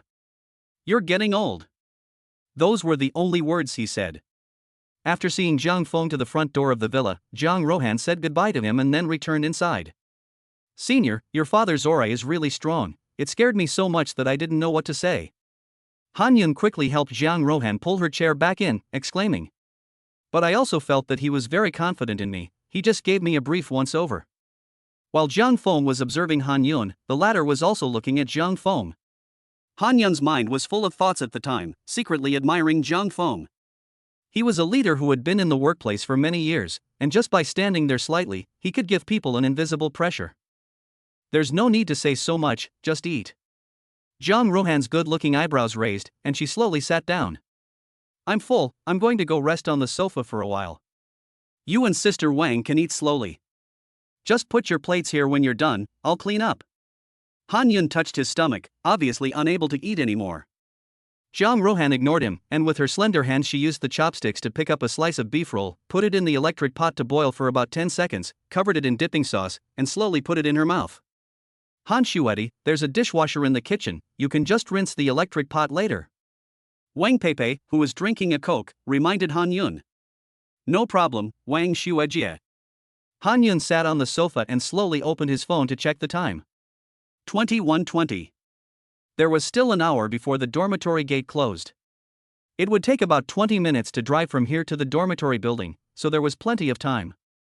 Han Yun immediately sent a message to Lu Zhendong, asking him to keep an eye out to see if the dormitory supervisor would conduct a surprise dormitory inspection.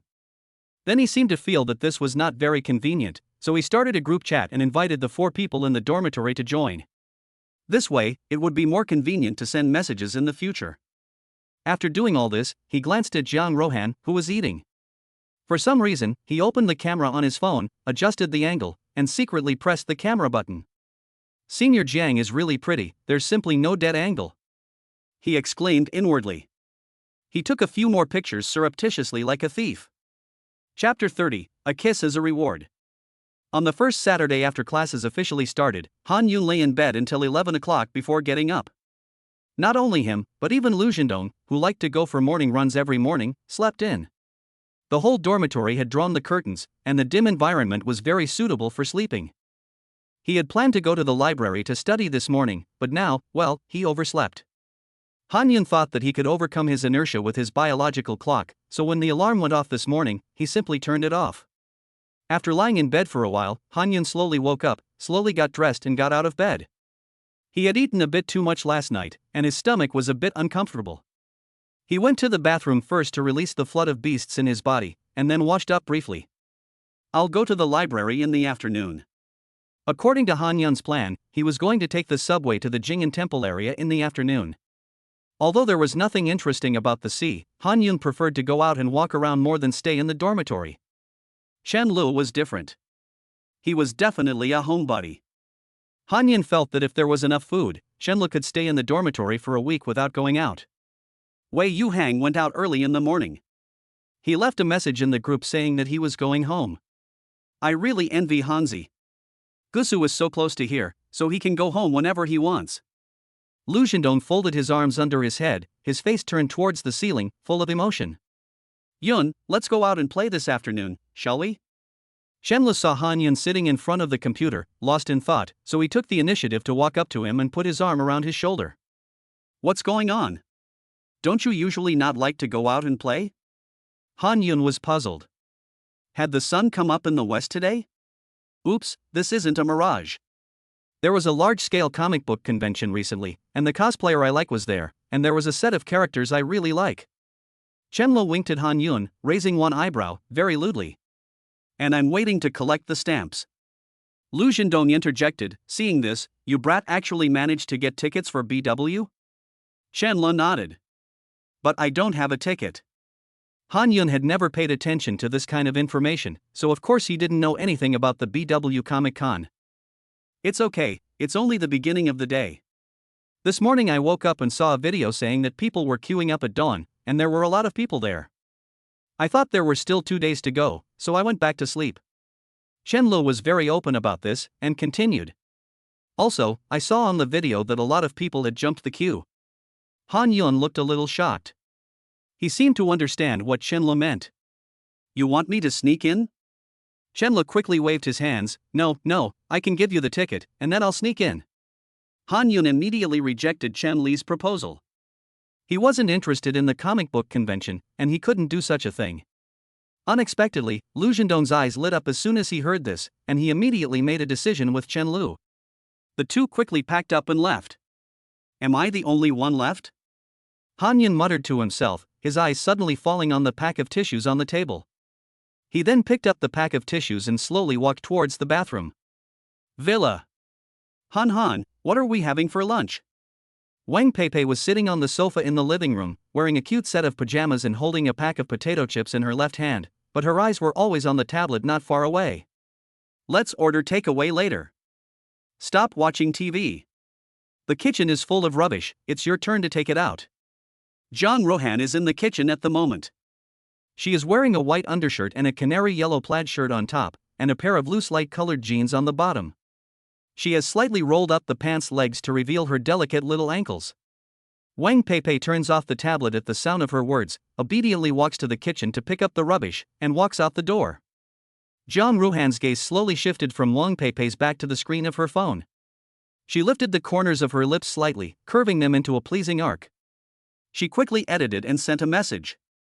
Female devil, Han Yun, later, could you go get a delivery for me and bring me and Peipei some lunch? Han Yun had just come out of the bathroom. He had a bad stomach and had just had some pain. Han Yun, to the dormitory? Female devil, no. Han Yun knew where it was going as soon as he saw the reply. He calculated the time in his mind and felt that he would be in time. Moreover, he still had several thousand yuan in his account that Zhang Rohan had transferred to him. After a moment's thought, Han Yun seemed to remember something and hurriedly typed a question to Zhang Rohan. Han Yun, Zhang Xuejie, what did you buy for this delivery? Zhang Rohan replied immediately. Female devil, guess. Han Yun slowly shook his head when he saw this reply, hoping that it would not be the same as last time.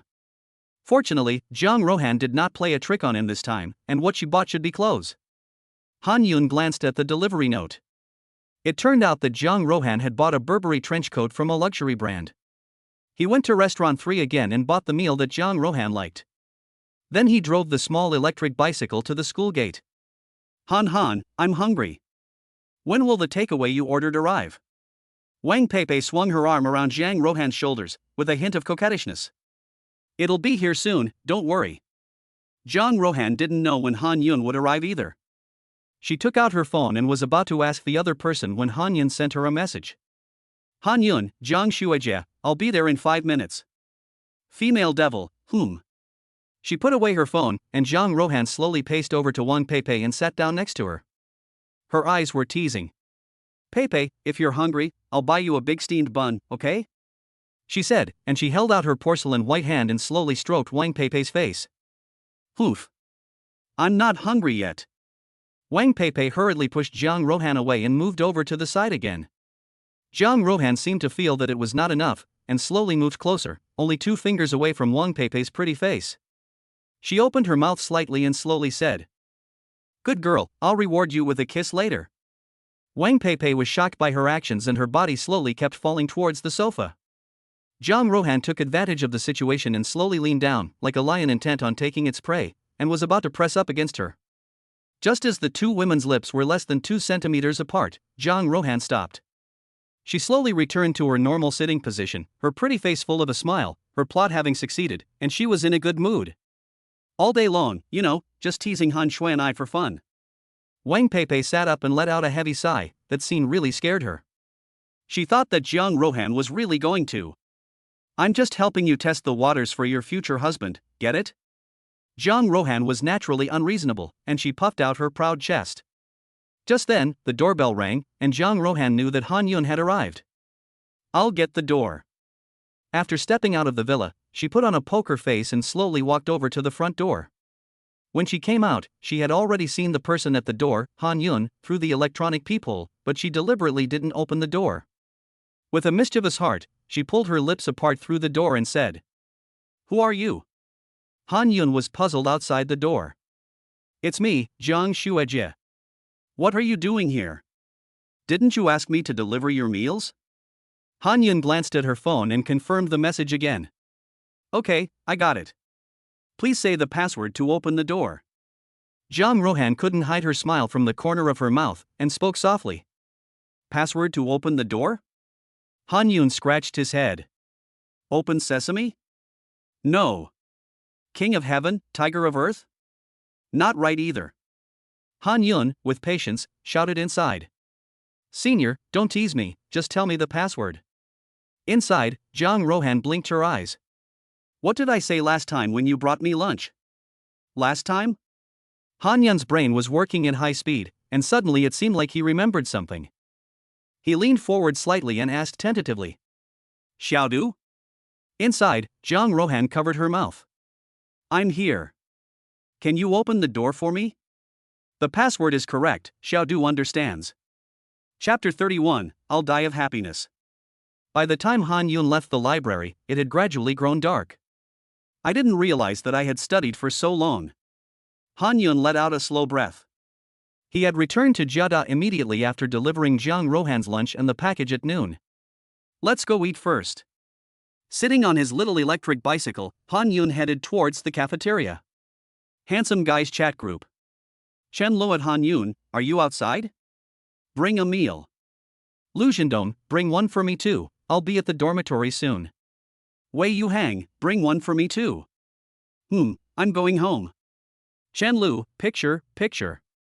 Han Yun didn't need to open it to know that it was definitely a photo of Chen Lu with a cosplayer. He had actually seen the moments posted by Chen Lu and Lu Zhendong earlier. The two people in the photo had their mouths turned up to the sky. A bright, cheerful young man. Han Yun got it. He discovered that the only advantage of building a dormitory community seemed to be that it made it easier for roommates to bring food.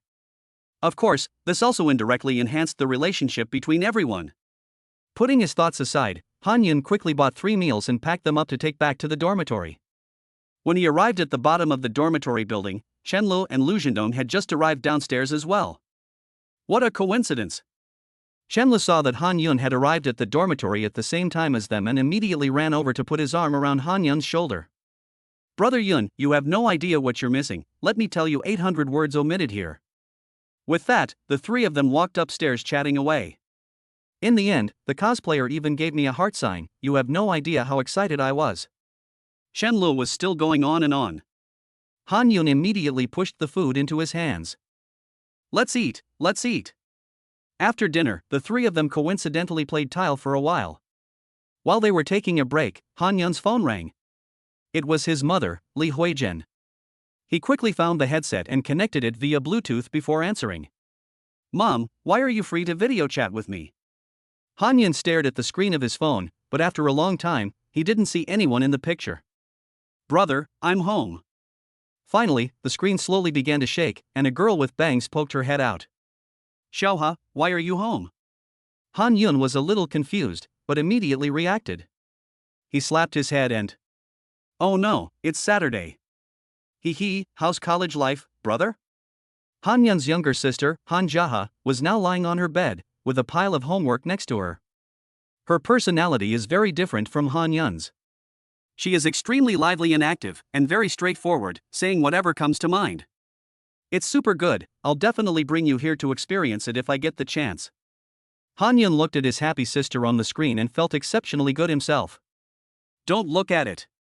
Usually when he is at home, he often argues with his sister, but in fact, is this not also a way to get along?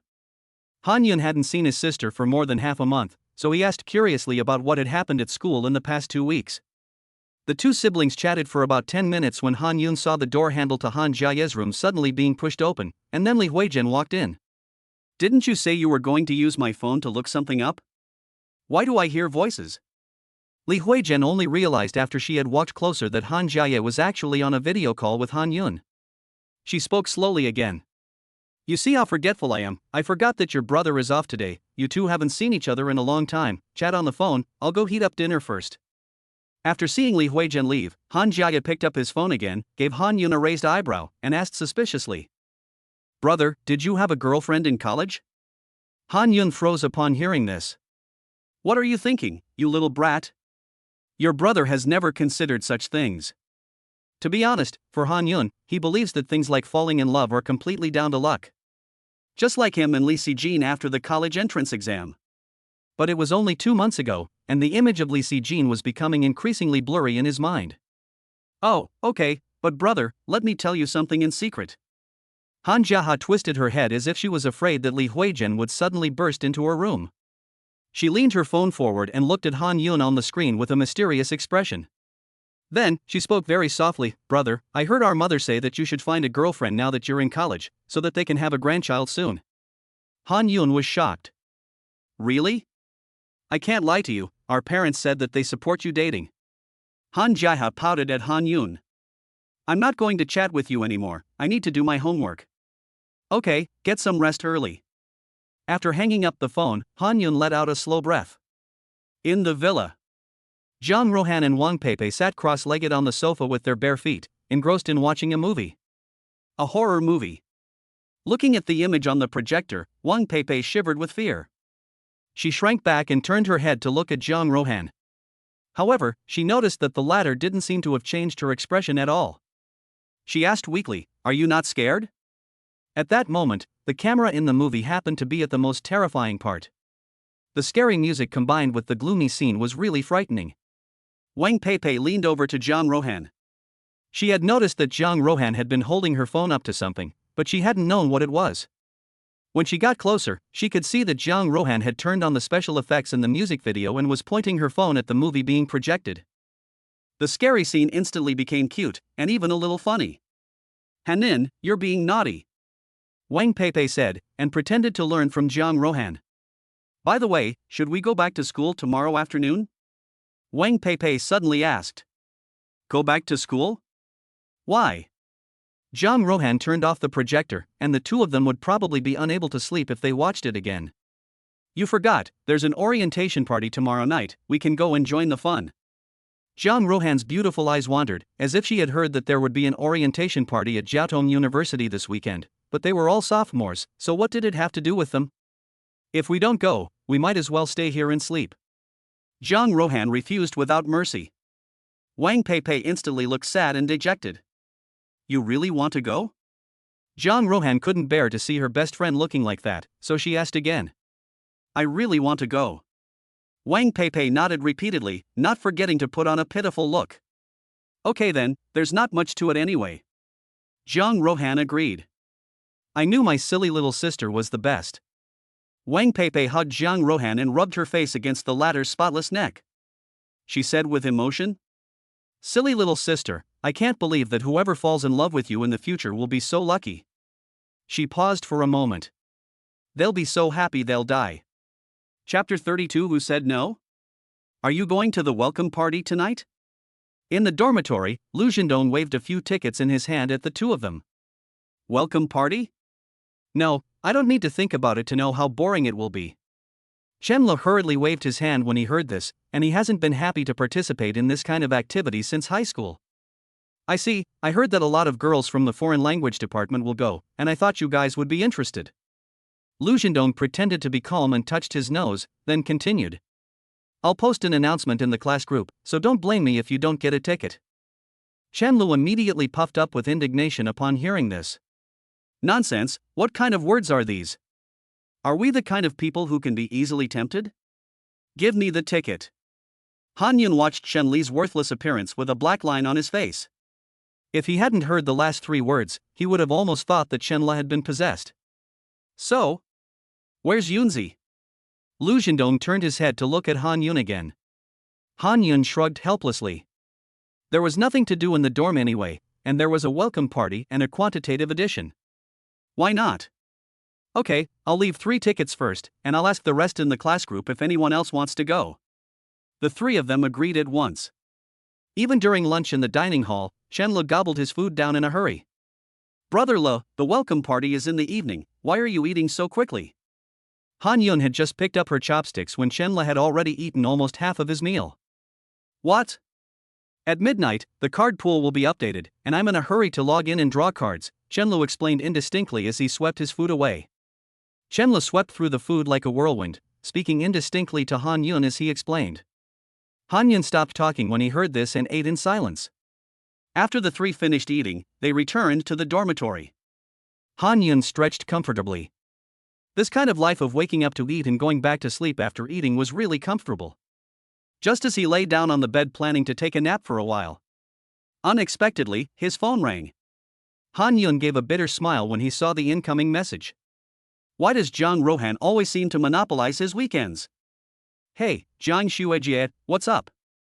Han Yun thought he was going to have to deliver something to Zhang Rohan again. Are you taking a nap? A pleasant voice came from the other end of the phone.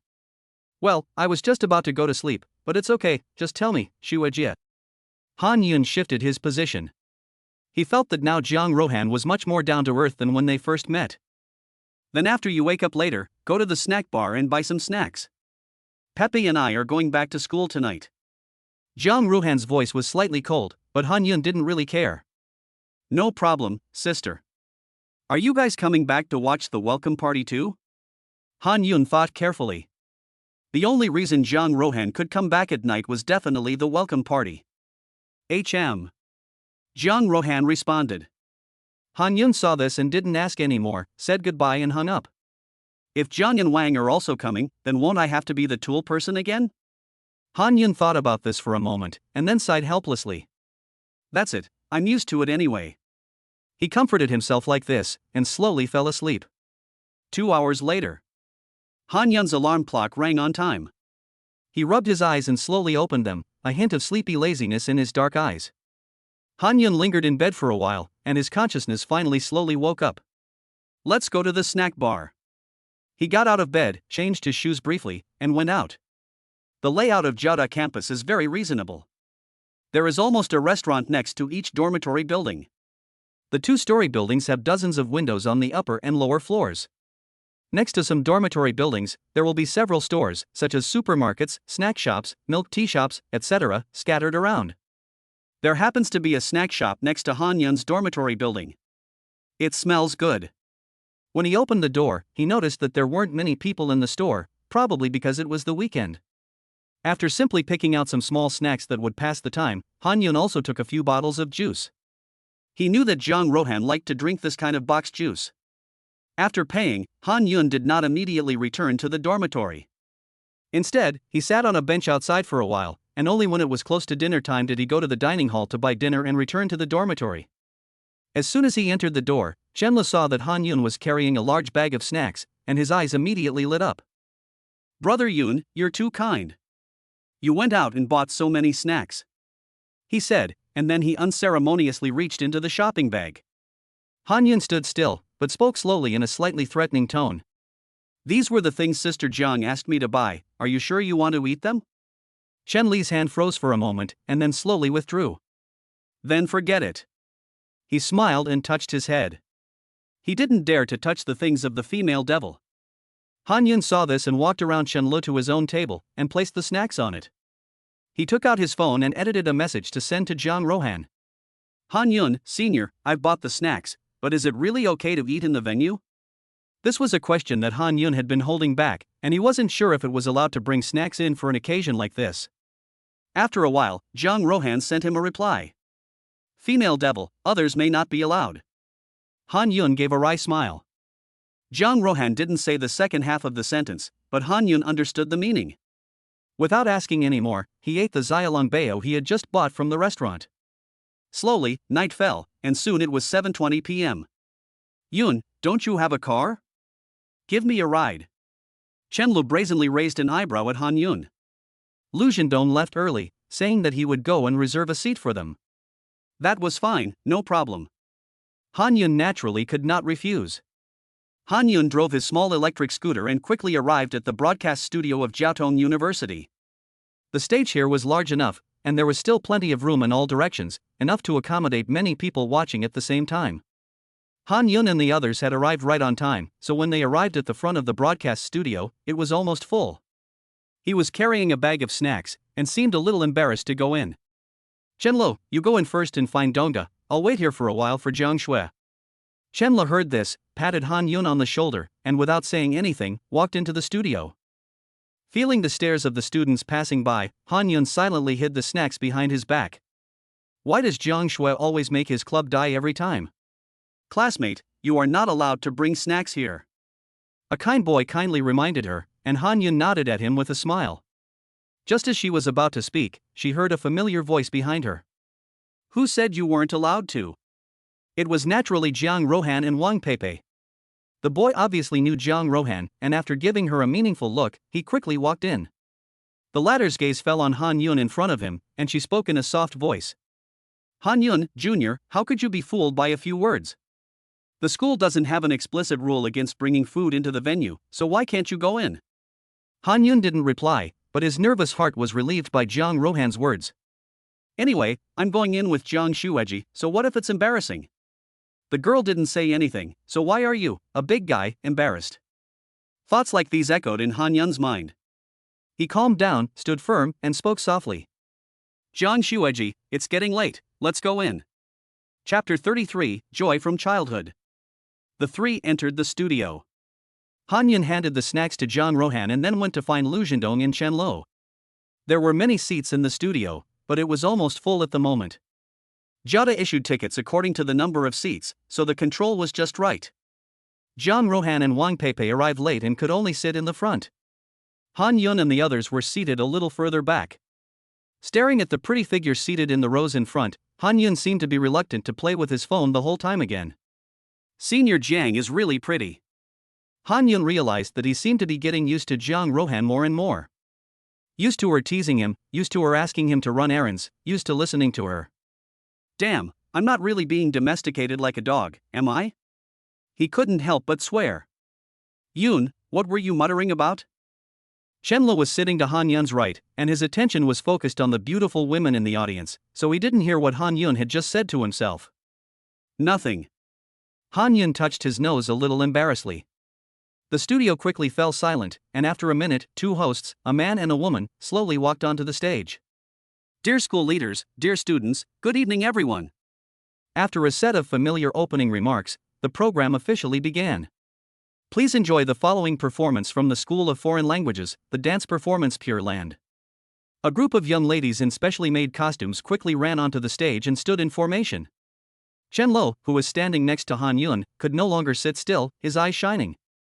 The combination of house dance and beautiful women was simply a killer for a nerd like Chenlu. He wiped his mouth, he didn't actually, quickly raised his phone and turned on the video mode.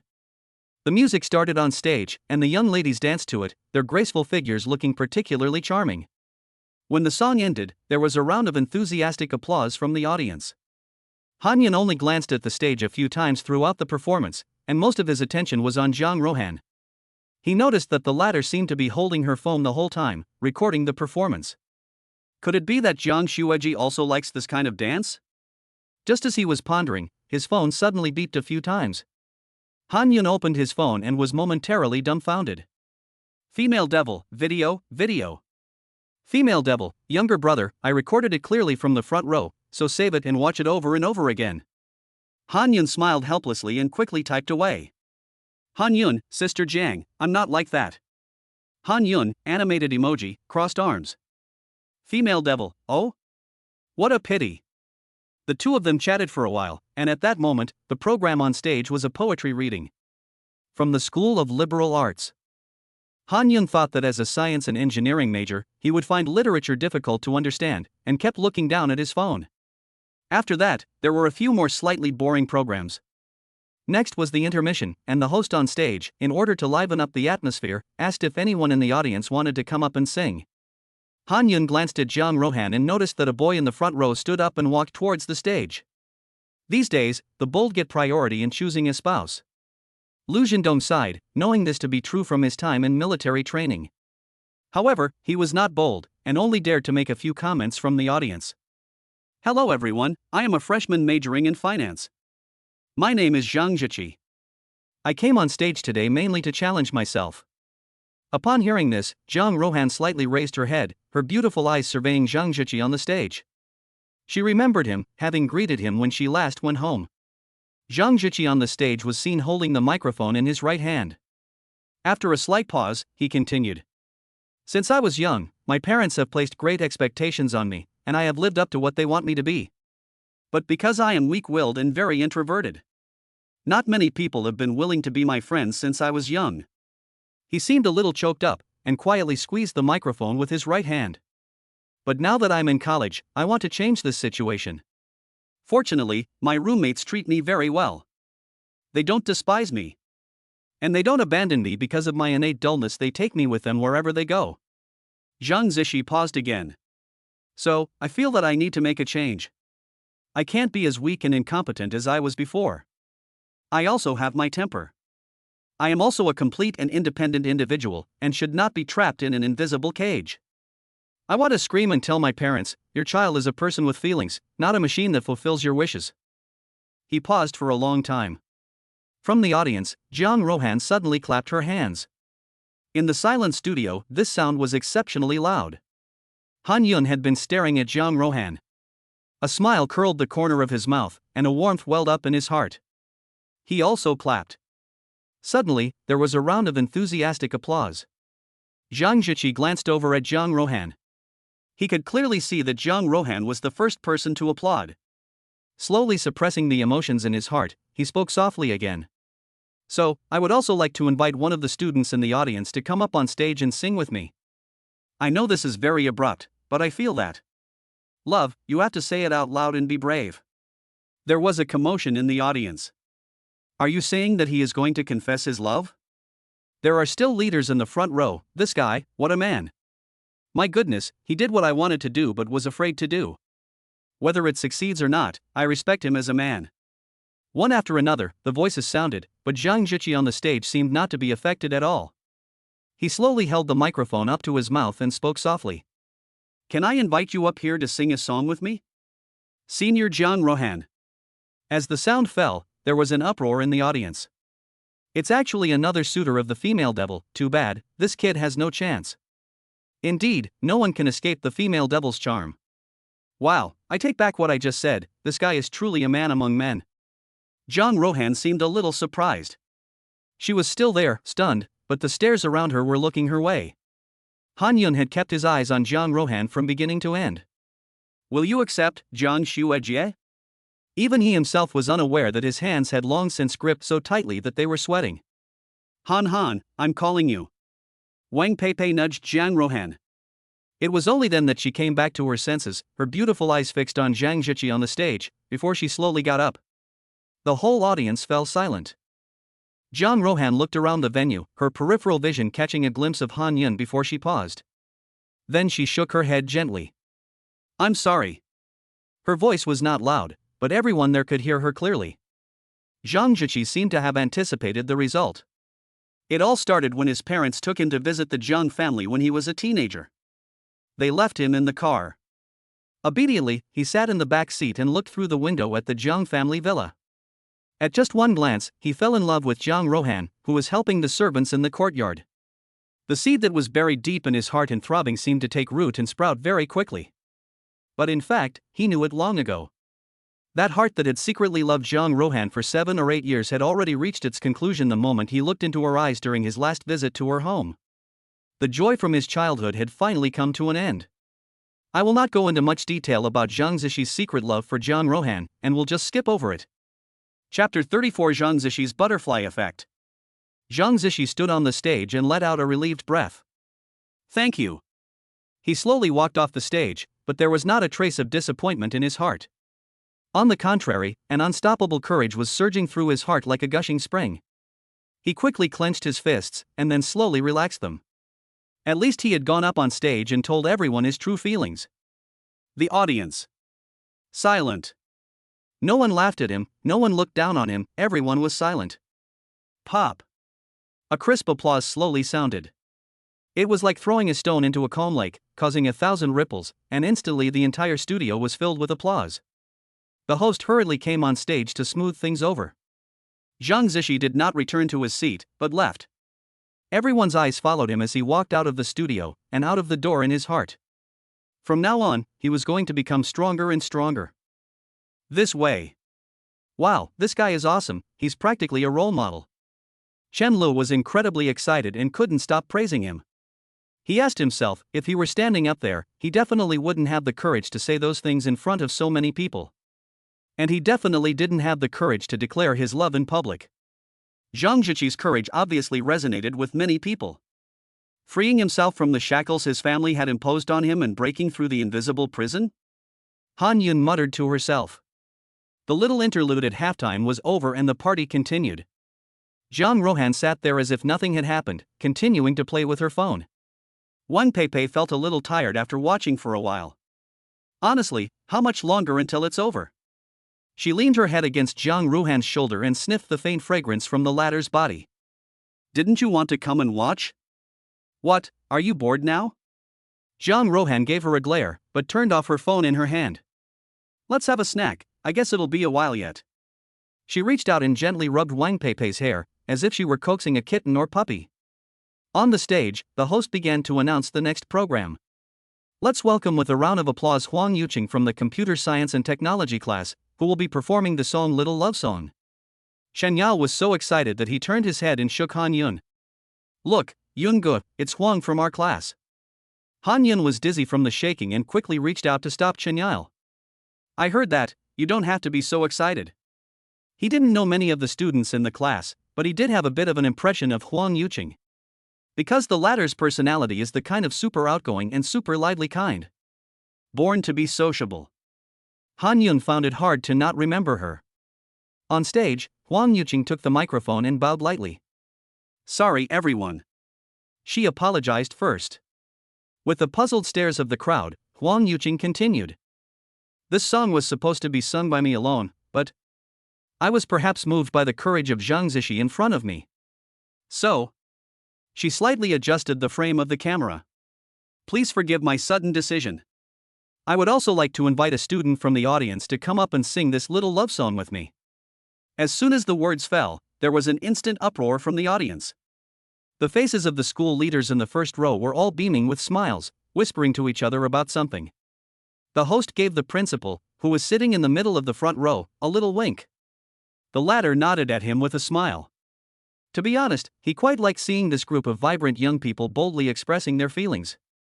He said to the vice principal sitting next to him, young people nowadays really are full of energy. We're all getting old, and the stage of the future belongs to them. We just need to quietly enjoy the melon. The other leaders all laughed at this. Huang Yuqing seemed to pause for a moment, and then, as if she had made up her mind. I would like to invite our classmate Han Yun to come up on stage and sing with me. I know he is sitting down in the audience right now. Lu Zhendong heard this and gave his thigh a sharp slap. Oh my, no wonder she asked me today if our dormitory would come. Chen Le chimed in, with a hint of teasing, damn, it was worth coming to this evening's party. It was really wonderful. Han Yun, the person involved, turned his head and looked at the two of them, then, like the emoticon, he pointed his index finger at himself. The meaning seemed to be, are you sure it's me? Of course it's you, so many people in the audience heard it, you can ask Dongga if you don't believe me. Han Yun looked at Lu Zhendong, who nodded heavily. While he was still in a daze, Chen Le pulled him up. Instantly, all the eyes in the venue converged on him. Zhang Rohan and Wang Peipei also turned their heads to look at him. Han Yun still seemed a little dazed. He looked around blankly, trying to confirm what was happening. Han, I've actually been noticing you for a long time. I've been quietly watching you since military training. Just now, Zhang Ziqi gave me the courage to tell you how I feel. I'm afraid if I don't do it soon, you'll be taken by someone else. So, can you give me a chance to sing this song with you? Huang Yuqing's tone was full of sincerity, without the slightest hint of false emotion. She knew that, having come to this point, what she had said was tantamount to a confession. But she had no turning back, like a pawn that has crossed the river, she could only fight on to the bitter end. Han Yun was silent. He just stood there, without saying a word for a long time. Seeing this, Huang Yuqing hurriedly added. It's okay, I know this is very abrupt, you definitely need some time to think it over. I can wait, even if you reject me it's fine. After all is said and done, this is still a bit presumptuous. Not to mention that the two of them have basically never interacted, just the fact that she stood up to Han Yun in front of so many people, she already felt like she was in a life or death situation. She was about to say something else, but Han Yun interrupted. I'm sorry, Huang, I can't sing this song with you. Han Yun said sorry slowly, then slowly sat down again. There was another moment of silence in the studio. Tonight, she had failed twice to confess on stage. A flash of sadness crossed Huang Yuqing's eyes, but it quickly passed. It's okay, she said to herself silently. This kind of incident happened to her, which really made Han Yun unable to calm down and play with his phone. He turned off his phone and looked ahead. And Zhang Rohan happened to turn her head at that moment, and her eyes met with Han Yun's unexpectedly. The two of them silently looked at each other without saying a word. However, the thoughts in their hearts were completely different. Tick-tack. Han Yun's phone rang once, and he looked down and glanced at it. Female devil, wow, Han Yun, you're really making a face, you even rejected her in public. Han Yun, but you did too, didn't you? Female devil, humph, I'm used to it. Han Yun. Zhang Rohan seemed to treat him like an older sister, and he couldn't put his finger on why this felt strange. And he himself seemed to become more and more uneasy when facing Zhang Rohan. Especially when making eye contact, the feeling was like electric shocks, tingling and making his heart beat faster and his face flush. He didn't know what was wrong with him. Chapter 35, Couple Photo? The party was over. The audience members all walked out of the studio in shock. Han Yun and the others waited until the crowd had mostly gone before slowly leaving the studio.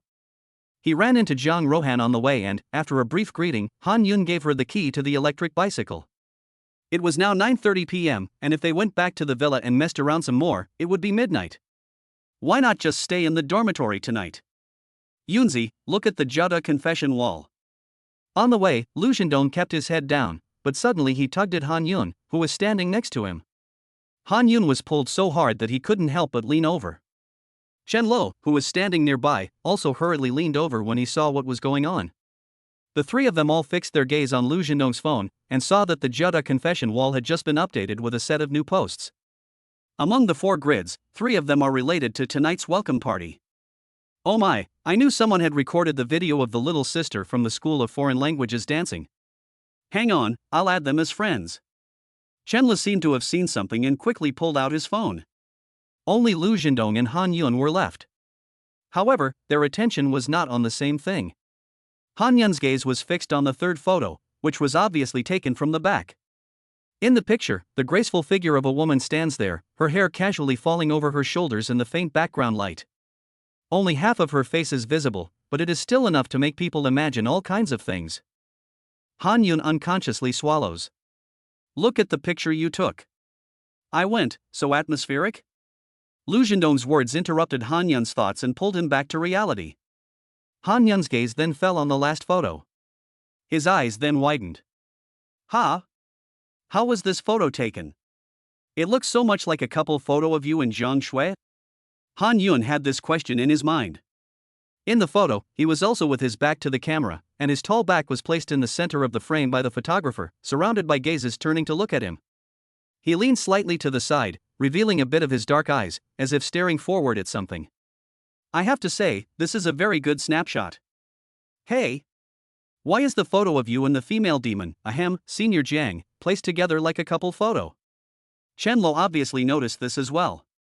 Because the color tones of the 2 photos are consistent, and the 2 people in the picture are also centered, only the backs are captured, with one person facing to the left and the other facing to the right. It has quite the feel of a couple profile picture. Really, I didn't notice it until you mentioned it. Lu Zhendong compared the 2 photos carefully and clearly felt that the person operating the Jiaoda confession wall account must have done it on purpose. Sure enough, when they clicked on the comments, they saw a lively discussion going on at the bottom. Most of the students were discussing the meaning of the bottom 2 photos. Han Yun tilted his head helplessly, took out his phone, clicked into the confession wall, and saved both photos. Well, the photos are pretty good. It's just that the lighting is too dark and there's too much noise. He made a slight complaint, but his mouth remained hard. Just 2 photos and you guys can think of all kinds of things, really boring. The 3 of them walked and chatted their way back to the dormitory. As soon as he took off his shoes, Han Yun heard his phone's notification sound. Female devil, photos. Female devil, gee, don't you think they match? Han Yun knew that Zhang Rohan was flirting with him again, so instead of answering her, he changed the subject. Han Yun, Senior, aren't you going to sleep yet? It was actually only 10 p.m., and at this time, most college students should still be roaming the canyons or galloping on the battlefield. Female demon head, boring. Zhang Rohan stared at her phone and snorted. Han Yun was already indifferent to her teasing, and a thought suddenly flashed through her mind. Should she find a different junior to continue teasing? She spoke to herself, and then slowly shook her head. Forget it. If you talk about the beginning, she really treated Han Yun as if he were not human when she ordered him around. Han Yun, I knew it. But after spending so much time together, she has discovered that Han Yun is much better than she had imagined. She now seems to be very glad that she had a momentary urge to play at the time, and was able to get to know Han Yun, making him her errand-running junior. Zhang Rohan's beautiful eyes twinkled as she pondered something. It seems that not all boys are so annoying. She thought again of Zhang Zhiqi. Although she only had a one-sided impression of the latter, it was a good enough impression. But when it comes to being good, Han Yun is indeed better than Zhang Zhiqi. Zhang Rohan seemed to be caught in a dilemma. She felt as if she had been influenced by Han Yun without knowing it. In the past, she would never have thought about these things. No matter if it was a man or a woman, a ghost or a demon, anyone who approached her with an ulterior motive would be beaten to death.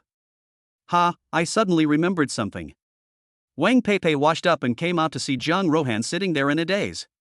She slowly walked up to her. We have 3 classes tomorrow, but we haven't even picked up our textbooks. Yes, tomorrow is Monday, and classes will start again. Zhang Rohan let out a breath. She looked slowly at Wang Peipei, her pretty lips slightly parted. It's okay, there's only 1 class tomorrow morning, and I can go back and get the textbooks at noon. She seemed to have figured something out. Standing up, her eyes a little mischievous. Peipei, it's been so long, it's time for me to inspect it, right? Wang Peipei's face flushed at the sound, and she hurriedly ran towards the door of the dormitory. Behind her, Zhang Rohan was a step ahead of her, blocking the door. Like a demon, with a smile on his face, he pounced on Wang Peipei. Boys' dormitory. Brother Yun is awesome. Chenle took off his headphones and looked very excited. The 3 of them had just experienced a comeback victory against the odds. With Han Yun's excellent gaming experience, they were able to turn the tables despite being 7 rounds behind their opponents. He chose a gank, and it can be said that he brought out the character's characteristics to the fullest. In particular, the timing of the use of Do Do and Pai Dan was just right, achieving a counter kill at a critical moment every time. His teammates kept encouraging each other. This is the charm of esports. This is the friendship between boys that doesn't need to be said. Even if they lose a game, they won't pour out their grievances on each other or pressure their teammates. It was really fun playing tonight, I can't sleep a bit. Chen Li's mood obviously hadn't adjusted yet. He spoke to Han Yun, who had already washed up and was getting ready for bed. Yun Gu, you're practically my god. He then went to kneel halfway down. Stop it, hurry up and wash up and go to bed. Han Yun quickly held out his hand to stop Chen Li's actions. You still have classes tomorrow. Chapter 36. Han, are you crying? Today we will talk about 2-dimensional arrays. As the name suggests, a 2-dimensional array is a 1-dimensional array with an additional dimension. The teacher's speech on the nonsense literature that was devoid of any substance was so fluent that the students in the audience were all a little drowsy. The teacher's speech was quite good, but it was just too sleepy-inducing. Han Yun sat in the middle of the 5th row and stretched slightly. He had already learned the content of this chapter on C language a long time ago. Brother Yun, do you play King of Glory? Chen Lo, sitting to his right, nudged him with his elbow. I don't play King of Glory, you can find someone else. Han Yun drew in his body and held his phone in his left hand, scrolling through it. By the way, this morning Huang Yuqing didn't seem to be affected at all by last night. Chen Lo manipulated the phone with both hands, without looking up, and said to Han Yun beside him. What does it have to do with us? Just play. Seeing that Han Yun ignored him, Chen Lo pestered Wei Yuhang, who was sitting to his right. Drip. Han Yun's phone vibrated. He glanced at it and saw that it was from his father, Han Xiaohua. Han Xiaohua, son, are you going home for National Day? Han Yun was momentarily stunned. There were only 3 days left until the National Day holiday. After thinking for a moment, he decided to go back. Suddenly, he felt like having some beef soup from Los Angeles. And some hot and spicy soup. Suddenly, it seemed like he remembered something. He slammed his hand on the table, staring the whole classroom into silence. He quickly bent over to apologize. I'm sorry. The teacher on the stage also looked away and continued with the lecture. Yunzi, what's wrong? Lu Jindong was on Han Yun's left, and he was terrified by the sudden noise. I think I forgot to buy a ticket home. Upon hearing this, Lu Jindong also fell silent. Shit, I didn't buy one either. He also planned to stay home. After all, a 7-day holiday was not short. Lu Jindong was from Longcheng, where they especially like to eat pasta, especially knife-shaved noodles. The two opened the ticket booking app, holding on to a glimmer of hope. I heard that every day before the holiday, a little bit of tickets are released. Han Yun said to himself. After carefully selecting the destination, Han Yun clicked to check for remaining tickets. Sold out. The last bit of hope in his heart was gone. Okay, it's all my fault for forgetting to worry about this. Lu Jindong, on the other hand, was beaming with joy. There were 2 remaining tickets from Haikou to Longcheng on the 30th, and I got them, he. Indeed, human joy is not universal. Chenla patted Han Yun on the shoulder and said, "It's okay, Yun, stay with me for National Day." Han Yun gave a wry smile and said nothing more. After class, the 4 of them went to the cafeteria to eat. Are they setting up already? Lu Jindong looked at the large Happy National Day characters in the dining hall. The red main color and the golden yellow outline all highlighted the festive and joyful atmosphere. I saw someone post on the confession wall that there are many activities for National Day at Jiaoda University. Just by participating, you can get a meal replacement coupon. What's more, Jiaoda University is even treating everyone to a month's worth of meals. After all, it is one of the top universities, and they are not stingy when it comes to hosting these kinds of events. Of course, there are also some other activities, and I guess we won't receive the notice for those until a few days from now. Lu Jindong is worthy of being the monitor, and knows a lot more information than the other 3. You and Yunzi are blessed, unlike me, who can only lie in bed at home and sleep in. Brother Dong, although I can't beat you, a desperate dog will jump over the wall. Watch this. Chenla said, and pounced at Lu Jindong, who easily lifted Chenlo up with one hand. The two were fighting and joking around, without any effect on Han Yun and Wei Yuhang, who were taking photos and videos behind them. Handsome Guys Chat Group. Han Yun, video. Wei Yuhang, video. The two recorded Chenlo and Lu Jindong's actions just now. Sister Jiang Shui said she wanted me to buy her 2 mouth-watering chickens. Putting away her phone, Han Yun quickly walked to the window selling mouth-watering chickens. The queue wasn't very long, and Han Yun was soon next in line. Auntie, I'd like 3 mouth-watering chickens, 1 to eat here and 2 to go.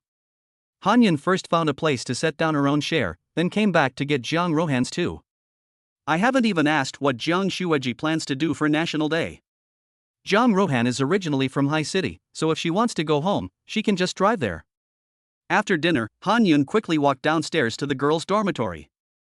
Han Yun, the food is here, senior. Female devil, oh. The two of them have recently become increasingly terse in their conversations. Soon, Jiang Rohan walked downstairs. Senior, what are your plans for National Day? Han Yun asked while handing Jiang Rohan the box of chicken in mouth-watering sauce. Jiang Rohan obviously hadn't thought about this question either, so she obviously couldn't give a normal answer. What? A date on National Day? A date? What kind of date? Han Yun, of course, understood Jiang Rohan's wicked sense of humor, and deliberately pretended to be ignorant, scratching his head. Jiang Rohan took a small step forward, and her small head slowly leaned close to Han Yun's ear. Of course it's a man and a woman alone, burning with passion, looking for fun in a hotel. After saying that, she extended her slender fingers and casually played with the tips of her hair. Or, do you think I'm ugly and not attractive to you? Han Yun didn't dare to respond to this, and immediately changed the subject.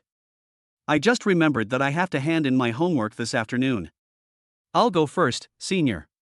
Looking at Han Yun's back, Jiang Rohan's mouth curled up into a nice arc. She held 2 orders of mouth-watering chicken in her hands and slowly turned her head as she walked upstairs. You're so slow today, I'm starving. Wang Peipei sat on a chair with her bare feet dangling, her gaze fixed on her phone. Jiang Rohan placed the rice on the table and spoke softly. Come and get it then. Wang Peipei immediately put on her slippers and ran over to get the rice, but Jiang Rohan stopped her. Peipei, it's hard to refuse a favor when you're eating someone else's food. I've been buying you lunch for so long, don't you think you should think of a way to repay me? Wang Peipei thought that Jiang Rohan was up to no good again, and quickly took a few steps back, looking at Jiang Rohan with a face full of alarm. You've changed, you've become even worse than before, you really are a female devil, she said. John Rohan didn't say anything when she heard this. She looked out the window, and most of the girls walking downstairs from the dormitory were in groups of 2 or 3, very few walking alone. She looked at them, wondering what they were thinking. After a long while, she turned her head, picked up her portion of rice on the table, walked back to her table, opened it silently, and started eating. Why don't you say something, silly? Wang Peipei did not feel relieved that she had escaped Zhang Rohan's clutches, but instead looked at Zhang Rohan with a suspicious expression. Today, Hanny actually didn't touch me? Zhang Rohan's beautiful eyes, framed by long eyelashes, twinkled, as if they were sparkling with starlight. Wang Peipei walked up to her and said, Hanny, did you cry?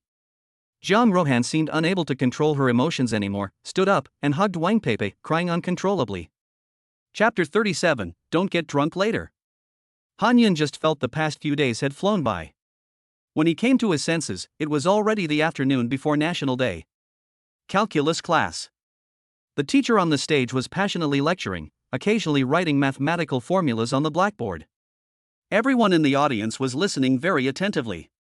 The calculus teacher paused for a moment, looked at the students below the podium, and shook his head slowly. How could he not see that although everyone in the audience was sitting upright, as if listening to his lecture meticulously, in fact, their bodies were trapped here, and their spirits had long since flown elsewhere? He coughed lightly, and slowly tapped on the blackboard. Everyone pay attention, I am now talking about the key points, which will be on the exam later. However, the effect of tapping on the blackboard was not very good. In fact, in a good university, most teachers only play a supplementary role. But any student who can get into a good university is not a nobody at school. Their self-study ability has already been tested by the college entrance exam, and they are all strong in learning. Are you leaving after school later? Donga. Chenla took Lu Jindong's arm. They only had one class in the afternoon.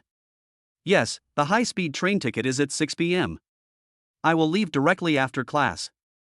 I have packed everything. Lu Jindong put everything he wanted to take home in his school bag last night. Generally speaking, boys don't like to bring too much stuff home, so they just carry a bag with a few clothes in it. But it seems that most girls like to carry suitcases, and they are the small ones with cute, soft, and cuddly appearances. We're going out to dinner later, let's stay for dinner. Wei Yuhang spoke up at this moment. His home is close by, so he won't go back until tomorrow morning. Lu Jindong was a bit hesitant. He estimated the time in his heart and then slowly shook his head. Forget it, next time. If I leave in a hurry, everyone will definitely not be able to enjoy themselves. Anyway, there will be plenty of opportunities in the next 4 years of university. The three of them saw this and didn't say anything more. Han Yun leaned back slightly at this moment. He held his phone in his left hand and typed rapidly with one hand under the desk. Han Yun, Sr., I didn't buy a ticket for the National Day holiday, so I won't be going back to Los Angeles. If you need anything during the National Day holiday, just let me know. Apart from bringing her lunch these past few days, he and Zhang Rohan had hardly seen each other. Han Yun felt that it would be better to tell Zhang Rohan. After a while. Female devil, you didn't get a ticket? Han Yun, well, I forgot about it before, and when I remembered to buy a ticket, it turned out that they were all sold out. Female devil, what about the plane ticket? Is that gone too? Han Yun, animated emoji, crossed arms. Han Yun, the plane ticket is not within my means. And Han Yun has never flown before. Zhang Rohan is silent for a moment, then. Female demon king, got it. Finally, the bell rings. As soon as the teacher announces the end of the school day, everyone under the podium sprints out of the classroom. What awaits them is a week-long vacation. The 4 people in Han Yun's dormitory return to the dormitory and all sit by their beds. It is now 4:16 p.m. There are still about 2 hours before Lu Jindong's high-speed train departs. He quickly checks to make sure he hasn't forgotten anything. Everyone, I'll be going back first. I'll see you all in 7 days. The 3 of them immediately stood up and saw Lu Jindong out the dormitory door. Brother Dong, I'll miss you. Remember to bring me some specialties from your hometown of Longcheng. Chenla had a reluctant expression on his face, as if he were seeing off his lover. Come on, Dongge is already far away, and he won't be able to see you act anymore. Wei Yuhang directly poked fun at his poor performance. The 3 of them returned to their beds again. It's still early, why don't we play a game? Han Yun glanced at the time. That's what I was thinking, let's play. Shan Lu immediately slapped his thigh. Wei Yuhang didn't say much, and had already silently opened the login interface. They played a few rounds of extreme mode, and most of them won. It was almost time, and Han Yun slowly took off his headset. Let's go out for a good meal. Shenla had actually changed his clothes, wearing a black sweater and army green camouflage cargo pants. This is what is often referred to online as NPC style, ha. He first made a self-deprecating remark, because he was not as tall as Han Yun and Wei Yuhang, and also liked to wear thick bangs, kind of like a pot-bellied look. Shenla didn't think he was as handsome as Han Yun and Wei Yuhang, and in fact still had a little inferiority complex. Han Yun and Wei Yuhang naturally noticed Chen Li's mood and quickly spoke. Go, Lu, you look really handsome. If you call this NPC style, then we're all screwed. Yeah, Lu, I think you're totally cool right now. Be confident, you're the coolest. The two of them played the role of the black and white faces, and in a few words they coaxed Chen Lu into a happy mood. The latter was not a pessimistic person. Let's go, today you are definitely the handsomest of the three of us, Yun and I will have to give way for you. Wei Yuhang put his arm on Chen Li's shoulder. Han Yun looked at him silently from behind. The three of them walked outside Jetta, and Han Yun's small electric moped was still at Jiang Rohan's place. Oh no, it was originally bought by Jiang Rohan, but Han Yun was just using it temporarily. So Han Yun didn't ask for it either. What are we eating today? Let's go to the food stall. Shen Lu was in a good mood, humming a tune as he walked at the front. Sure, let's go. Han Yun and Wei Yuhang naturally had no objections. There happened to be a food stall just off the street 2 or 3 kilometers from Jiaodao University, and the three of them had taken the subway to get there. Every night, there are many people sitting outside here, drinking small glasses of wine and eating skewers, very comfortable. The housing prices in this neighborhood are very expensive, so although it is a food stall, the prices of the food inside are still a bit expensive. The three of them sat at an empty table outside, waiting to order. Let's have some spicy crayfish, you can smell the smell from afar. Shenla had actually already decided what to eat as soon as he walked over. Let's have some skewers and fried noodles. Han Yun glanced at the menu and spoke slowly. How about some beer? Just eating food is boring. Shen Lu encouraged him from the side. Han Yun and Wei Yuhang had never drunk much before, and they were both terrible drinkers, but it was a rare night out for them. So they both nodded. Then let's order some more beer, that's enough for now. The waiter nodded lightly and quickly brought their order. Come on, cheers. Shenlu raised a disposable plastic cup. This was Han Yun's first time drinking alcohol after becoming an adult. Although it was beer, he couldn't help but burp several times after taking a sip. Take it easy, don't get drunk later. Chapter 38, Wait for Me, Senior. Han Yun, Shenlu and Shen Li's girlfriend were chatting while eating, and they all felt a little tipsy in the back. Yun, are you drunk? Why are you swaying from side to side? Shenlu was still holding a can of beer and guzzling it down. They had initially ordered 1 case of beer, but then realized that it wasn't enough, so they ordered a few more cases. No, it's obvious that you're the one swaying, I can see your afterimage. Han Yun was no better, obviously drunk, and his speech tone had also increased quite a bit. You're both drunk, so don't talk about each other. Wei Yuhang was much more sober than the two of them. He had been taught since childhood to be more careful when out. So it seemed that every time he raised his glass, he actually drank at most half of what Han Yun and the others drank. Boss, the bill please. Wei Yuhang stood up slightly, and a dizziness came over him, but it wasn't strong. In contrast, Shenla sat down on the ground when he tried to stand up.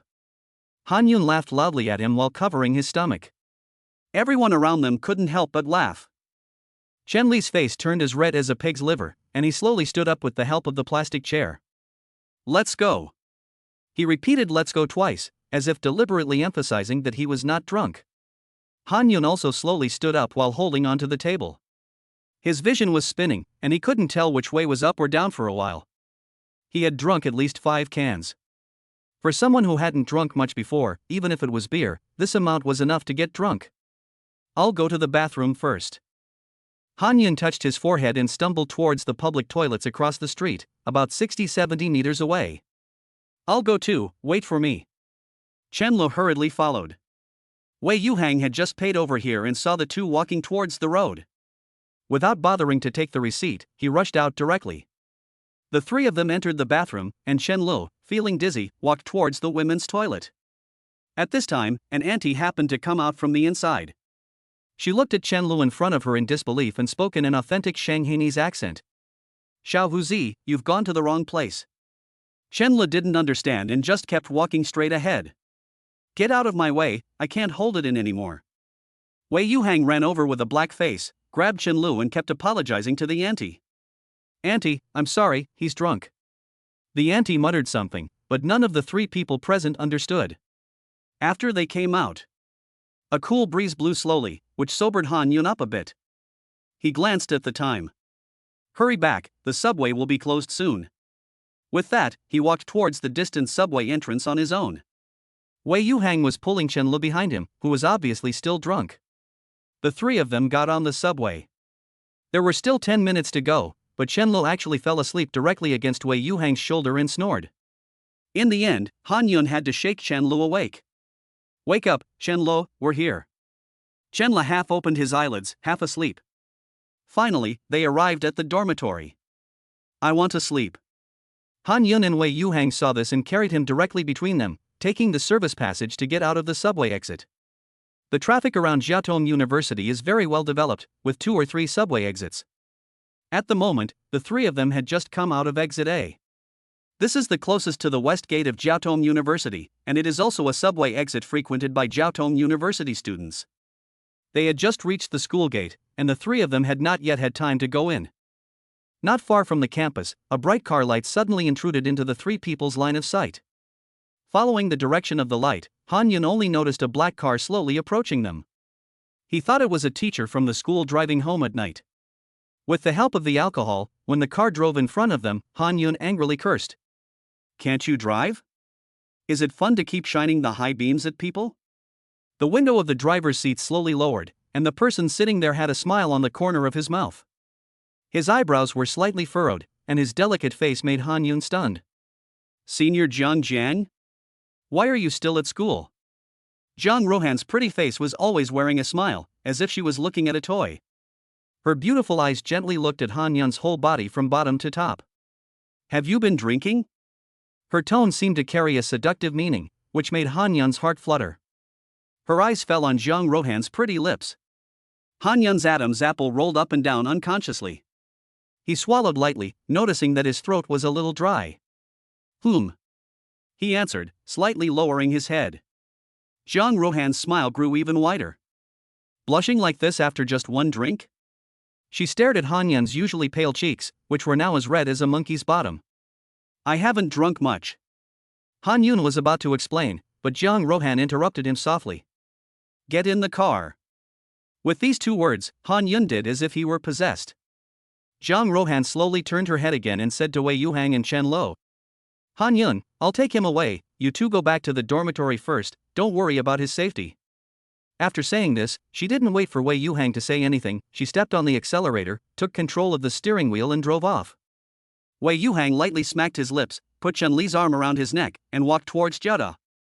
In the car, Han Yun was sitting in the passenger seat.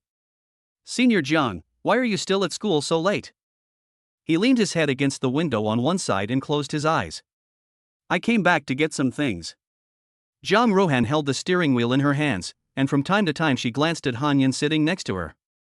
She had just planned to write a thesis report with Wang Peipei, but then she remembered that she had left her laptop and data in the Jiaode dormitory. During the National Day holiday, she thought that she would probably not go back to Jiaode, so she drove back to Jiaode to get her computer. "I see." Han Yun said something and then fell silent. He slowly closed his eyes, as if planning to take a nap. He let Jiang Rohan drive him, without asking where to go. "You just trust me like that, not afraid that I'll sell you out?" Jiang Rohan noticed that Han Yun next to her had closed his eyes, and lightly curled his lips into a smile. Han Yun didn't answer her. Jiang Rohan turned her head slightly and glanced over, noticing that Han Yun seemed to have fallen asleep.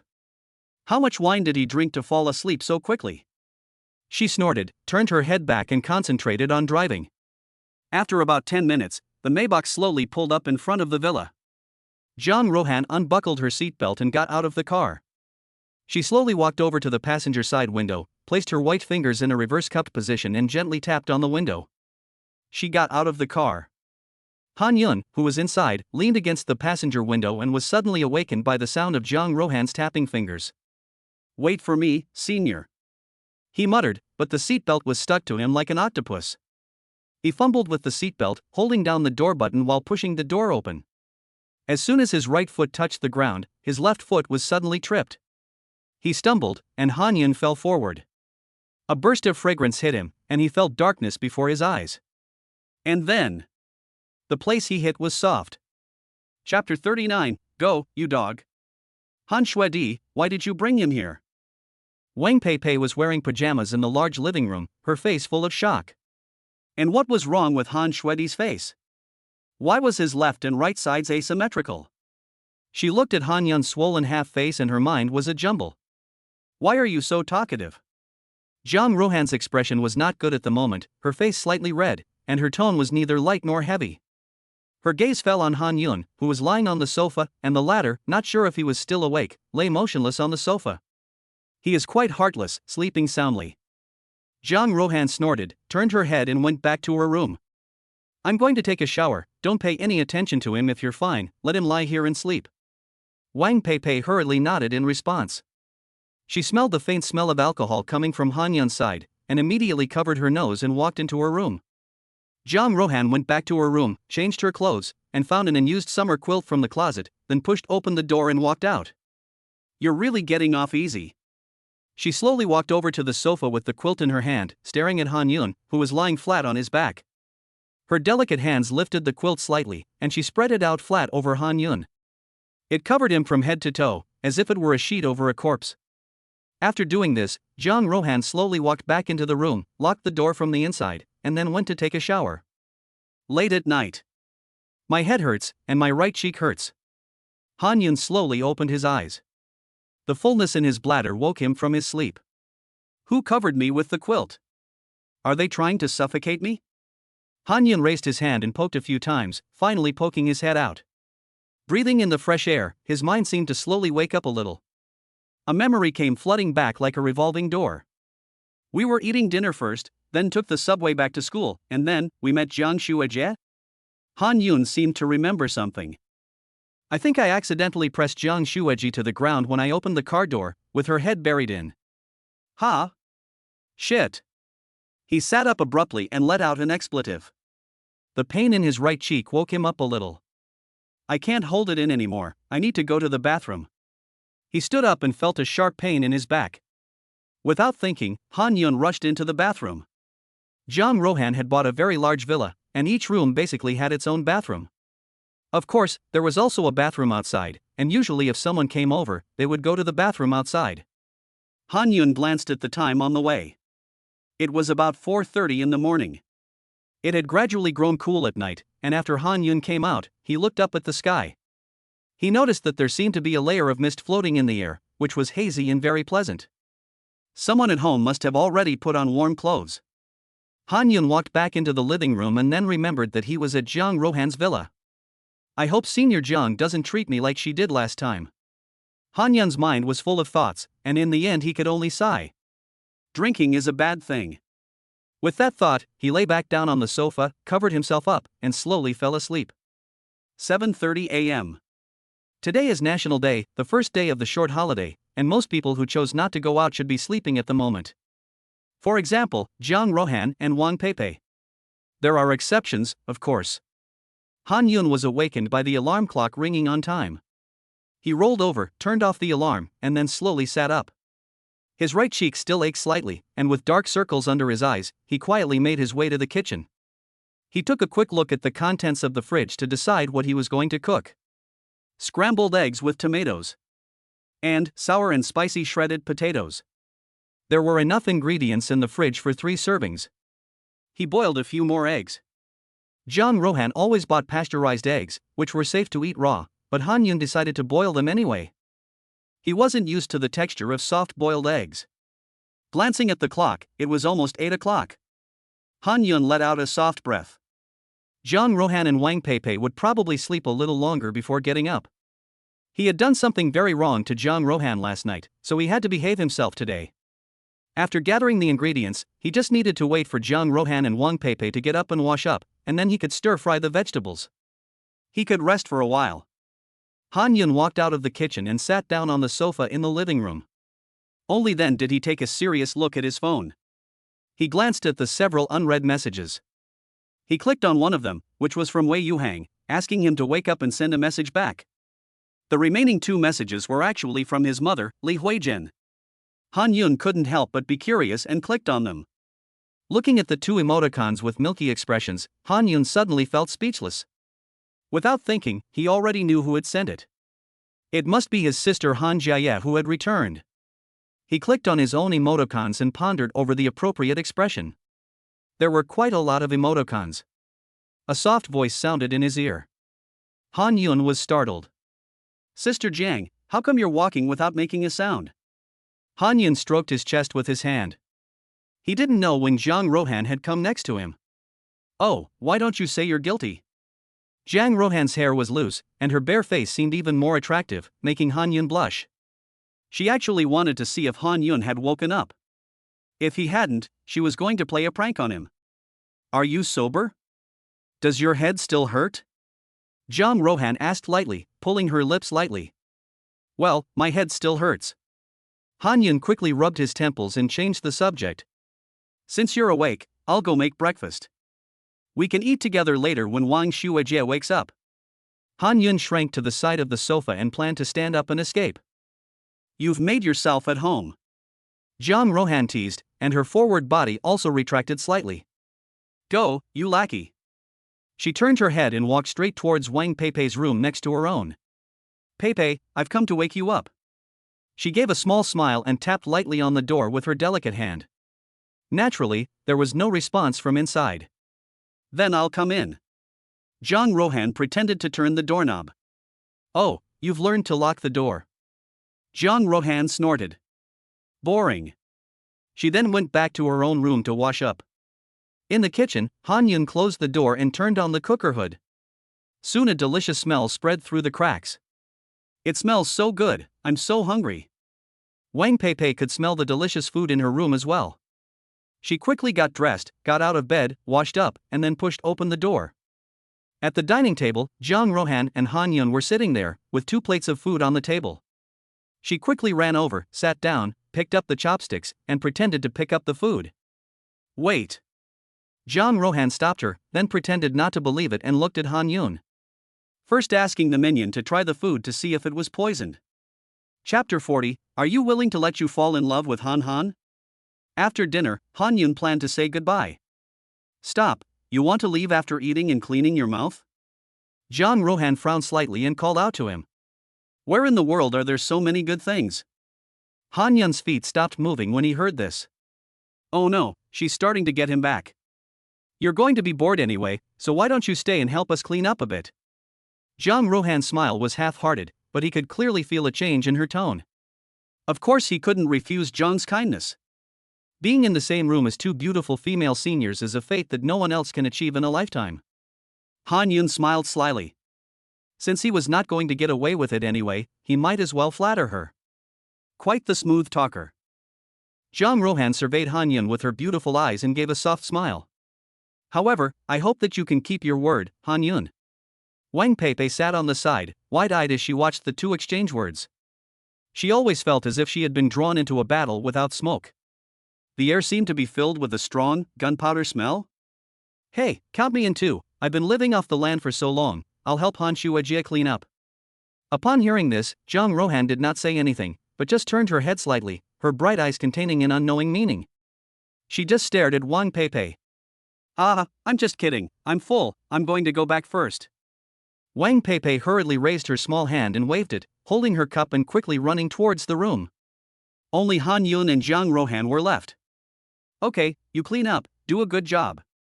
Jiang Rohan finished speaking and turned her head and went back to her room. Han Yun gave a bitter smile and, feeling very helpless, prepared to get the tools to clean the villa. After a long time, Han Yun slowly put down the rag.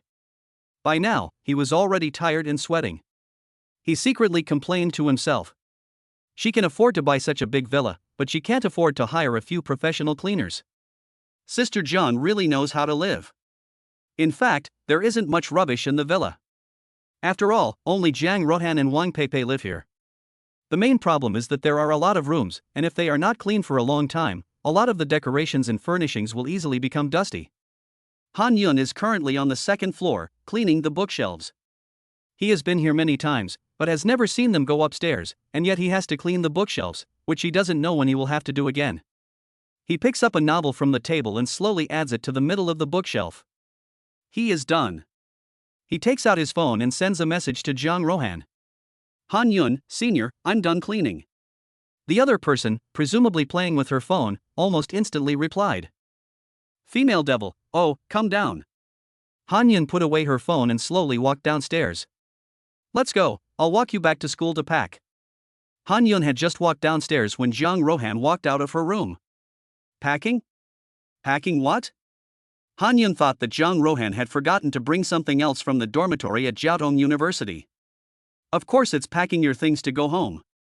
Jiang Rohan slowly walked up to Han Yun, brought her two fingers together and placed them upside down, then lightly tapped them on Han Yun's forehead. Peipei and I have decided to go to Los Angeles for a couple of days. Han Yun's mind was racing, and it seemed that she had not yet reacted. Why are you still here? Don't you want to go home?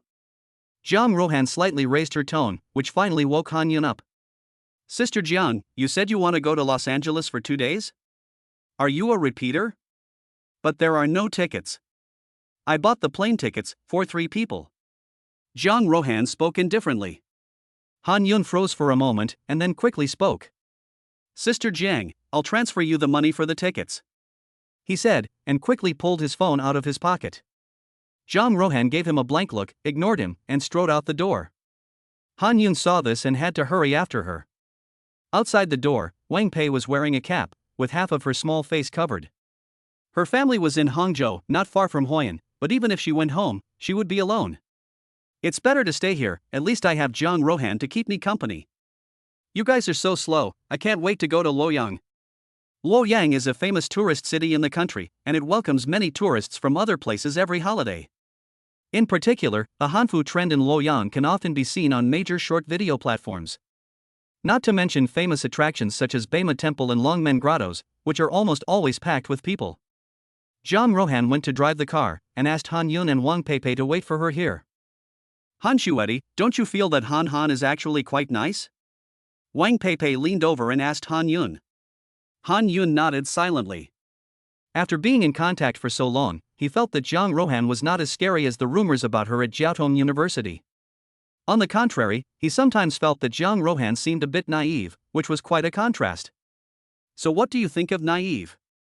Wang Peipei hurriedly asked, seeing Han Yun nod. Senior Jiang is a very nice person. Han Yun didn't understand the meaning of Wang Peipei's question. So if you were to date naive, would you be willing? Cough cough. Han Yun swallowed, but was suddenly choked, and coughed twice.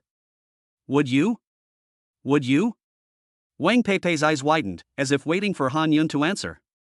Han Yun didn't know what to say for a moment. After a moment's thought, he was about to speak. When? What are you two chatting about? Hurry up and get in the car. Jiang Rohan's voice came slowly from the car, interrupting the conversation between the two. Wang Peipei saw this and pouted, answering, coming. Then she ran to the car, opened the door and got in. Han Yun was left standing there. What are you dawdling about? Do you want to go home or not? Jiang Rohan's voice came again, interrupting Han Yun's thoughts. Without hesitation, he strode forward. Airport. The three quickly checked in. Han Yun surveyed the place.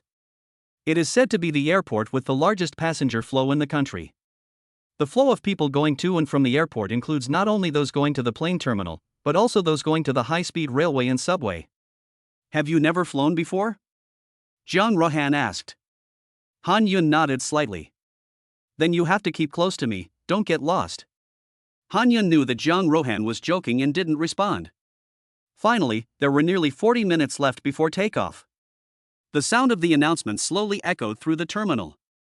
The plane on which Han Yun and the others were traveling began checking in for boarding. Jiang Rohan had bought all economy class tickets. Han Yun used to think that rich people must like to fly first class. But now he realized that when you are really rich, these external things seem to be unimportant. No wonder it is often said that truly rich people are very low-key. Jang Rohan is a perfect example. If I don't tell Han Yun at this moment that the former is the daughter of the president of a company with more than 10 companies, he would never be able to tell that Jang Rohan is a little rich girl. Except that occasionally she would inadvertently exude a kind of noble temperament that is unique to the rich. Han Yun feels that Jang Rohan is almost no different from other girls. Of course, appearance and body figure are not taken into consideration. Of course, both of them cannot be ignored. Chapter 41, Don't Come Over. 6:30 p.m. The plane landed smoothly at the Los Angeles North Suburb Airport. The three got off the plane. "Senior, I really thank you." Han Yun felt a warm current flow through his heart. If it weren't for Jang Rohan, he definitely wouldn't have been able to come back for National Day. "You're welcome. After all, you'll have to be our tour guide." Jang Rohan pulled her mask and said lightly, "Sister Jang, where will you stay tonight? Los Angeles is a tourist city, I don't know if we can find a hotel now." Han Yun followed Jang Rohan and Wang Peipei with his backpack. "I've already made a reservation. In this world, money is not everything. But without money, nothing can be done." "Okay." Han Yun touched his nose, almost forgetting that Jang Rohan was not short of money. "You go home first, I'll hang out with Peipei for a while." Jang Rohan spoke softly to Han Yun as if she were swatting a fly. "I'm in no hurry, and you definitely don't know Los Angeles as well as I do." Han Yun patted his chest. "Okay, let's go have dinner first." Han Yun agreed, took out his phone, and planned to send a message to his mother, Li Huizhen. There were actually a bunch of unread messages. Handsome Guys Chat Group. "Chenlo, damn, why did you all leave one after another? Chenlo, what happened to the saying that blood is thicker than water?" Add Han Yun. "Han Yun, sorry, I came back on a whim." Han Yun was packing up when he returned to the dormitory, and Chenlo was not in the dormitory. It was only later, before Han Yun got on the plane, that he sent a message to Chenlo saying that he was going home. "Lu Zhendong, picture?" "Lu Zhendong, come to Longcheng, I'll treat you to knife-shaved noodles." "Wei Yuhang, picture, come to Gusu, it's close by, just an hour or two there and back." Han Yun, animated emoji, Jerry's approval. He exited the group chat and looked into the distance. Back already? She should be home by now. Han Yun froze in place for a moment as Jang Rohan and Wang Peipei walked ahead. It seemed that they had noticed that Han Yun was not following. Jang Rohan twisted her head a little, her cold eyes looking at Han Yun. "What are you daydreaming about? Where is the guide walking behind the tourist?" Han Yun hurriedly ran up. "Mom, open the door for me." Han Yun stood in front of the door and called out softly. Their home belonged to an old-fashioned neighborhood, with only 4 floors in a building and no elevator. "Mom, aren't you home?" Han Yun called out again, and then he heard footsteps coming from inside. "Who is it?" A young voice came from inside, and Han Yun quickly replied. "It's me, your brother." With a click, the door opened from the inside. "Brother, why are you back? Didn't you say you weren't coming back?" Unexpectedly, Han Yun felt as if his sister, Han Jaha, didn't seem to welcome him back. He peeked into the room. "Mom?" He called out a few times, but no one answered. "Oh, don't call, our mom went out for a walk." Han Jaha quickly pulled him a few times, pulled Han Yun back inside, and closed the door. "So, you were playing with your phone, weren't you?" Han Yun seemed to have discovered something. "Well, don't tell our mother." Han Jaha hurriedly put his hand out in front of his mouth and made a shushing motion. "Oh, so that's why you didn't welcome me?" Han Yun pretended to be hurt. "No, I welcome you." After a while of bantering with each other, Han Yun went into his room. He first sent a message to Jang Rohan. "Han Yun, Senior, I'm home." Female devil, After putting down his school bag, Han Yun took a closer look at his room. It was the same as before he left, and there wasn't even any dust on the table, which meant it was obviously cleaned regularly. It's still comfortable at home. He lay flat on his back on the bed, his whole body in a big shape. After a while, Li Huizhen returned. She glanced at Han Jaha, who was obediently doing his homework in the living room, and nodded with relief. "Mom, my brother is back." Li Huizhen almost didn't recover from the sudden remark. Your brother? Where is he? Han Yun, who heard the noise in the room at this time, also pushed open the door and walked out. Mom, I'm back. Li Huijian walked a few steps forward and said, "Oh, it really is your brother. Stupid, why didn't you tell me you booked a king-size bedroom?" Wang Peipei exclaimed in shock, looking at the large bed in front of her. There was no choice, as this hotel was the only one with a vacant room after a long search. Jiang Rohan had booked an executive king-size bedroom, which usually costs only 400 to 500 yuan for a night's stay in Los Angeles. But for the National Day holiday, the price had doubled to over 1,000 yuan. That's a full price increase. But that's fine. Wang Peipei's face instantly fell. Fine, I'll go take a shower first. I'm not going out tonight, it's too late. With that, Jiang Rohan walked straight into the bathroom. The room was large enough, and it had all the kitchenware you could need. There was even a gas stove. Soon after, the sound of splashing came from the bathroom. Wang Peipei sat on the bed with her head bowed, playing with her phone, but her attention was completely drawn to the sound of water. I hope Han Yan doesn't play a trick on me again. What excuse should I use? She pondered ways to deal with Jiang Rohan's clutches, but couldn't think of anything. Maybe I should video chat with Han Shuedi later. But there will come a time when the video chat ends, so what should I do after that? Maybe I should just run out? No, what if I run out and encounter some danger? At the moment, she felt like there were two little beasts inside her, fighting with each other. But what had to be faced had to be faced. The sound of water stopped. Jiang Rohan wrapped a bathrobe around her and walked out. Her hair was still wet, as if she hadn't been able to find a hairdryer. Peipei, help me find the hairdryer.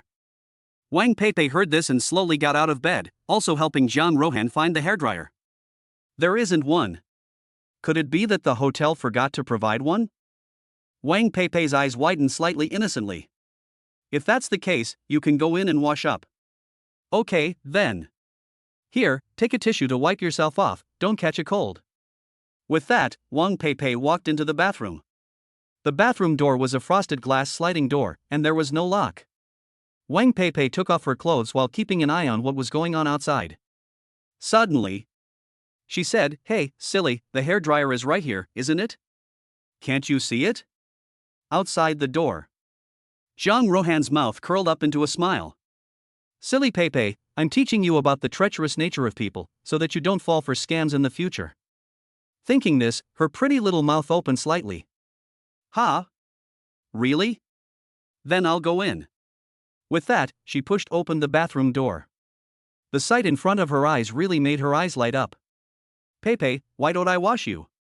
She walked towards Wang Peipei like a big bad wolf towards a little white rabbit. Her eyes were full of the meaning of a villain getting his way. Han in. Don't come over.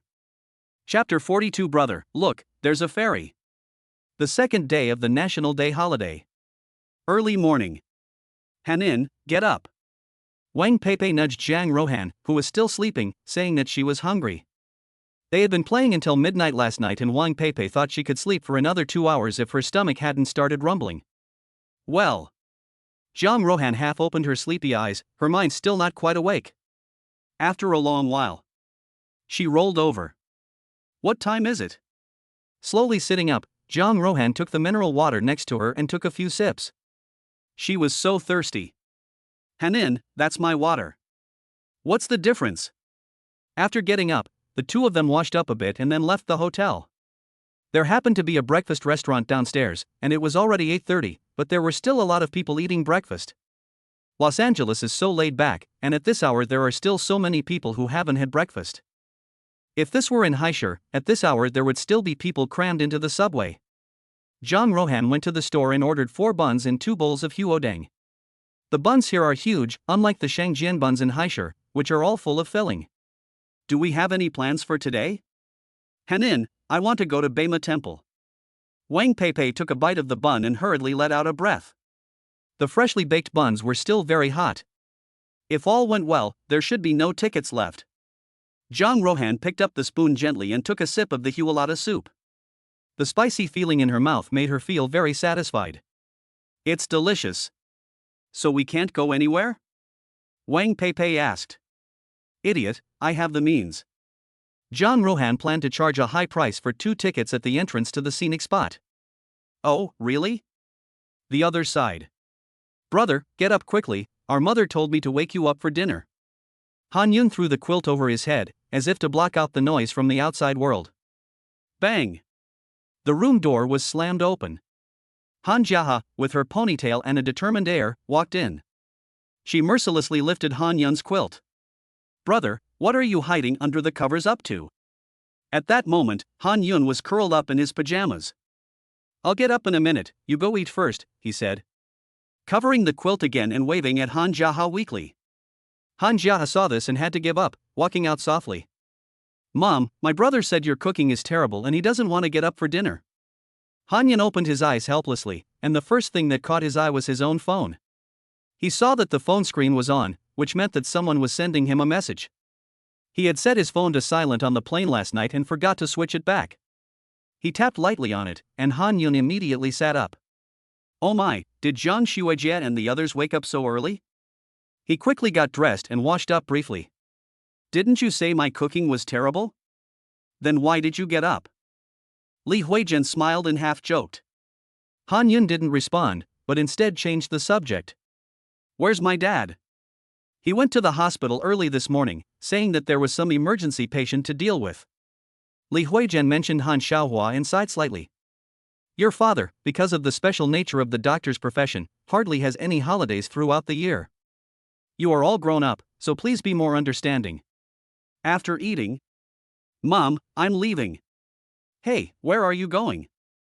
I still want you to help me correct the class's papers. I told you yesterday, I took my friend's car back, I'm going to find my friend. Han Yun did not tell Li Huijian that he had flown back with Zhang Rohan. Otherwise, judging by his mother's personality, she would have invited Zhang Rohan and Wang Peipei to her home to entertain them. When his mother found out that he had returned with 2 beautiful female seniors, it was hard to say what would happen then. But Han Yun knew that he would definitely have to listen to Li Huijian's nagging day after day in the future. Oh, then you'd better go quickly and treat her well. Li Huijian said, and then ignored Han Yun, sitting in the living room and putting on her glasses to start correcting the test papers. Han Jiahe, who was doing his homework nearby, immediately ran over happily. Brother, I want to go out and play too. Because Li Huijian was a high school teacher, she had been very strict with the two of them since they were young, otherwise Han Yun would not have been able to get such good grades. Your brother is going to see his friends, why do you want to join the fun? Li Huijian asked Han Jiahe, while adjusting her glasses. Mom, please be merciful and forgive me. I'm only in the 8th grade, and you already want me to start working on high school level test papers. No parent is as crazy as you are. Han Jiahe complained. Han Yun thought for a moment. He agreed that Han Jiahe shouldn't stay inside all day long, doing homework. That would be stifling. It's clearly the best age to go out and experience the joys of life. He'd also been through this period. So if he got caught in the rain, he'd help his sister hold the umbrella. Just ask your brother if he'll take you with him. If he's willing, then I'll just stay at home and enjoy the peace and quiet. Han Jiaye looked at Han Yun, his eyes full of expectation. Just give me a second. He took out his phone and started typing quickly. Han Yun, big sister, my younger sister also wants to come out and play with us. Can she come too? Reply in a second. Female devil, your younger sister? Han Yun, yes. Female devil, okay. It doesn't matter if there's one more person. Go and get ready and change your clothes. Han Yun spoke softly to his younger sister. Yes. Han Jiahe ran back to the room, skipping and jumping. Very soon. Brother, I'm all dressed, let's go. Well, remember to take our family's annual pass. The so-called annual pass is actually a preferential policy for people who live in Los Angeles for a long time. For less than $100 a year, you can use this card to visit all the attractions in Los Angeles. However, most local people in Los Angeles have visited all the attractions in the city since they were young, so the annual pass can also be used by tourists from other places. This can save a lot of money. The two set off. Han Yun hailed a cab. Zhang Rohan told him to go to the hotel first and she would meet him there. Don't be surprised when you see my friend later. Han Yun reminded Han Jiahe. And don't tell our mother. Why? Han Jiahe blinked, not understanding. Don't ask so many questions, just do as you're told, or I'll tell the driver to turn around and take you back right now. Oh, okay. Han Jiaye nodded lightly. She wanted to come out and have fun, so she had to listen to Han Yun. Soon, the taxi arrived at its destination. Getting out of the car, Han Yun messaged Jiang Rohan. Han Yun, Sr., we're downstairs at your hotel, where are you now? Female devil, I'll be right down. After about 5 minutes. Brother, look, there's a beauty. Oh no, a fairy. Han Jiaye poked Han Yun's arm in a strange way, indicating for the latter to look ahead.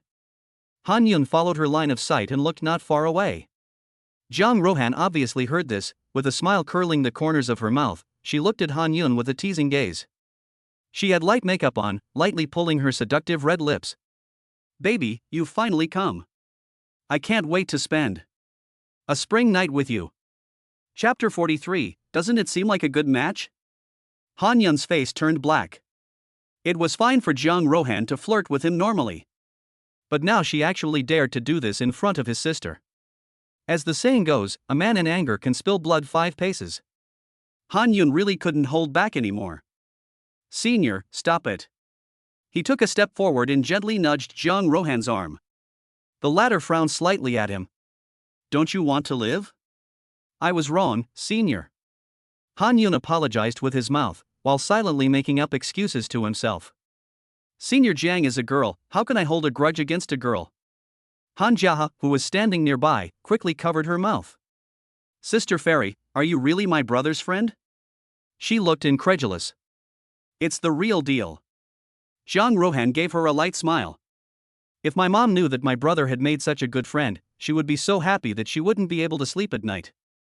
Han Yun saw this and quickly reached out and tapped Han Jiaye on the head. Did you forget what I just said? Han Jiaye rubbed his head and winced in pain. Fairy sister, you better hit him, he always bullies me at home. Han Yun heard this and shrugged. You're quite good at turning the tables, it's obvious that you bully me all day, isn't it? Looking at the two people fighting on the side, Jiang Rohan's heart slowly rose with emotion. She spoke softly. Han Yun, don't bully your sister. Han Yun looked at Jiang Rohan in surprise. Senior, you actually believe her and not me? My heart hurts.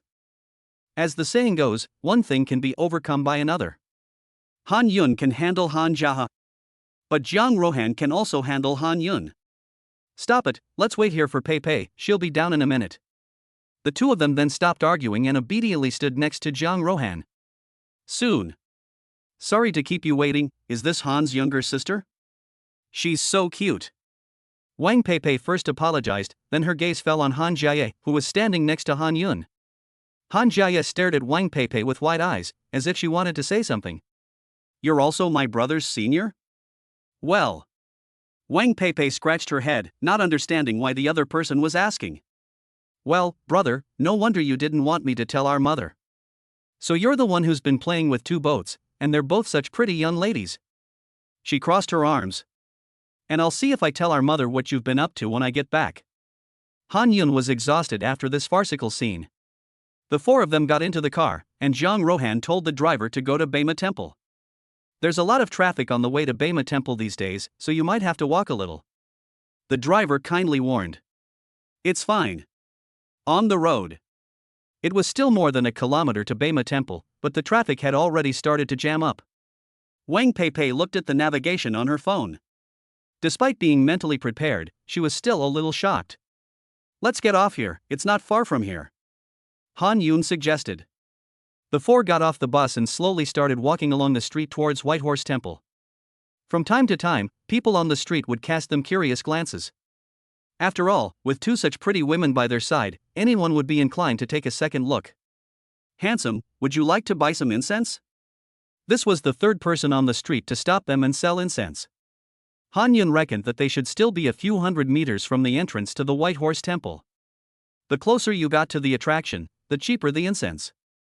No thanks. Jiang Rohan, who was standing next to him, suddenly stopped him and said. Give us 4 sticks of incense. Han Yun was puzzled, but didn't say anything. Jiang Rohan scanned the code to pay and gave each of the 4 people a stick of incense.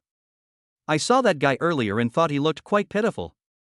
Anyway, a few sticks of incense aren't worth much, so why not buy them for someone? Zhang Ruohan explained. Wang Peipei, who was standing nearby, whispered to Han Yun. I told you that Han Han has a sharp tongue but a kind heart, right? How do you feel? Aren't you crazy about it?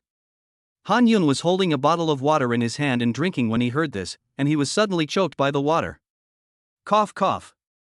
After a moment, he calmed down and lowered his voice again. Wang Shuojie, aren't you afraid that Jiang Shuojie will hear you say this? Wang Peipei instantly suppressed her emotions. Heck, I just wanted to tease you, I didn't expect you to be so unresponsive. After walking a few hundred meters, the group of 4 finally arrived at Beima Temple. There were a lot of people here, so don't get lost, you two. Han Yun tugged at Han Jiaye's arm and turned his head to gently remind the two behind him.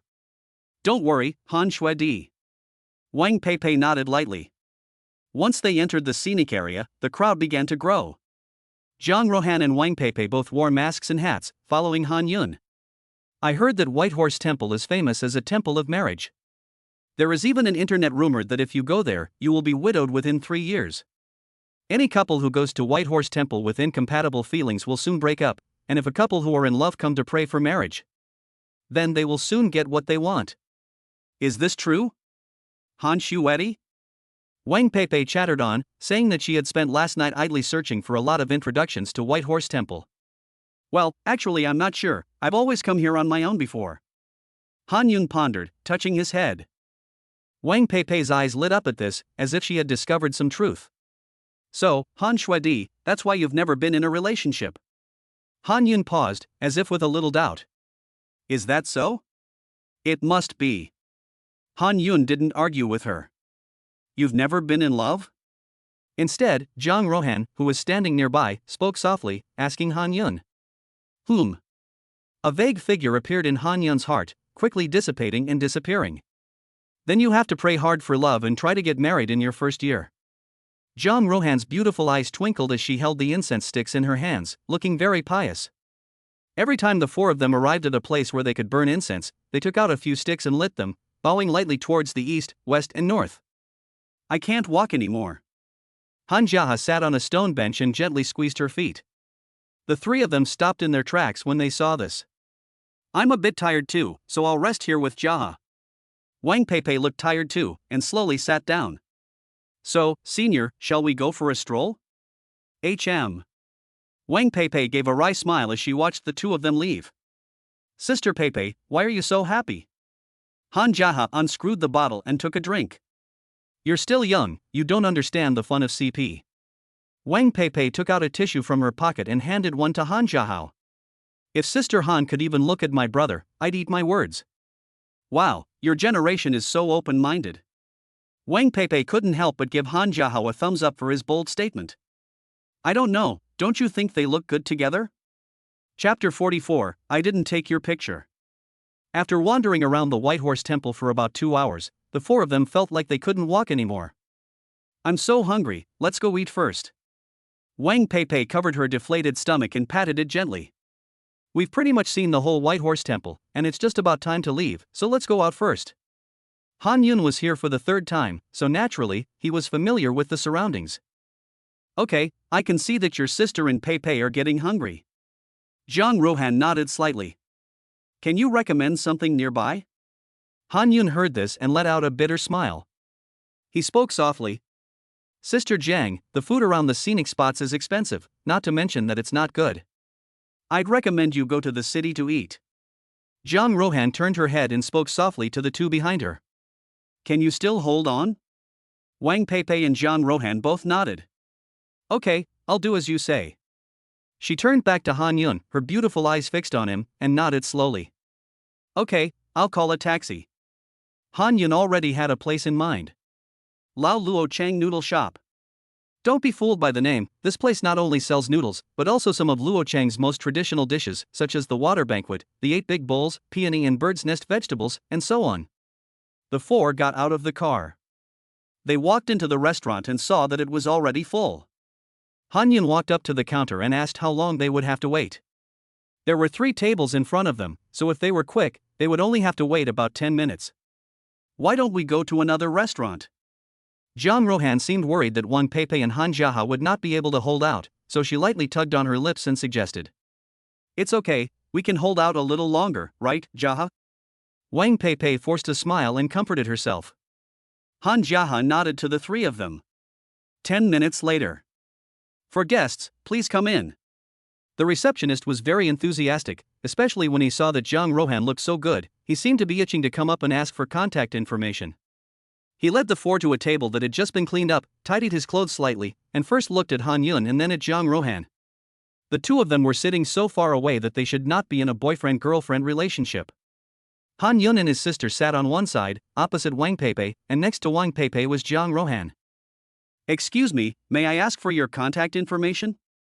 Without hesitation, he leaned over and looked at Jiang Rohan. Get lost. Jiang Rohan spoke very quietly, so only the two of them could hear. The waiter touched his nose, obviously not expecting such a curt response, and left in a huff. At the table, Han Yun looked at the menu, pondering what to order. A moment later, he ordered a few specialties and 2 bottles of juice. Wang Peipei had already brought the cutlery from the sterilizer and distributed it to everyone. Sister Rohan, can I take a photo with you?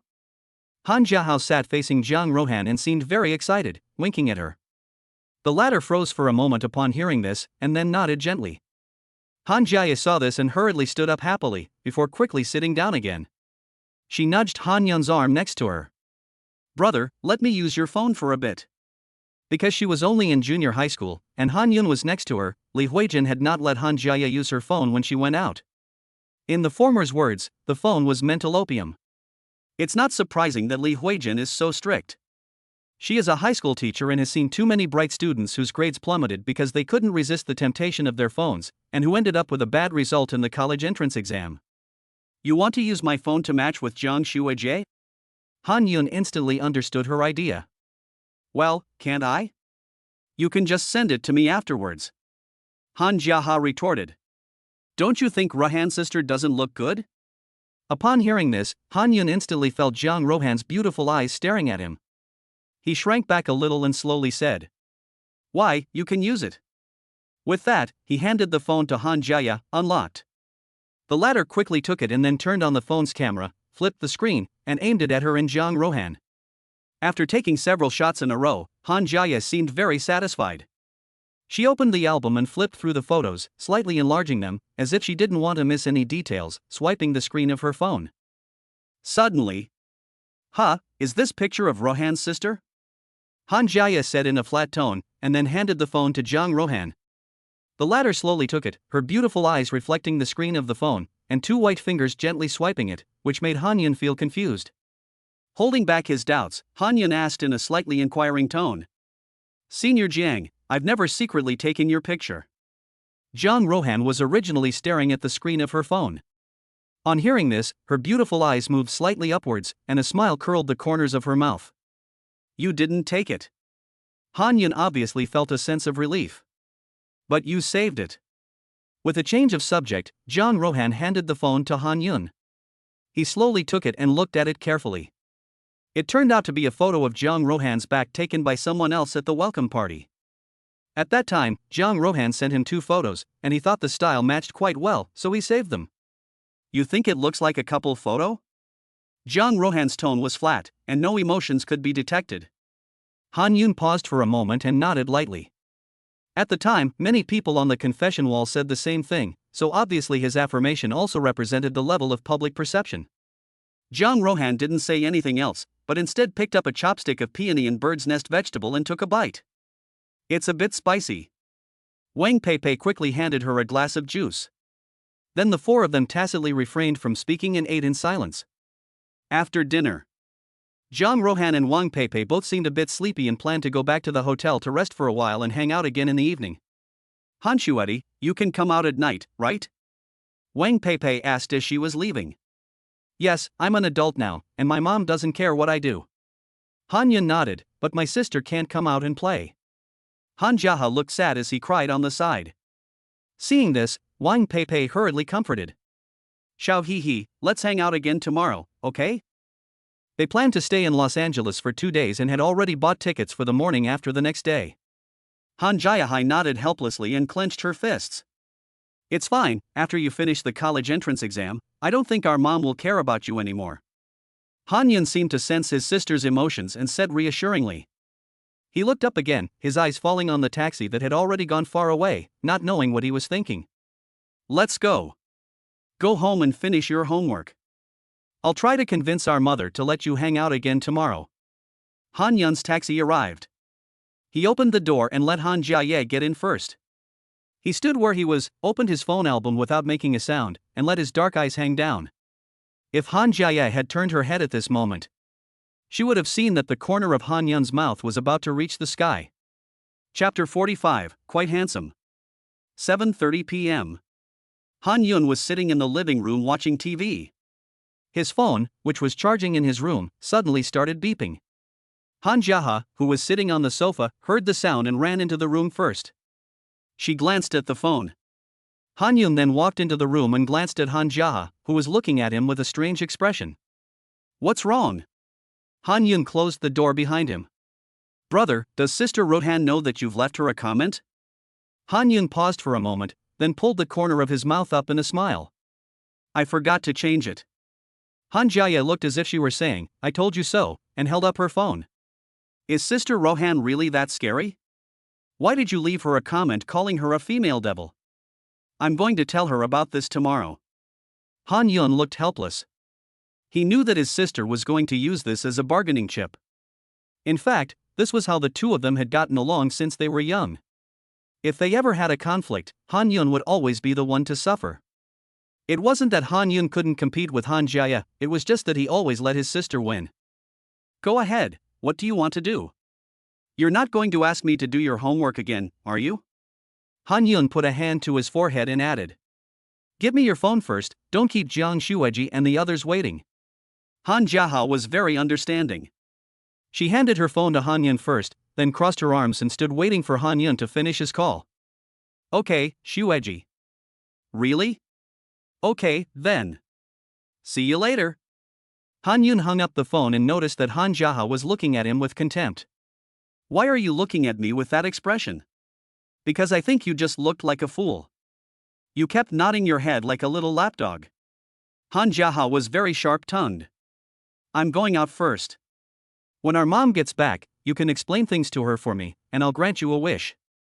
Han Yun walked quickly to the door, changing his shoes while turning his head to Han Jiahe and saying, provided it's within my power.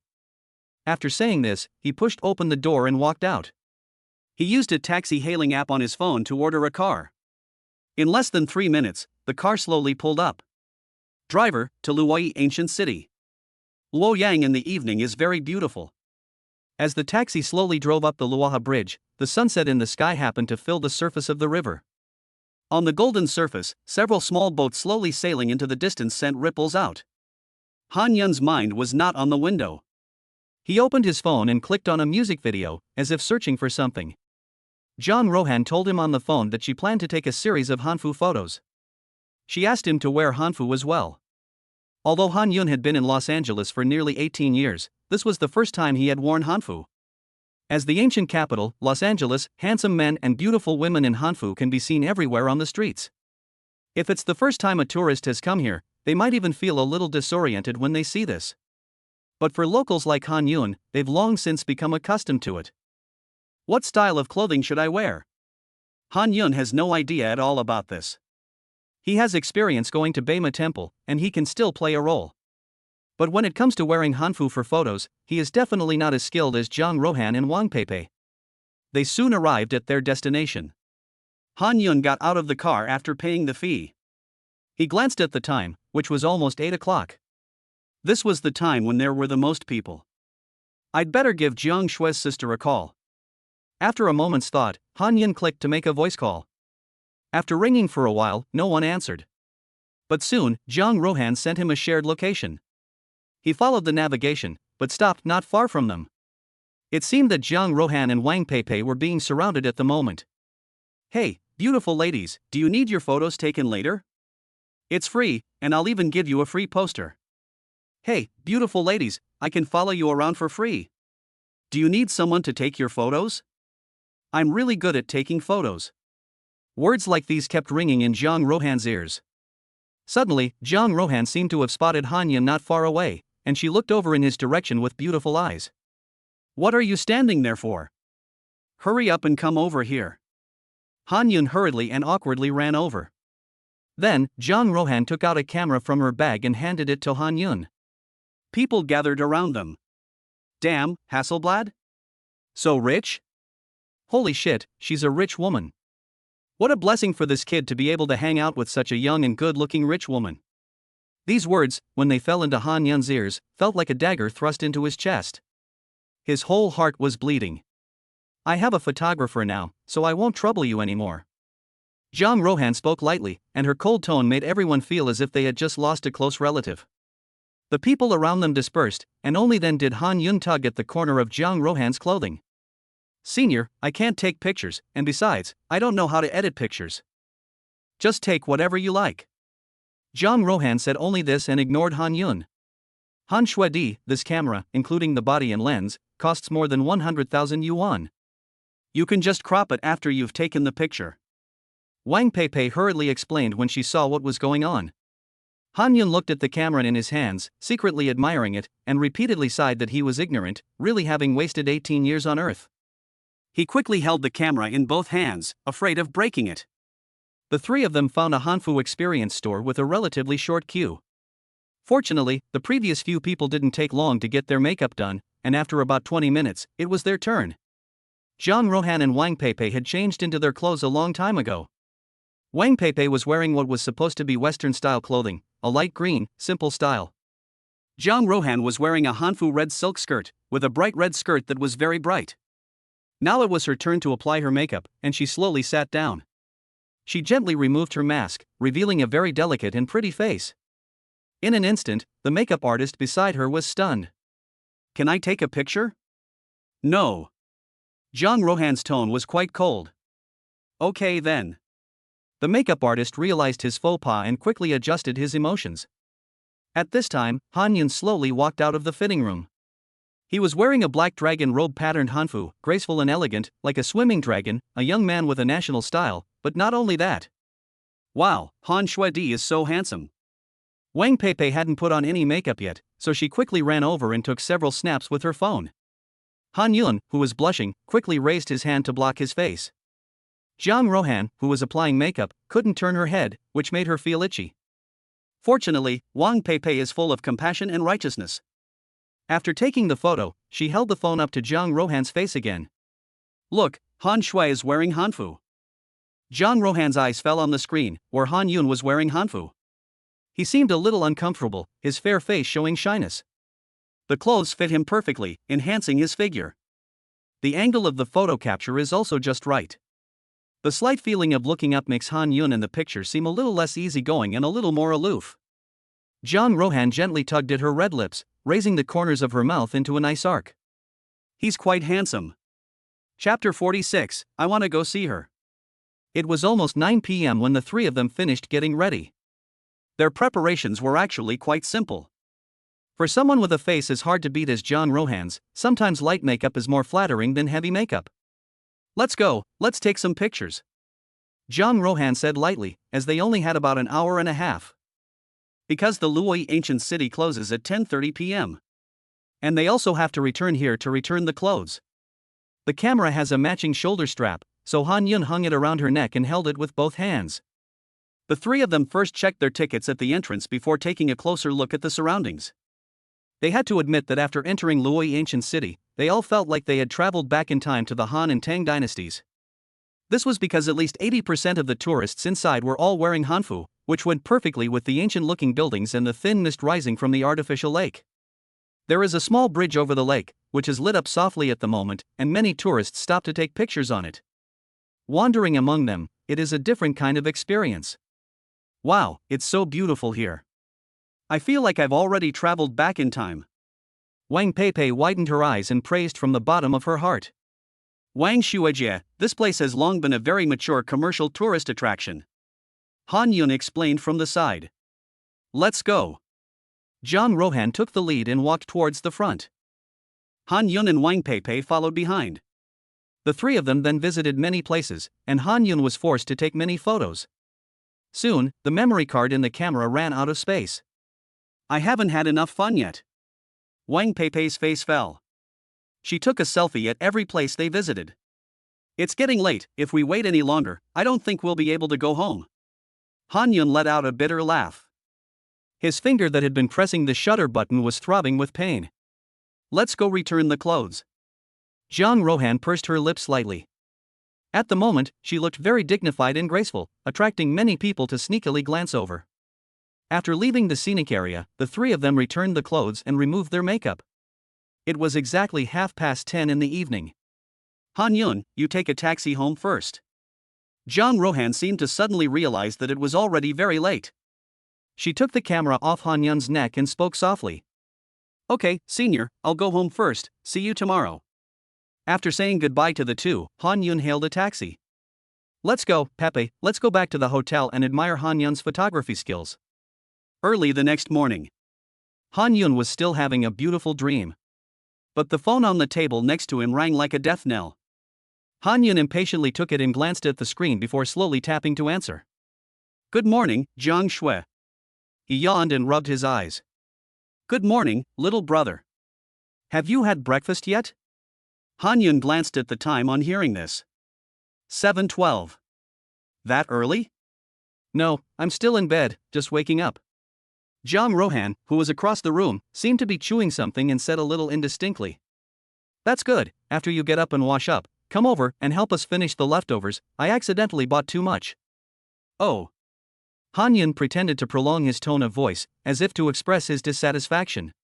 Zhang Rohan heard this strange tone of voice, and his tone of voice didn't change much. Hurry up, the food will get cold. Then he hung up the phone. Han Yun cursed and left the comfort of the bed, got dressed, and went to the bathroom to wash up briefly. He opened the door. Dad, you're up early. Han Xiaohua was outside, looking down at his phone. On hearing this, he slowly raised his head. You brat, I haven't seen you for 2 days since you came home, and if you don't get up early today, are you going to run out again? Han Xiaohua was right. Han Yun had a smile on his face, and he touched the back of his head. Aren't you too busy every day? You were already at the hospital when I woke up. Han Xiaohua seemed to have quite a complaint about this, and let out a soft sigh. Come and sit down, and I'll go wake up your sister and tell her to come eat later. Han Yun glanced at Li Huizhen, who was still busy in the kitchen, and spoke softly. Dad, my friend left me breakfast outside, so I'll go out first. After saying this, he quickly changed his shoes and pushed open the door to go out. Seeing this, Han Xiaohua let out another heavy sigh. In the car. Han Yun, Sr., did you guys have breakfast near the hotel? Female devil, location sharing. He ordered it in and found that it was still a ways from the hotel where Zhang Rohan was staying, so he looked up and asked the taxi driver to drive directly to where the latter was now. After paying and saying thank you, Han Yun slowly got out of the car. So that's why Zhang Shuijie got up so early in the morning, she came here to drink beef soup. There is a saying in Los Angeles. Come at 6 a.m. to drink the soup is really made with beef bones, and the meat is freshly cut. Come at 7 a.m. to drink the soup is still pretty good, and the meat is also delicious. If you come at 8 a.m., the soup is bland and the meat is tough and scarce. At 9 a.m., you're drinking the water used to wash the pots and eating the leftovers. Of course, there's an element of exaggeration, but it doesn't hurt to reflect some of the facts. Han Yun walked in and saw Zhang Rohan and Wang Peipei at a glance. Han Shuidi, over here. Wang Peipei waved at him. Han Yun strode forward and then sat down next to Zhang Rohan. Sister Jiang, the soup is so diluted now that it's no longer tasty. Zhang Rohan nodded slightly on hearing this, then slowly opened her mouth and. I know, which is why Peipei and I came here at 6:30 to drink the soup. Han Yun looked at Wang Peipei in surprise, and the latter nodded slowly towards him. Then why have you been here drinking for so long? We were just bored. In fact, even Zhang Rohan and Wang Peipei were wondering why the owner didn't ask them to leave after they had been sitting in the shop for so long. The truth was that the two women's outstanding appearance had helped to increase the popularity of the shop. Just ask any worker, how could they bear to get up reluctantly every morning and have breakfast while sitting next to two beautiful women? Just a few glances between sips of the soup are already very pleasing to the eye. I just asked for another bowl of soup for you, so help me finish the dishes on the table. Han Yun then noticed that there were actually 4 plates of steaming food on the small table. You overestimate me, Jiang Xuejie. Han Yun said angrily. After eating, the three of them didn't know where to go for fun that day. In the end, Han Yun suggested they go to the Longmen Grottos. So the three of them immediately made a decision, called a car, and went straight to the Longmen Grottos. Han Shuedi, tomorrow we're going back to Haisher, are you coming back with us? Wang Peipei asked. Han Yun slowly shook his head. A figure quietly appeared in his heart, and he wanted to go see her. Chapter 47 Long time no see, Han Yun. The three of them bought 2 tickets at a high price outside the Longmen Grottos. Han Yun didn't need to buy a ticket because he had an annual pass. They then spent the morning touring the Longmen Grottos scenic area. At noon, they left the scenic area. Because they had been walking all morning, the three of them were very tired, so they simply found a nearby restaurant. After lunch, they went to the aquarium, which was not far away. At this moment, in the aquarium's slightly dim lighting. Hanin, have you finished taking pictures? Wang Peipei struck a pose, and it seemed that she had been posing for a while, as her arms gradually began to ache slightly. I'll be done soon. Zhang Rohan held the camera and kept adjusting the angle. Han Yun, on the other side, held the phone and turned on the flashlight mode to supplement the light. Click. Zhang Rohan gently pressed the shutter. She had captured the moment just right, when a group of jellyfish in the tank swam over to Wang Peipei. Wow, what a great shot! Wang Peipei hurriedly ran up to take a look at the photo, and couldn't stop praising it. Han Shuedi, stand there quickly, I'll take a photo of you too. She took the camera from Zhang Rohan's hands and directed Han Shuedi to stand properly. Han Yun had been taking most of the photos during their 2 days out. So Wang Peipei felt a little bad about it. Wow, Han Shuedi, if you don't mind, let's go out together. Wang Peipei squinted one eye and held up the camera, speaking excitedly. Han Yun's mouth twitched at this bold statement. Zhang Rohan walked gently over to Wang Peipei and lightly tapped the back of the latter's head with her pretty hand. What kind of nonsense are you thinking about all day long? After saying that, she snatched the camera away. Let's go, it's too dark here, I'll take your picture later. They spent 2 hours at the aquarium, and then took a taxi to the Ingmen Gate, a landmark in Luoyang. This is the Sui and Tang dynasty ruins and architectural complex. At night, it is lit up, and being in it makes you feel like you can experience the ancient prosperity. They had a simple dinner. Zhang Rohan and Wang Peipei wandered around the neighborhood for a while under the guidance of Han Yun, and then they wanted to go home, because they had to get up early in the morning to catch a flight. Thank you for your trouble these past 2 days. This is a small token of our appreciation. Don't be polite. Han Yun stared at the transfer initiated by Zhang Rohan on his phone screen. 2,000 yuan. He pulled the corners of his mouth slightly and spoke slowly. Sister Jiang, you're being too formal by transferring money to me. I don't want this money, he said, tapping his finger on the screen to cancel the transfer. Seeing this, Zhang Rohan didn't say anything, but a very shallow arc formed at the corner of her mouth. Okay, we'll go back to the hotel first, and we'll see you in 3 days. Zhang Rohan said, and got into the taxi.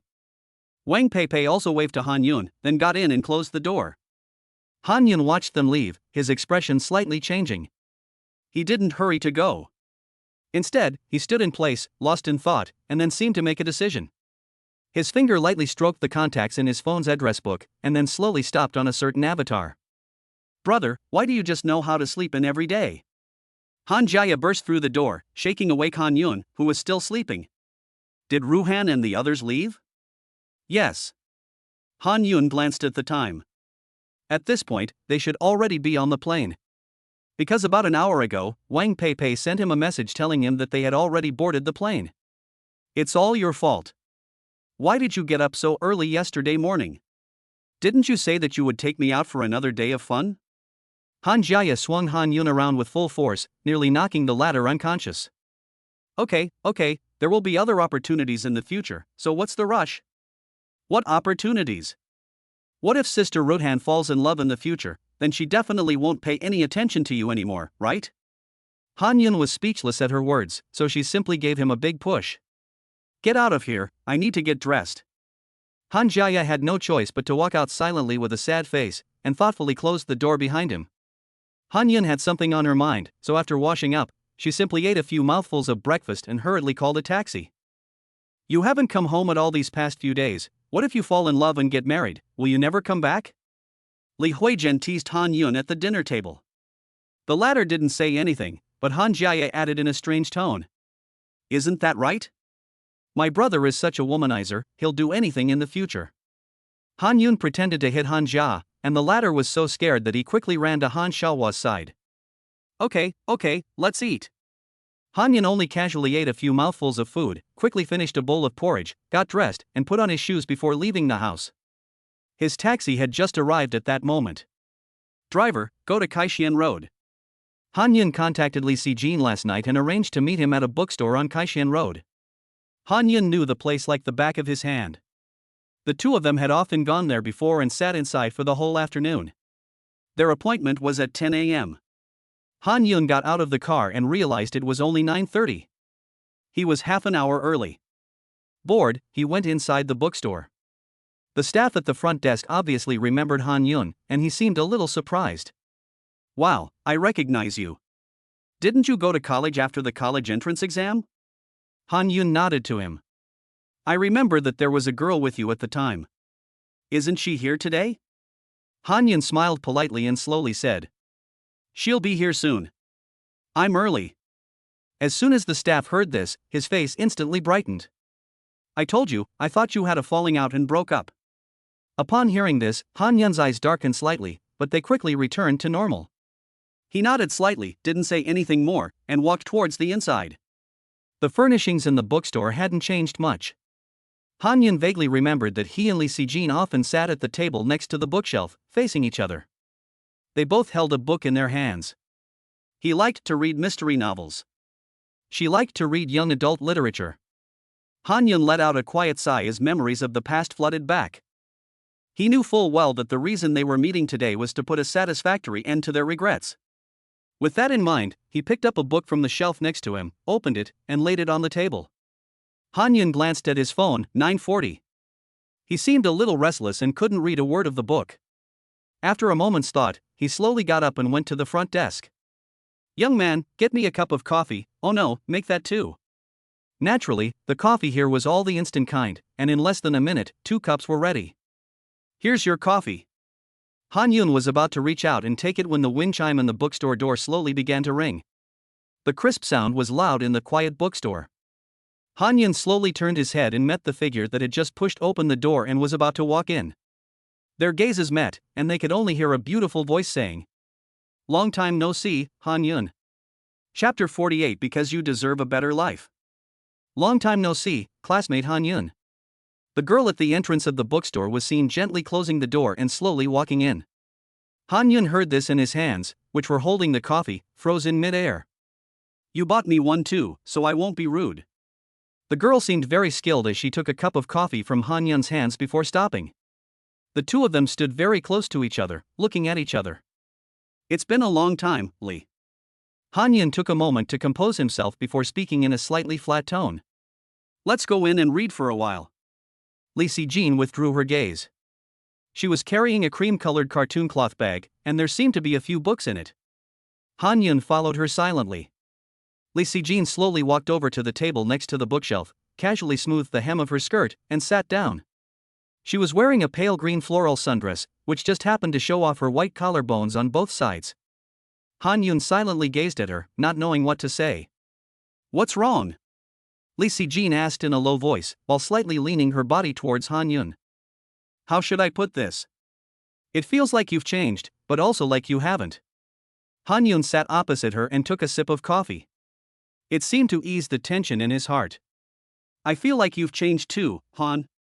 Huh? Han Yun was puzzled. You've become even more handsome. Li Xijin brushed the stray hairs in front of her eyes behind her ears, revealing her pretty face. She remembered Han Yun telling her before. Classmate Li, you actually look super good with your forehead showing. Han Yun seemed a little embarrassed by her words and didn't know what to say for a moment. They hadn't seen each other for 2 months, and it seemed that there was a little more strangeness between them. Do you mind if I write for a while first? Li Xijin broke the silence with a light smile. No, go ahead. Han Yun replied immediately after touching his nose. He had almost forgotten that Li Xijin was repeating the year. Thinking about the boring and tedious life of a senior in high school, Han-yun felt that there was nothing to live for.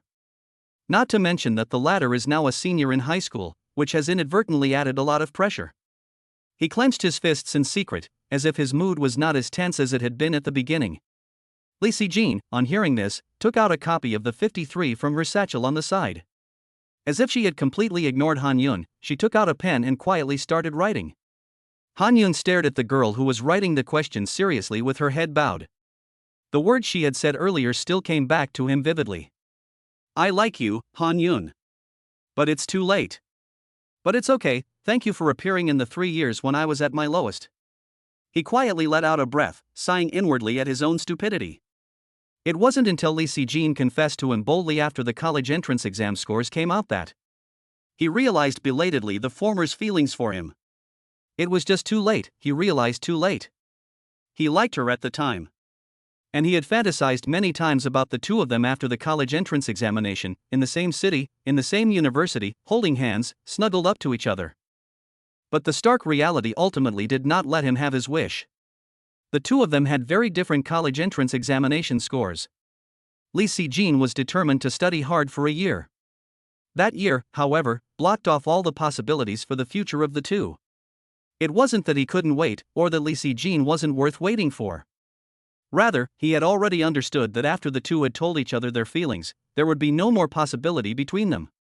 Han-yun silently lifted his coffee, gently placed it to his lips, and took a sip. "It's hot." He was violently pulled back to reality by the searing hotness of the coffee, only to find that Lee Si-jin had already raised her head, and her gaze was now looking at him. "What are you thinking about? Han-yun, you're so lost in thought." Lee Si-jin gave a teasing sound, then picked up her pen and slowly began to write. "I'm almost done. Shall we go for lunch together?" Her voice was soft, but Han-yun could hear her clearly. "Yes." He nodded. Tick-tack. The phone's prompt tone sounded several times at the right moment. Han-yun unobtrusively switched his phone to silent mode first, then glanced at Lee Si-jin again. Seeing that she was not affected at all, he unlocked the screen and tapped in. "Female Devil, I've landed." "Female Devil, geez, don't forget to buy the tickets again." "Female Devil, message me when you get back to Haikau, I've bought another dozen things to be delivered, I need your help." "Female Devil, animated emoji, I'll keep an eye on you." Han-yun silently read all the unread messages and replied to Jang Rohan with an okay. "I'm done writing. Let's go out and take a walk. It's only a little after 10, and neither of them is hungry yet. Let's go." Han-yun thoughtfully took the coffee for her, while Lee Si-jin calmly put her study materials into her bag. "Let me carry it for you. High school books are very thick and heavy." Lee Si-jin's bag was full of books, and carrying it for a long time must be very uncomfortable. "No." Lee Si-jin took her coffee and shook her head firmly. In a trance, Han-yun seemed to see the past Lee Si-jin. When she was being bullied on campus and was holding a voice recorder in her hand, she also shook her head firmly at him. "It's not time yet, I will make them suffer the punishment they deserve, I still need time." At the time, Han-yun was very puzzled by her actions. However, Lee Si-jin proved to him with her actions that she was determined. They left the bookstore. Han-yun and Lee Si-jin just walked aimlessly on the street. Han-yun's pace slowed down significantly, as if he was worried that the latter would not be able to keep up with him. "Han, I forgot to share some good news with you." Lee Si-jin stopped about 20 centimeters behind Han-yun, her big eyes shining as she fixed her gaze on him. Han-yun also stopped and turned his head. He saw the girl smile at him, her tone of voice much happier. "My depression, completely cured." Han-yun stood stock still for a long time, then a great feeling of joy rushed to his head. "Really?" His voice was a little loud, causing a lot of people on the side of the road to turn their heads and look in his direction. Slightly suppressing his emotions, he asked again. "Really?" "Yes." "That's really good." Han-yun was sincerely happy for Lee Si-jin from the bottom of his heart. He raised his right hand slightly, as if he wanted to clap with Lee Si-jin. Then, as if he had remembered something, he slowly let it go. "So, don't worry about me. You must also work hard in college.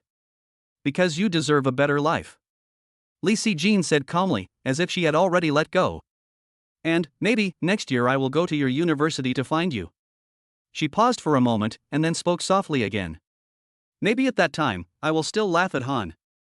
Laughing at how you are so unattractive. After a year of college, you haven't even had a decent relationship. Chapter 49, I really think that Lee is super awesome. Han Yun stood still for a moment, slightly stunned. Lee Si-jin's words were like a stone thrown into his calm heart lake, causing ripples to spread out on the surface, gradually growing larger. He responded, his voice very, very small. The two of them continued walking down the street as usual, chatting occasionally. There were several times during the walk when Han Yun almost couldn't help but turn around and walk away immediately. Finally, the time came to 12 o'clock. Han, do you remember that restaurant we went to for the first time? Lee Si-jin stopped walking and spoke softly with her beautiful eyes twinkling. Of course I remember, wasn't it next to our school? Han Yun estimated in his heart that it was at least several kilometers from the school. Why don't we go there to eat? Lee Si-jin suggested. As the saying goes, to end where you began is no different from a new beginning. Okay, I'll call a car. Han Yun nodded lightly and then took out his phone to call a car. Do you drink milk tea? I remember you used to like to drink pearl milk tea, right? Han Yun saw a milk tea shop they used to frequent nearby and asked Lee Si-jin. Will we make it in time? We'll definitely make it this time. Han Yun's eyes changed slightly as he slowly spoke. Without hesitation, he immediately ran to the milk tea shop next door and ordered 2 pearl milk teas. Lee Si-jin was outside, carrying her bag, her gaze fixed on the back of the milk tea shop. This time it's in time. A few minutes later, Han Yun walked out with 2 cups of milk tea. Let's drink it during dinner later, I just had a cup of coffee, I need to wait a while before drinking milk tea again. Seeing that Han Yun was about to tear open the paper bag containing the straw, Lee Si-jin quickly stopped him. Okay. After getting into the car, it took about 10 minutes to get there. The two people, each with their own thoughts, didn't say a word. Finally, they arrived next to the school. Han Yun stared at the big characters in front of the school gate and was stunned. Are you still here repeating the year? Han Yun asked curiously. Lee Si-jin slowly shook his head. No, although there are a lot of good memories here. I also experienced a lot of bad things. I just hope that in the future, when I think back to this place, I will think of the good things. Not the sad things. Han Yun didn't say anything. He took a step forward, pushed open the door, and motioned for Lee Si-jin to go in first. This restaurant was actually a very ordinary fast food restaurant. There weren't many options, and they were all fried foods. Han Yun clearly remembered that Lee Si-jin liked to eat fried seafood from this restaurant. 1 order of fried seafood, 2 orders of fries, 2 orders of mashed potatoes, and 2 bowls of cold noodles. This was the combination they often ate in high school. Lee Si-jin stared at Han Yun and realized that he had remembered all of this. The two of them found a place by the window and sat down. Han, do you regret it? What do you mean? Han Yun was puzzled. He wasn't sure what Lee Si-jin was referring to. Regret saving me in class. Lee Si-jin paused for a moment. If you hadn't rushed into the classroom, we probably wouldn't have had much interaction in the next 3 years of high school. Han Yun shook his head. I never regretted lending a hand when you were being bullied. On the contrary, I have to thank you. Thank you for giving me a different feeling in the next 3 years of high school. He stuck the straw into the milk tea, took a sip. You often say that I pulled you out of the barren wasteland, but haven't you also been helping me achieve my goals? If you hadn't encouraged me when I was studying until I was exhausted, anxious, and at a loss, how could I have persevered until the college entrance exam? So we were actually helping each other achieve our goals, not just me being saved by one side. Lee Si-jin's bright eyes twinkled. After a long while, she let out a soft laugh. Oh, come on, it's rare that we get together like this, so let's not get all mushy. At least we're both moving in a positive direction, right? Han Yun was a little thrown off by this outburst, and nodded noncommittally. After a moment to compose himself, he was about to say something. But then his phone suddenly rang on the table. Lee Si-jin was sitting across from Han Yun, and she caught a glimpse of the screen in the corner of her eye. She saw the avatar and nickname, but didn't say anything. In a panic, Han Yun quickly picked up his phone, and after a brief struggle, he hung up. Why didn't you answer? Lee Si-jin was a little curious. It's nothing, I'll call her back later. Han Yun waved his hand and sensibly put his phone in his pocket. The villa in the city. This is getting out of hand, now he dares to hang up on me. Jiang Rohan snorted, her beautiful eyes surveying the takeaway on the table. Wang Peipei was eating with her gloves on. What? Han Shuedi hung up on you? He should be busy right now, he'll definitely call you back later. Jiang Rohan didn't say anything more, but silently put on a pair of disposable plastic gloves, picked up a piece of pizza on the table, and slowly put it in her mouth. Order 1088 is ready, please come and pick it up. Just then, there was a shout from the backstage, and Han Yun looked down at the order sheet. It's ours, I'll go get it. With that, he stood up and came to the backstage with a tray in his hands. Li Sijin, meanwhile, had shifted her gaze to the window, wondering about something. It's pretty good, she said to herself. It's been a while since I last ate here, so I'll hurry up and taste it to see if the taste has changed. Han Yun had returned by now. He gently placed the tray down and took out the two orders one after the other. So, Han, how's university life? Li Sijin first picked up a bag of ketchup and tore open the packet, squeezing the ketchup onto Han Yun's box of fries. University life is great, I've made a lot of friends and they're all very nice to me. Han Yun also picked up a bag of ketchup and helped Li Sijin squeeze it.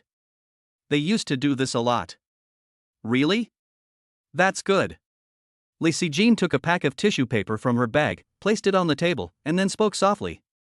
Yes, what am I asking? As a prestigious university in the country, Jiaotong University is sure to have many very outstanding people in it. Living with them, life will definitely not be bad. She sounded a bit down, as if she were asking herself a question. Han Yun could tell how she felt, and quickly swallowed the French fries in her mouth. But Li, I don't think you'll be worse off than they are. These were Han Yun's heartfelt thoughts, not lies meant to comfort Li Sijin. Really? Li Sijin's mood improved significantly, because she had always hoped to receive the affirmation of others. Especially Han Yun's. Really? Han Yun nodded emphatically. I really think Li is super awesome. Chapter 50, The East has already set. After dinner, the two of them left the house. No one spoke. For a long time. Han, I should go home. Li Sijin opened her phone and glanced at the time. Is it that early? Han Yun stared at the graceful figure in front of him, as if he were a little reluctant to leave. It's not early. Li Sijin gave him a small smile. Can you buy me another cup of milk tea? She winked slightly, a little mischievous. Han Yun looked around and noticed that there was no milk tea shop here. But he still nodded. Then wait here for a moment, the nearest milk tea shop is about 200 meters away. Han Yun opened the phone navigation and glanced at the distance. Okay. Li Sijin smiled and nodded lightly. By the way, I'm afraid I'll forget to give it to you later, here. She took out a small box of chocolates from her bag. The box had an exquisite pattern and a pretty bow drawstring. What is this? Han Yun was puzzled. It's chocolate for you. Li Sijin spoke softly. I hope that in the future, every day will be as sweet as this box of chocolates. Han Yun reached out and accepted it, carefully placing it in his pocket. I'll go buy milk tea then. MMHM. Staring at the tall, slender figure as it disappeared into the distance, Li Sijin kept looking for a long time. Then she slowly moved her feet and turned her head in the opposite direction. Han, didn't you say you were going out shopping this afternoon? Why are you lying in bed now? I'm too lazy to move. Jiang Rohan's lazy voice came, and her tone revealed a sense of laziness. Then come and watch a drama with me quickly, I'm so bored in the living room alone. Wang Peipei ate a bag of potato chips, her eyes fixed on the projector in front of her. No. In the room, Jiang Rohan was lying on the bed watching a short video. She rolled over and spoke softly. She heard the sound of the doorknob turning, and then she saw Wang Peipei quietly climb into her bed. What? Have you learned to throw yourself at me? She teased, still looking at her phone. Oh, silly. You haven't left the house all day, when did you become more of a homebody than me? Wang Peipei stuck her tongue out at her. It can't be because Han Shuedi didn't answer your phone call that you're angry, can it? Upon hearing this, Jiang Rohan gently put down her phone, snorted. Him? He's probably in his room right now, beating off? Jiang Rohan was half right. At the moment, Han Yun was indeed alone. Los Angeles. Strange, I thought he was going to wait for me here, but now he's disappeared. Han Yun was carrying a milk tea in his hand and looked around. He had run all the way back because he was afraid of keeping Lee Si-jin waiting. I'd better send a message and ask, Han Yun thought, taking his phone out of his pocket. He found Lee Si-jin's profile picture and tapped it. Han Yun, Lee, where are you? I'm back, but I can't find you. It had only been a few seconds. Lee Si-jin, Han, I'm sorry, I went home first. Lee Si-jin, I didn't mean to lie to you, but this is the best way I could think of to say goodbye. Lee Si-jin, if you're angry now, then why not eat a chocolate? I hope the sweet chocolate can make you forget these unpleasant things in the past for a while. Lee Si-jin, goodbye, Han. Will we meet again? Han Yun stood still, muttering. He seemed to have thought of something, and hastily took the box of chocolates out of his pocket.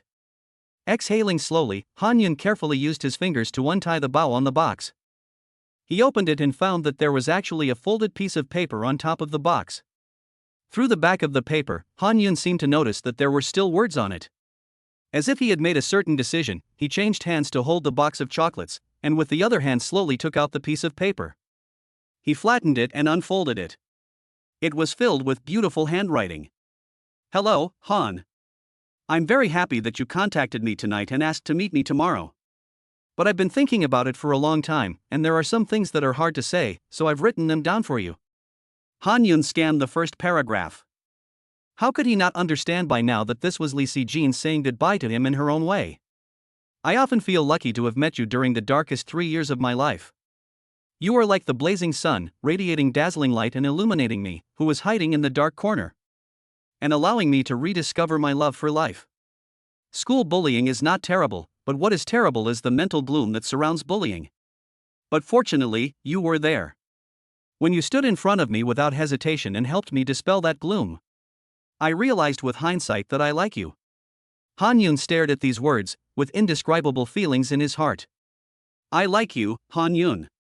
Even though I have said this many times, it does not prevent me from still liking you at the moment. But I often fantasize about how colorful your life at university will be.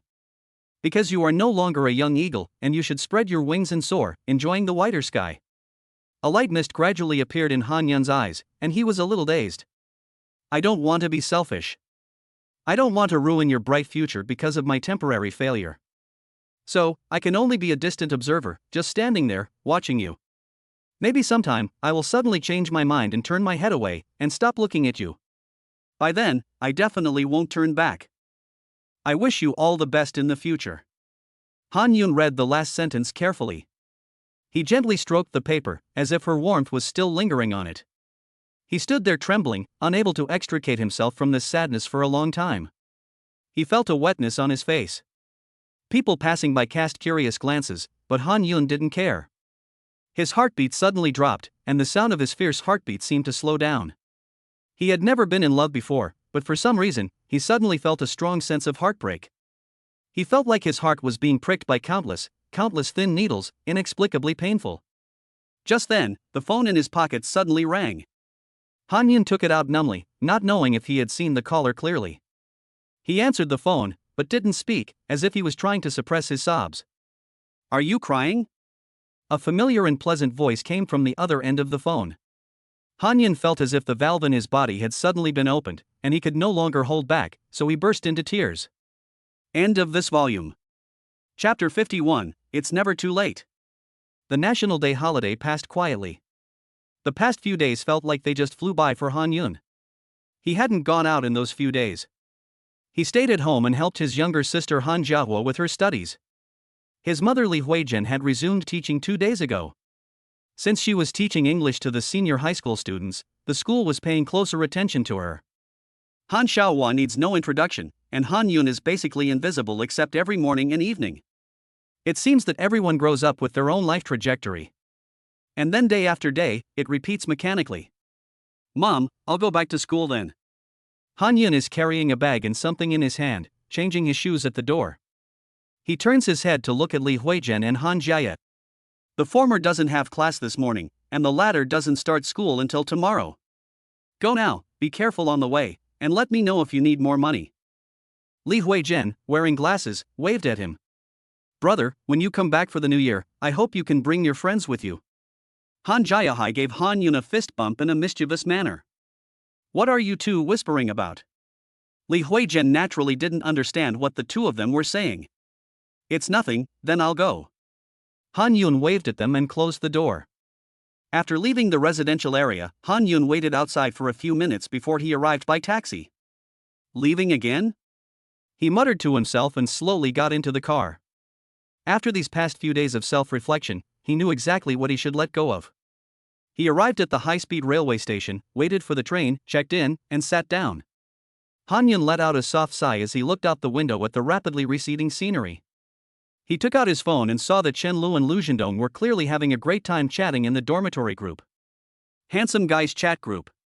Chen Lu, everyone, you lucky guys who were the first ones back today. Lu Zhendong? Chen Lu, I have a big surprise for him. Lu Zhendong, you're not thinking of leaving all your billions of descendants with us, are you? Chen Lu, you found out not. Chen Lu, what are you thinking? I just bought a fully automatic cup and want you to try it out to see if it works. Lu Zhendong, your statement is very dangerous. Wei Yuhang, aren't you afraid of cross-contamination? Chen Lu, fully automatic juicer, what kind of yellow waste are you thinking about all day long? Han Yun peered at the screen in silence.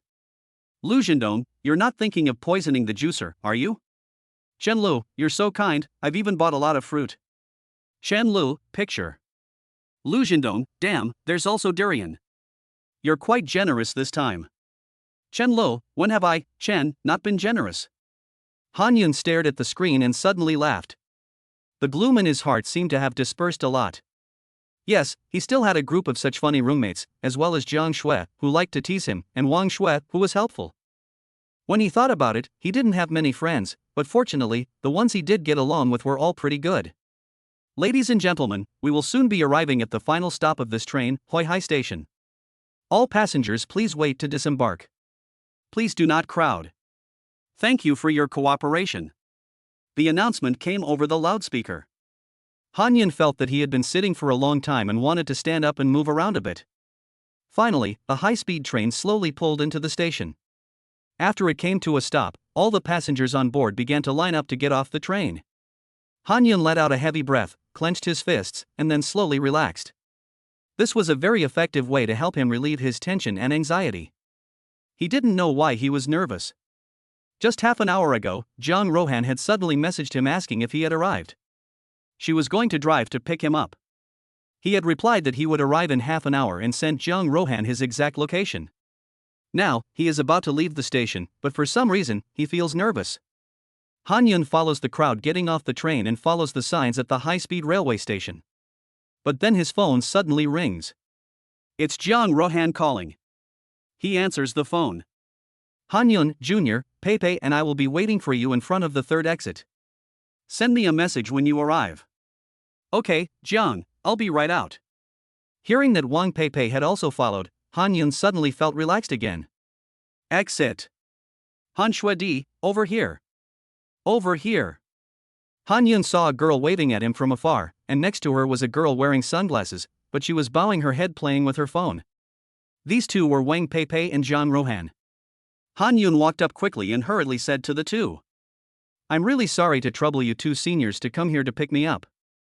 How about this, I'll treat you tonight, let's go have a good meal. Wang Peipei rolled her eyes and nodded quickly. Yes, yes.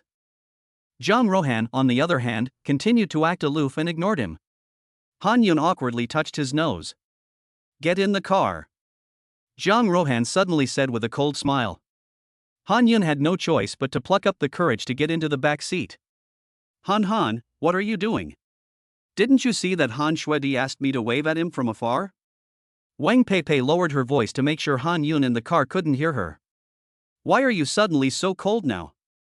Playing with contrasts? Zhang Rohan's eyes hidden behind her sunglasses clearly glared at Wang Peipei, but the latter obviously couldn't see it. Okay, we'll talk about it later. With that, she opened the car door and got into the driver's seat. Wang Peipei had no choice but to obediently get into the passenger seat. On the road. Zhang Rohan took off her sunglasses and concentrated on driving. Her red lips slightly parted. You two, who can get a driver's license? I'll just give him a car. Wang Peipei quickly chimed in. Han Yun, I failed my driving test twice, but for the sake of our deep friendship, I'll definitely get my license, even if we don't talk about cars for now. Han Yun also expressed his determination. Don't worry, senior, I should be able to get my license this winter vacation. He's only passed the third level of the test. Wow, Han Yun is actually willing to give up his precious winter vacation to practice driving. Han Yun looked at Han Yun with a black line on his face. The latter gave him a raised eyebrow. Fine, now everyone likes to make fun of him, right? Jiang Rohan snorted and didn't say anything. But the corner of her mouth was raised. Han Yun looked at Wang Peipei with a dark face. The latter raised her eyebrows at him. Okay, now everyone likes to make fun of him, right? Jiang Rohan snorted and didn't say a word. However, there was an imperceptible arc at the corner of her mouth. After driving for about 40 minutes, the black Maybach finally slowed down. Okay, I picked you up for a reason. Jiang Rohan pulled out the key, but didn't get out of the car. See the delivery boxes sitting by the door? Tonight, you help me carry them into the house and unpack them, and I'll buy you dinner.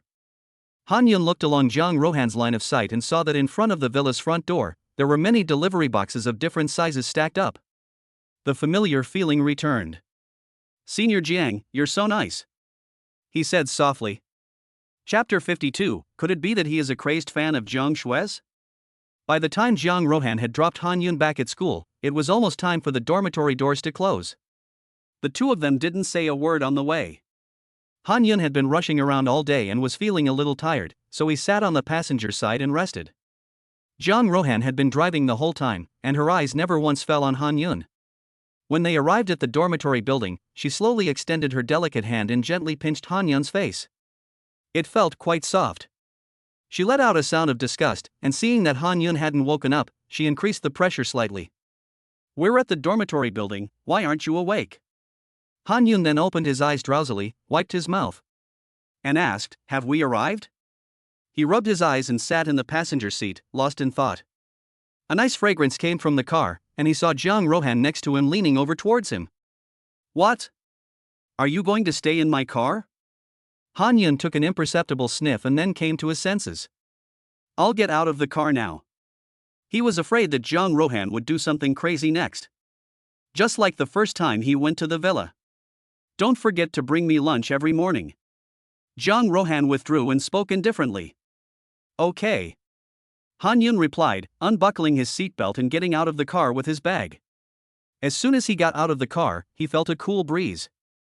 After National Day, the temperature had slowly started to drop. The temperature in the south of the city would be slightly higher than in Luo City. He waved to Jiang Rohan in the car and walked quickly into the dormitory building. Brothers, I'm Hu Hansan, back again. Han Yun pushed the door open, saying his classic line, but the next second he covered his nose. Damn, did one of you poop in the room? Han Yun frowned, and it came out instinctively. But in a flash, his brain quickly reacted that it smelled like durian. He looked around the dormitory and saw that Chen Lu and the other two were there, and he was obviously the last one to return. Brother Yun, you're finally back.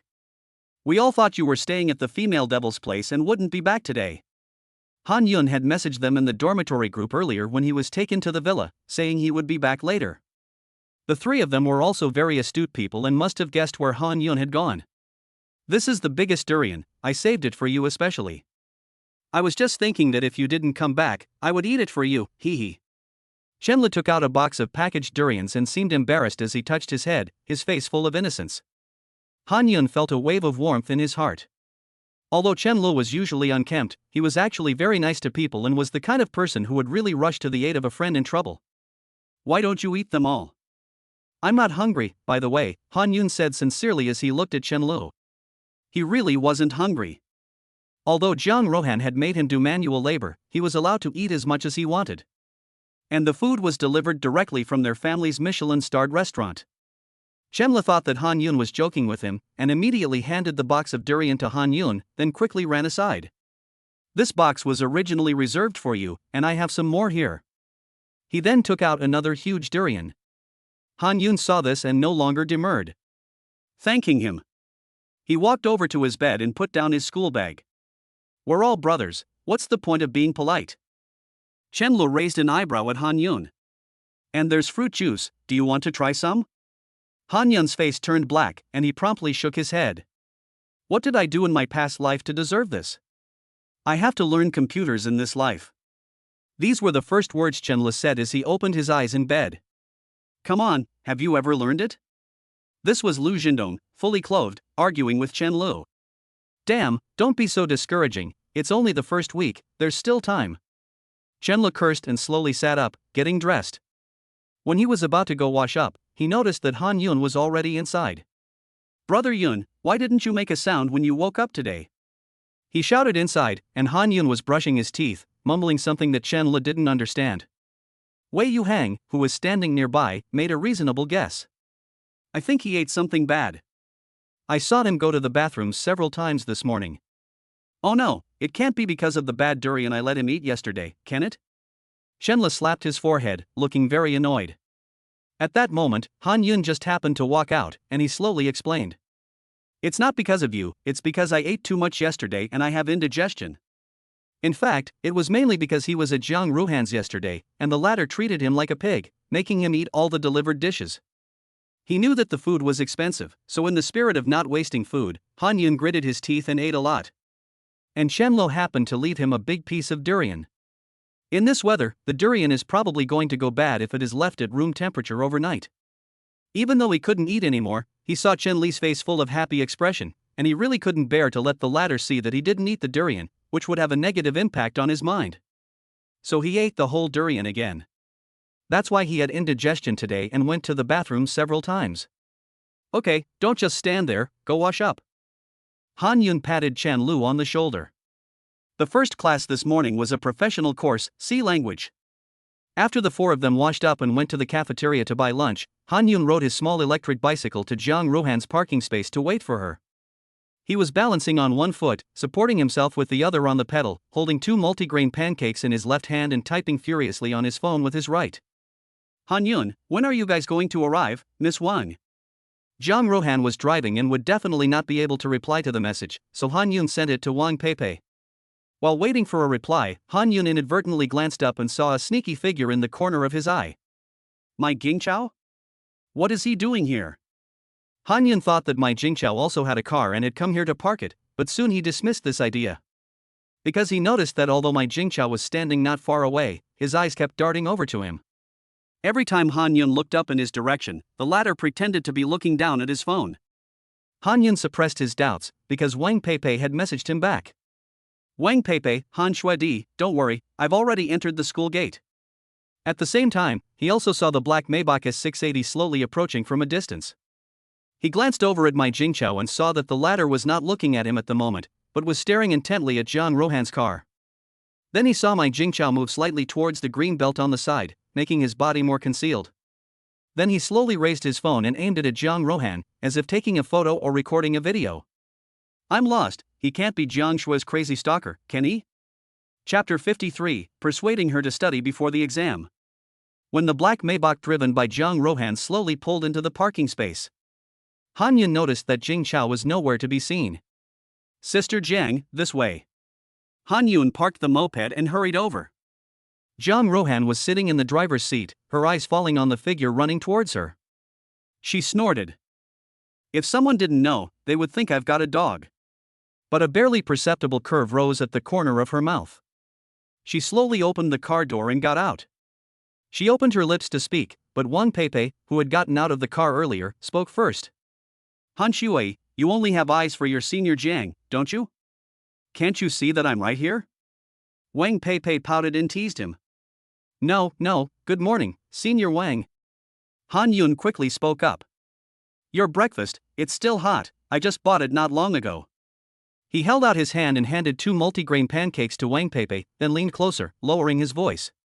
Seniors, I just ran into my Jingchao. My Jingchao? Who? The two of them looked at him in confusion. He's the guy that Jiang Shuijie kicked in the teaching building the other day. He was just hiding over there, acting suspiciously, like he was taking pictures of you on his phone. Han Yun told the truth, and he didn't have a good impression of my Jingchao. Oh, that guy. Jiang Ruhan extended her white fingers and slowly placed them on her chin, rubbing them together, as if imitating Conan's actions. She pretended to ponder. Not really remembering. Han Yun saw that she didn't care at all, so he had to stop the topic. He said goodbye to the two and rode his bike to the teaching building. This time, he wasn't late and didn't run into my Jingqiao again. When he arrived in class, Chen Lo waved at him. It's over, the teacher is going to conduct a midterm exam later. Chen Lo looked at Han Yun with a wry smile on his face. He hasn't learned anything so far. I told you to start studying a long time ago, but no, every day you either bow your head to watch videos and read novels, or you look up to play games. You don't listen in class and you don't study after class. Lu Zhendong teased from the side. Now it's fine, it's almost time for the exam, you're starting to panic, right? You're starting to cram for the exam? Go home, kid, go home, okay? You're more suited to being a pile of dog poo, more suited to being a pig. Chen Le grabbed Lu Zhendong's mouth with one hand, and Han Yun and Wei Yuhang laughed along. Did I wake you up with my scolding? If so, hurry up and learn something. Don't really know anything, and don't really fail the final exam, buddy. Han Yun recorded this scene on his phone and named the video Brother Dong Encourages Learning and posted it to the dormitory group. Soon, the bell rang for class. The C language teacher slowly walked to the podium with a stack of exam papers. He pushed his glasses up his nose, looked around, and then put the papers down. Today's exam will be on the content we covered last week. You are required to handwrite the code, no talking, and you will have to write it all by yourself. He paused, his face full of seriousness, and added, please consciously put your mobile phones in the mobile phone bag in front of you. Anyone I catch cheating during the exam will not need to come to this class again. Then he told everyone in the classroom to sit down in turn. This classroom was one of the large stepped classrooms that could accommodate up to 100 people. Han Yun's class only had a little over 40 people, so even if they sat separately, they could still fit. Yun, I'll sit next to you. When you're done, slide your test paper a little towards me. Chen Le grabbed onto this lifeline and, when Han Yun shifted his seat to one side, he quickly did the same. Everyone then handed in their mobile phones and the teacher began distributing the test papers. Han Yun glanced at the test paper and noticed that most of the questions were actually quite simple. After all, they had only had a few classes and had not learned much. He just didn't know why the teacher was so strict and wanted to give an exam just a week after the semester had started.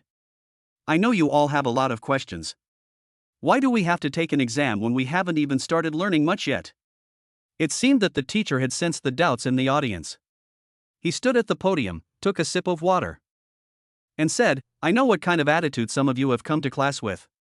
Don't think that just because you've been accepted into university, you can slack off and indulge yourself. You need to know that the 4 years of university are just a drop in the ocean compared to the long years ahead of you. There is so much more for you to learn, and you can't stop thinking and stand still in university. The C language teacher looked down at the students with a troubled heart.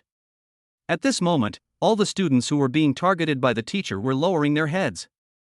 For example, Chen Lu. If the teacher didn't use you, he doubted that he was being targeted by the teacher. Damn, how can I put myself in the right seat? This is definitely not about me. He comforted himself in his heart and glanced down at the exam paper. Next, I can only rely on Yun Gu. The exam lasted 1 hour, which was the first class plus the time it took to finish the exam. Han Yun finished the exam quickly and planned to check it again. Ahem. Chen Le pressed his voice down, coughing twice in a low voice like a mosquito. Han Yun understood, so he simply stopped checking and leaned the paper slightly towards Chen Lu. There were some multiple choice questions at the beginning, which Chen Le quickly copied, and then there were some questions that required handwritten codes. Chen Le slowly reached into the desk, pushed gently, and a blank piece of draft paper slid from him to Han Yun. The advantage of this type of stepped classroom is that the desks in each row are connected. While the teacher is not looking, you can do some small actions underneath, which the teacher can't see at all. The prerequisite is that the surveillance in the classroom is not on. Han Yun of course knows what Chen Li's move is intended for. He first glanced at the teacher and saw that he was sitting at the podium drinking water. Then he quietly reached out and fumbled around in the desk. If there is no accident, an accident happens. Pop. In the quiet classroom, this sound seemed particularly loud. Oh no, I pulled it too hard. On the podium, the teacher seemed to have arrived as soon as he heard the noise. He bent down and picked up the scrap of paper on the floor. You shouldn't need this for this exam, so I'll collect it for you. Fortunately, the piece of paper was blank and didn't have any content on it. However, without that piece of scratch paper, Chenle obviously couldn't expect Han Yun to copy it for him. He sat there scratching his head, at a loss. Fortunately, Lu Zhendong sitting next to him couldn't bear to watch any longer and slipped him a small note. This saved his life. The exam was over, and after the C language teacher collected the papers, he let everyone take a 5-minute break. Han Yun took out his phone, which seemed to have a few unread messages. He clicked on it. Female Devil, Han Yun, come back to the Zhang family with me this weekend. Female Devil, when you have time, I'll take you shopping for some formal clothes. Female Devil, behave yourself, and maybe I'll fall in love with you. It's exam week, but luckily there are only 2 exams. I'm off to study. Please do keep up the pressure to make me keep going. Thank you. Chapter 54, Drive, Take Me Somewhere. Han Yun stared at the screen of her phone, her mind full of question marks. Did Zhang Xueji say she was taking me to the Zhang family? He muttered, as if he hadn't yet digested those words. But I've only met Zhang Shue's father once at best, there's no reason for her to take me back to her house, is there? Then he shook his head violently. I guess there must be something important, I'll ask her after class later. On the other side of the room. Han, how are you going to spend your birthday this weekend? Wang Peipei sat next to Zhang Rohan and leaned towards her. On hearing this, Zhang Rohan snorted. How else? It's all planned by my parents. Zhang Rohan was conflicted. She hated birthdays, but she also longed for them. To be precise, she wished that only her family and close friends would be there on her birthday. Instead, she had to invite a bunch of people with different motives to her house for the so-called birthday party. And she, as the protagonist of the party, had to dress up and greet everyone with a smile every time. Wow, you have to get all dolled up again? Wang Peipei's eyes lit up. She had also gone to Zhang Rohan's birthday party last year. As Zhang Rohan's best friend and only roommate, she felt at ease going. Honestly, I can still remember the scene from that night last year. That night, in one of the resplendent banquet halls of the Zhang family mansion, Zhang Rohan, dressed in a black strapless evening dress, slowly walked towards the guests. The black velvet fabric complemented her fair skin, making her look especially charming and beautiful.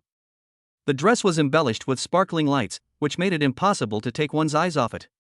She always had a well-placed smile on her lips as she greeted the guests one by one. For Wang Peipei, this was the first time in her life that she had had the opportunity to attend such a high-profile gathering. The exquisite decorations, the delicious food, and the charm exuding from the people all made her feel fresh and excited. If you're interested, then you can be me. Zhang Rohan's beautiful eyes wandered, staring at Wang Peipei. Now I'm Wang Peipei, and you're Zhang Rohan. Wang Peipei hurriedly waved her hands. No, I'd rather be myself. Although I really admire the life you lead. She didn't continue, because she saw Zhang Rohan's pretty eyes quietly fade. Oh, silly, I didn't mean it like that, I just wanted to say.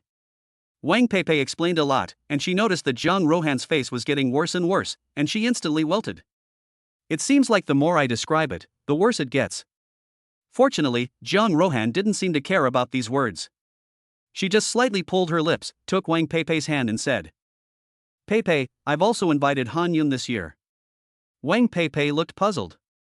What do you mean? Nothing, maybe you'll understand when the time comes. Zhang Rohan seemed to let out a small sigh. It was only Monday, and there were still a few days before her birthday, and before that, she had other plans. After class, Han Yun followed the other 3 as they moved to another classroom for their advanced mathematics class. I don't know which grumpy teacher in the academic affairs office scheduled our class schedule for this semester. It's so depressing. Chenle complained as he walked. For him, scheduling 2 of his least favorite classes together made him feel like time was dragging on forever. What? If you knew, would you have to beat up the teacher? Lu Zhendong seems to really like arguing with Chenle these days, but he always does it in a joking tone. Damn, that's not quite it. Han Yun and Wei Yuhang seemed quite used to the way these two interacted, and they both laughed as they followed behind. In fact, if you were to talk about the most transparent person in the dormitory, it would have to be Wei Yuhang. He is naturally quite introverted, doesn't say much, and almost never interacts with strangers. But fortunately, he is extremely sensitive, very good at observing the people around him, and is relatively stable in his actions. He is a typical green-haired old man type of personality. Yun, why do I feel that you are brooding? Wei Yuhang stood next to Han Yun and, obviously noticing the latter's slightly furrowed brow, asked softly. Huh? Did I? No, I didn't. Han Yun frowned in annoyance. He had been thinking about the purpose of Jiang Rohan's actions, and that was why he had that expression. Wei Yuhang remained silent and nodded lightly. Noon. Han Yun arrived at Jiang Rohan's dormitory building on his little electric bicycle, riding slowly. He no longer knew how familiar the route was to him. In the month since the start of the semester, he had come here almost every day to deliver Jiang Rohan's meals. Usually, after Han Yun handed Jiang Rohan her meal, the two of them would not exchange a word, and the latter would just turn around and walk away. But today seemed a little different. Wait here for a moment, I'll go upstairs and deliver Pei-Pei's meal. Jiang Rohan held a packed lunch in her hands, and she pouted at Han Yun angrily, indicating for him to wait for her in the shade. Han Yun scratched his head in a little surprise, and then obediently followed Jiang Rohan's instructions and drove the car to a place where the sun couldn't shine. What did Senior Jiang mean? Why did she only take away Senior Wan's lunch? It was about 5 minutes later that Han Yun saw Jiang Rohan come out of the stairwell again. Senior, over here. Since this was the girls' dormitory and girls walked past Han Yun from time to time, he didn't dare to shout too loudly. However, Jiang Rohan obviously heard him, and she just twisted her head and walked towards Han Yun. When she got close, she extended her white fingers and touched the back seat. Her voice was neither cold nor warm. You've never brought a girl here before, have you? Han Yun didn't react at first. What? Jiang Rohan repeated. You've never brought a girl here before, have you? This time she spoke clearly, and every word was clearly heard by Han Yun. Of course not. Han Yun quickly spoke up, because he really had never brought a girl here before, and that was the truth. And when it comes to girls, I'm only familiar with Jiang Shuer and Wang Shuer from school, I don't know any other girls at all. Han Yun patted his chest lightly, as if to prove himself. Oh? Jiang Rohan seemed to have thought of something. She slightly pulled the corners of her lips. What about that girl at the welcome party last time? She remembered that there was a girl at the party who wanted to invite Han Yun to the stage to sing with her. Classmates, but they never spoke a word. Han Yun spoke in a flat tone. That's good. Jiang Rohan stopped talking and slowly sat down in the back seat. Drive, take me somewhere. Jiang Rohan was very light, and Han Yun felt that she had barely felt anything when she got on. He stopped talking and silently moved his body. Chapter 55, The Junior's Abs Feel Good to the Touch. Senior, where are we going? Han Yun asked softly as he inserted the key. Don't ask, just follow my instructions.